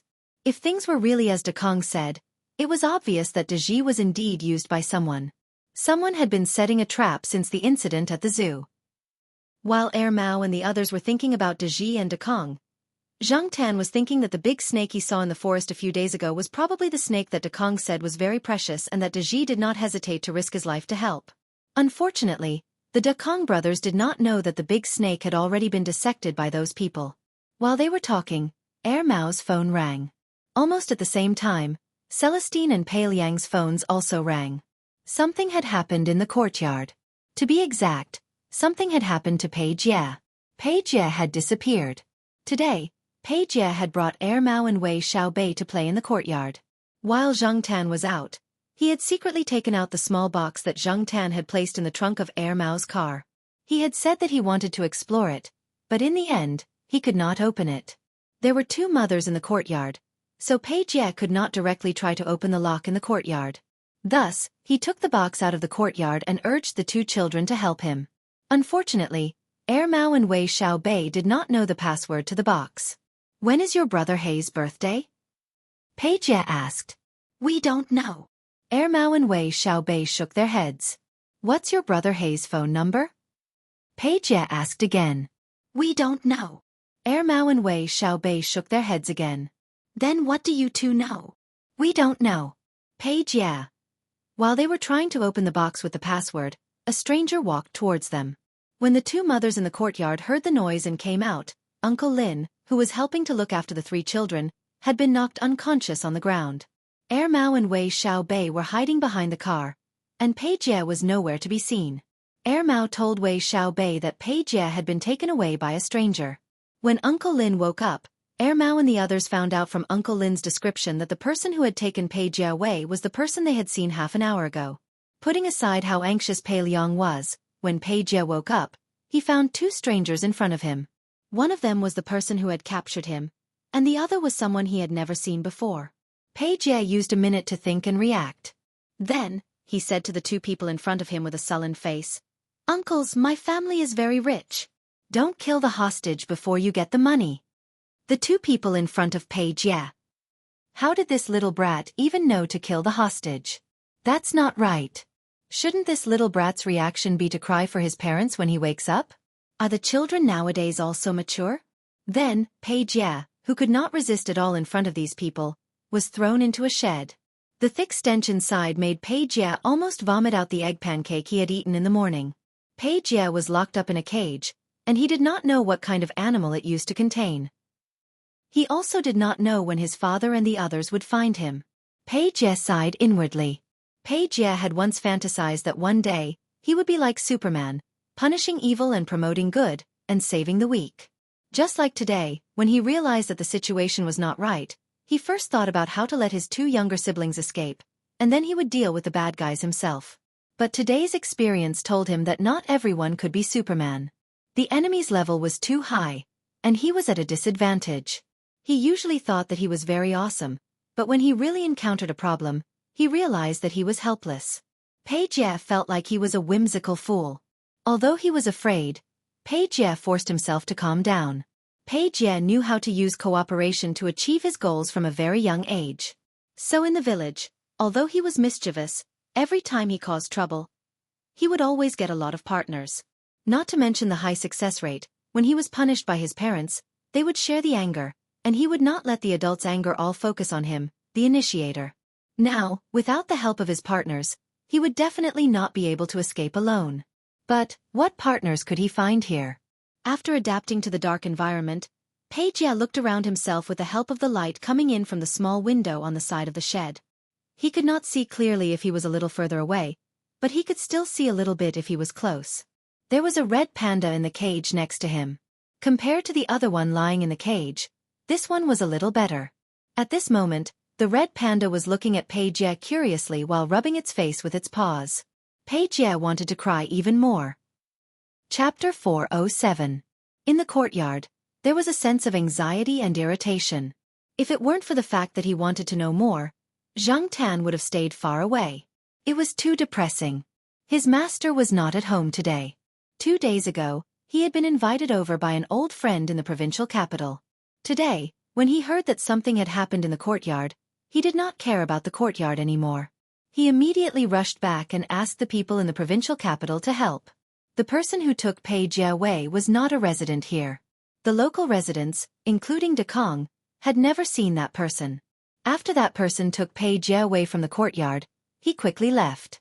Mao and the others could follow the tracks to the roadside. There were tire tracks left by the motorcycle. If they continued to chase, it would be difficult to catch up.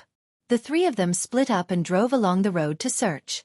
At first, they didn't find anything. This place was too remote, so there was no way to count on the road cameras. Mao had been driving along the road for more than half an hour before he found the motorcycle abandoned by the roadside. The person was gone. At that time, the person should have abandoned the motorcycle and left in another car. The smell was cut off here. Even if Zhang Tan and Dashin came to help, they wouldn't be able to find them. The 3 of them could only go back to the courtyard again to think of a way. Pei Liang now hoped that the other party would call, blackmail, as long as he could hear some news. Unfortunately, there was no news. "It's my fault," Celestine whispered. Because of his former profession, he was more sensitive to people in some special industries. That was why he asked about the passerby when he was at Dekang's house. "I'm also at fault," Mao said.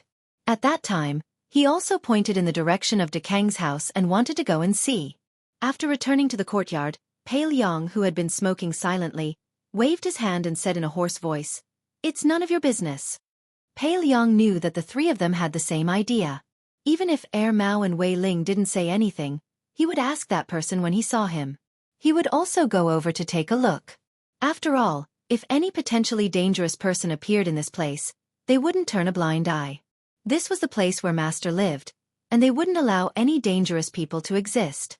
What Pei Liang wanted to know now was why that person took Pei Jie away. According to the information provided by Dekong, coupled with some of his master's connections in the provincial capital, he found a lot of things in half a day. Dekong was right. There was indeed a problem with the zoo that hired De Ji at that time. Someone used animals to transport some prohibited items to other places. The people and things involved were still being investigated. Everyone knew that zoos sometimes interacted with each other, such as exchanging animals, giving them away, or buying them to get some supplements to enrich the zoo. In recent years, due to the considerable profits and high returns from the construction of wildlife parks, many places have set off a rush to build wildlife parks. Although the establishment and development of these safari parks had indeed made positive contributions to enriching the public's leisure life, developing popular science education, and expanding tourism, many safari parks had problems due to poor management.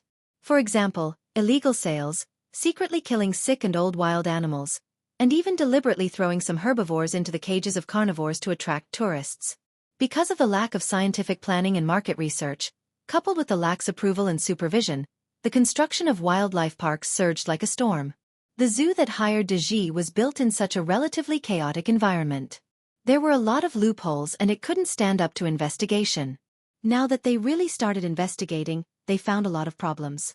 The matter of Dekang's brother Deji being wrongly accused was just an inconspicuous corner. The zoo's matter involved too many administrative departments. Mao and the others didn't care about those and didn't want to care.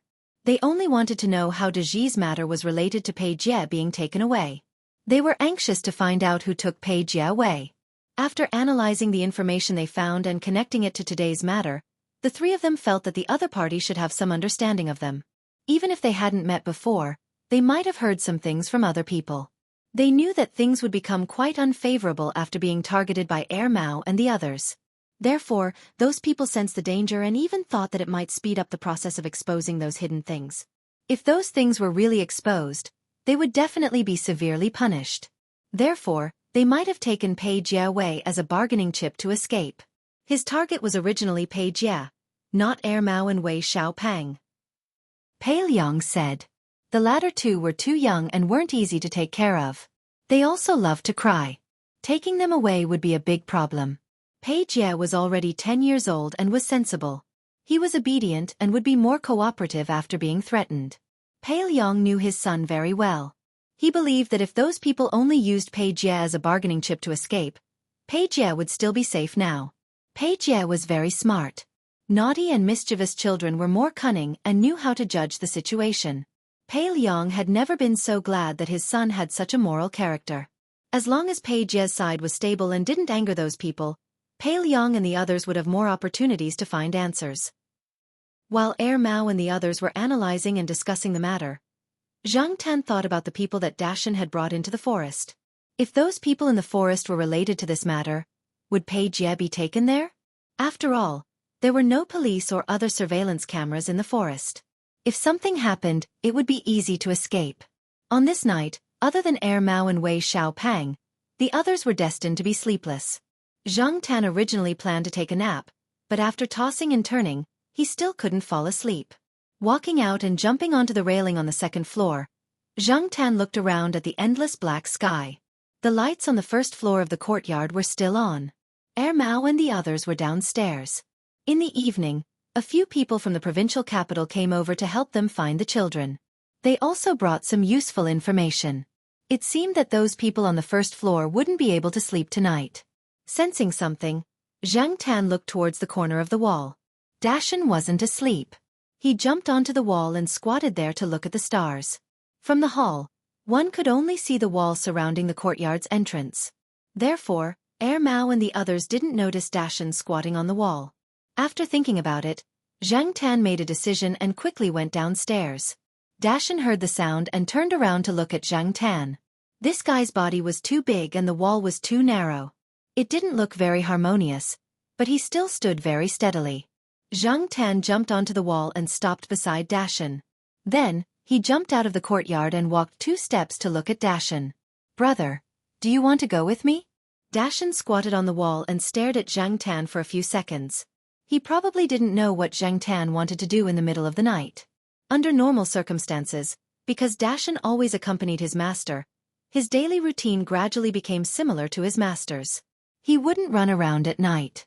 But now, when he saw that Zhang Tan wanted to go out, he didn't know whether to follow him or not. He looked back at the lights on the first floor, then turned back and jumped down from the wall. Seeing that Dashan followed him, Zhang Tan was relieved. Even though he had gone there with Dashan before, he might not be able to remember the way. With Dashan as a guide, Zhang Tan would be able to avoid detours. Yes, Zhang Tan still decided to go to the place where they had seen suspicious people and tents. Even if he couldn't find Pei Jie there, he could always find some other clues based on the people and things there. According to the information that Zhang Tan got from eavesdropping on Mao and the others, the people in the forest were very likely to be related to Daji's matter. In this way, it was very likely that they were related to the person who took Pei Jie away. The night was full of endless unknowns and dangers. Many nocturnal animals that were quite a threat to Zhang Tan, and the others would also be active. Zhang Tan took down the cat tag and hung it on a tree. That way, even if he ran far away, Mao and the others wouldn't be alerted. Before they really found useful information, Zhang Tan didn't want to distract Mao and the others. In fact, the journey at night wasn't that difficult for Zhang Tan. After all, cats had good night vision and wouldn't be lost in the dark like humans. But even so, the journey was much slower than the last time. One was that Dashan wasn't used to walking around at night, and sneaking out at night, Dashan was still suspicious. He would probably be scolded when he went back, so he wasn't as decisive as last time. When it was almost dawn, Zhang Tan passed by a place and smelled a familiar scent. It was left behind by Pei Jie, and the other was the person who took Pei Jie away. As expected, Pei Jie was brought here. It was a worthwhile trip. In order to make it easier to move at night, Zhang Tan didn't wear a vest, so it was impossible for him to bring a mobile phone. Without a mobile phone, and the cat tag was left in the yard, he had to think of another way to inform Mao and the others. Zhang Tan and Dashan couldn't fight against those people alone. Dashan apparently also recognized Pei Jie's scent. This time, he ran more decisively and didn't hesitate like before. The person who took Pei Jie away should have entered the forest from another road, probably to get rid of Mao and the others. Following the scent, Zhang Tan and Dashan quickened their pace. It was already dawn. Usually, Dashan would get up and turn on the alarm clock at this time. Even if he didn't sleep the whole night, at this time, Dashan was much more energetic. Of course, it was also because he was excited to find Pei Jie's scent. It was the same place, the same tent where the animals were kept. There were originally only 2 tents around the tent, but now there was one more. Someone must have joined in. With the experience from last time, Zhang Tan didn't go near the tent for the time being. There were people guarding the tent, and they looked like they were asleep. However, Zhang Tan didn't dare to take the risk. Those people were too alert, and the slightest carelessness could cause more harm than good. Dashan didn't move either. Every movement was careful and quiet, as he was afraid of alerting the people over there. Zhang Tan thought for a while and retreated far away from those people's alert range. After Zhang Tan moved, Dashan quickly retreated. It had to be said that Dashan was indeed very smart.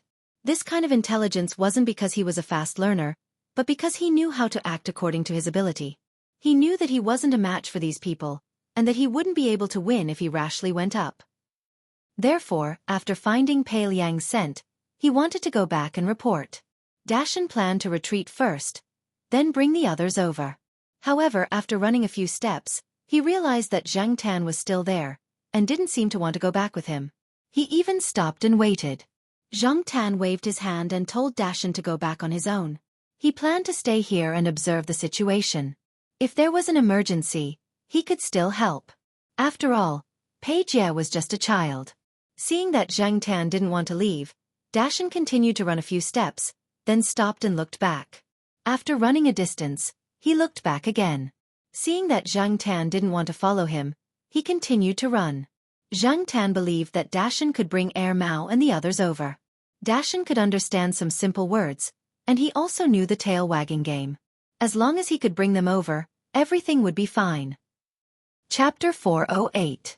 When Mao and the others realized that Zhang Tan and Dashan were missing, the sun had already risen. There was no alarm clock like Dashan today. If it were any other day, everyone would have noticed it immediately. However, it was a special situation now. Everyone's attention was on Pei Jie's case. They had been analyzing and discussing the whole night, and their eyes were bloodshot. After all, their master was old and couldn't stay up with them. At 3 or 4 o'clock in the morning, he was persuaded to rest by Mao and the others. He hadn't woken up yet. Mao and the others didn't make any big movements. The whole yard was unusually quiet. When everyone finally realized why the silence was unusual, they realized that the 2 cats weren't in the yard. With Pei Jie's disappearance, the first thing that came to everyone's mind was whether the 2 cats had been quietly killed. However, on second thought, that wasn't right. Celestine and Mao were very clear about the abilities of the black cat. It couldn't have been killed so easily. It would have howled if something happened, right? Moreover, Mao didn't call the police on his phone, which meant that the other party should still be nearby. Uncle Lin wanted to call someone to help look for the cat, but Mao stopped him. Wait, let me take a look first. Mao took out his phone and opened one of the icons. One of the bright spots was very clear. Nearby. When they heard Mao's words, they felt a little uneasy. If Mao was nearby, they would have shouted a few times. Although they had lowered their voices in fear of waking up their master, with the cat's hearing, it was enough to hear their words clearly. However, the fact was that there was no response at all. Mao held the phone and followed the signal on the screen until he saw the cat tag that Zhang Tan had hung on the tree. The cat tag was taken by someone? Uncle Lin asked worriedly. He had a good impression of the black cat. He was just afraid that it had been killed. Mao took the cat tag and looked at it. He shook his head and said, "No, it wasn't taken by someone else. No one can take this cat tag except for itself." Mao said the last sentence very softly. Those who were a little further away couldn't hear it clearly. For example, Uncle Lin only heard the first sentence. He didn't hear the last sentence at all. Otherwise, he would definitely be confused. What did Mao mean by other than itself? No one can take down the cat tag. Senior brother Pei, I think Black Coal must have found some clues. That's why he left to look for clues. As for Big Mountain, I think he was called over to help, said Mao. Mao knew Zhang Tan quite well. After all, they had been neighbors for so many years. It would be strange if he didn't know. Pei Liang nodded and did not say anything. Regardless of whether what Mao said was true or not, it was good that there was still hope. When Big Mountain returned, it was almost noon. Mao and the others went out to search but did not find much useful information. When they saw Big Mountain in the yard, their eyes lit up. Mao looked around the house and didn't see Zhang Tan. "Dashin, where's Black Coal?" Mao asked. "Big Mountain is back?" The old master walked out of the house quickly and called Big Mountain over. Big Mountain listened to the old master the most. When the old master asked, Big Mountain was more cooperative. Hence, after the old master spoke, Mao and the others didn't say anything and listened closely. After living together for so many years, the old master knew Big Mountain's character and ability very well. Hence, the questions he asked were easier for Big Mountain to understand. "Where's Black Coal?" the old master asked. Because of Mao, the old master now called him Black Coal. Big Mountain also knew who this name referred to. When he was learning to play with a lighter, he had heard this name many times. When Big Mountain heard this, he glanced in a certain direction. Mao and the others memorized the meaning of this action. Big Mountain had a strong sense of direction.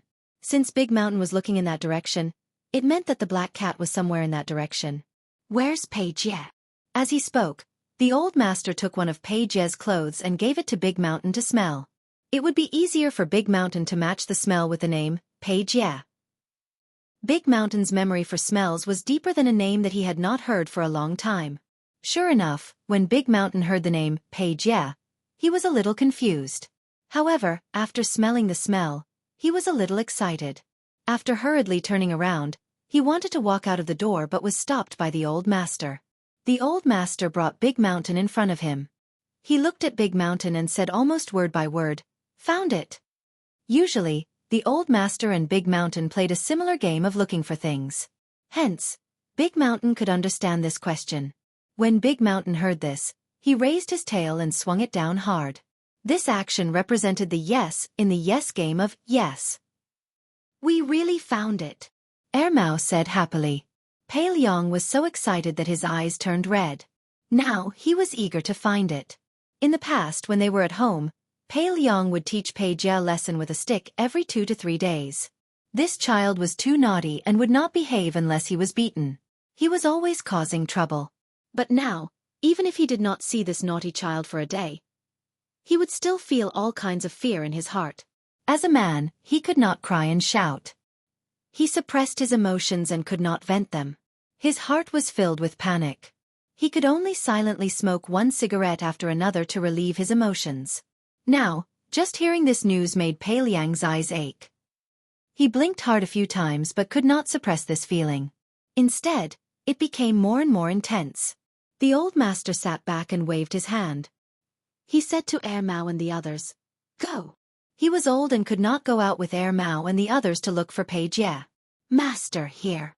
Celestine looked at the old master. "Don't worry. They are here. It will be fine. You just have to be careful." The old master pointed to the few people who followed them. Among them, there were people who came from the provincial capital to assist in the investigation. There were also a few people who were on good terms with the village. They were all here to protect them. There was no need to worry that someone would take advantage of the situation and harm the elderly and children here. The cooperation of the three brothers was more reliable than others. The old master was very confident in his disciples. When Big Mountain led Mao and the others into the forest, Xianxia had already woken up from his nap. Although the quality of his sleep was not very good, after this nap, his spirit was indeed much better. His physical strength had also recovered. He observed that there were 6 people there. The 5 people he saw before and the person who took Pei Jia away. It was lunchtime. The 6 people gathered in a tent, eating and chatting. They were probably discussing what to do next.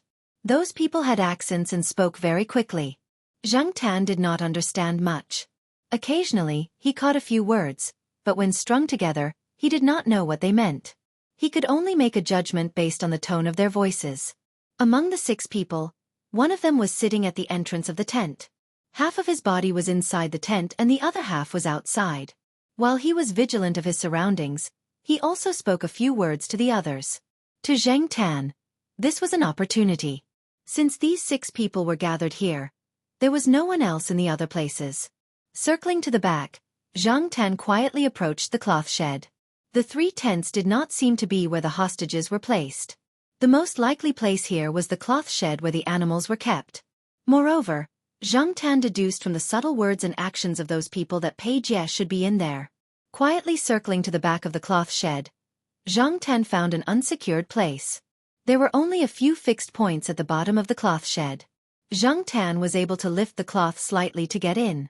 This was the advantage of his size. If he was slightly bigger and wanted to get in, the commotion would definitely attract those people. After listening carefully, Xianxia confirmed that those people were on the other side of the tent. He carefully lifted the unsecured cloth hanging down from the cloth shed and quickly got in. The inside of the cloth shed was much darker than the outside, but it did not affect Xianxia much. He could clearly see the situation inside.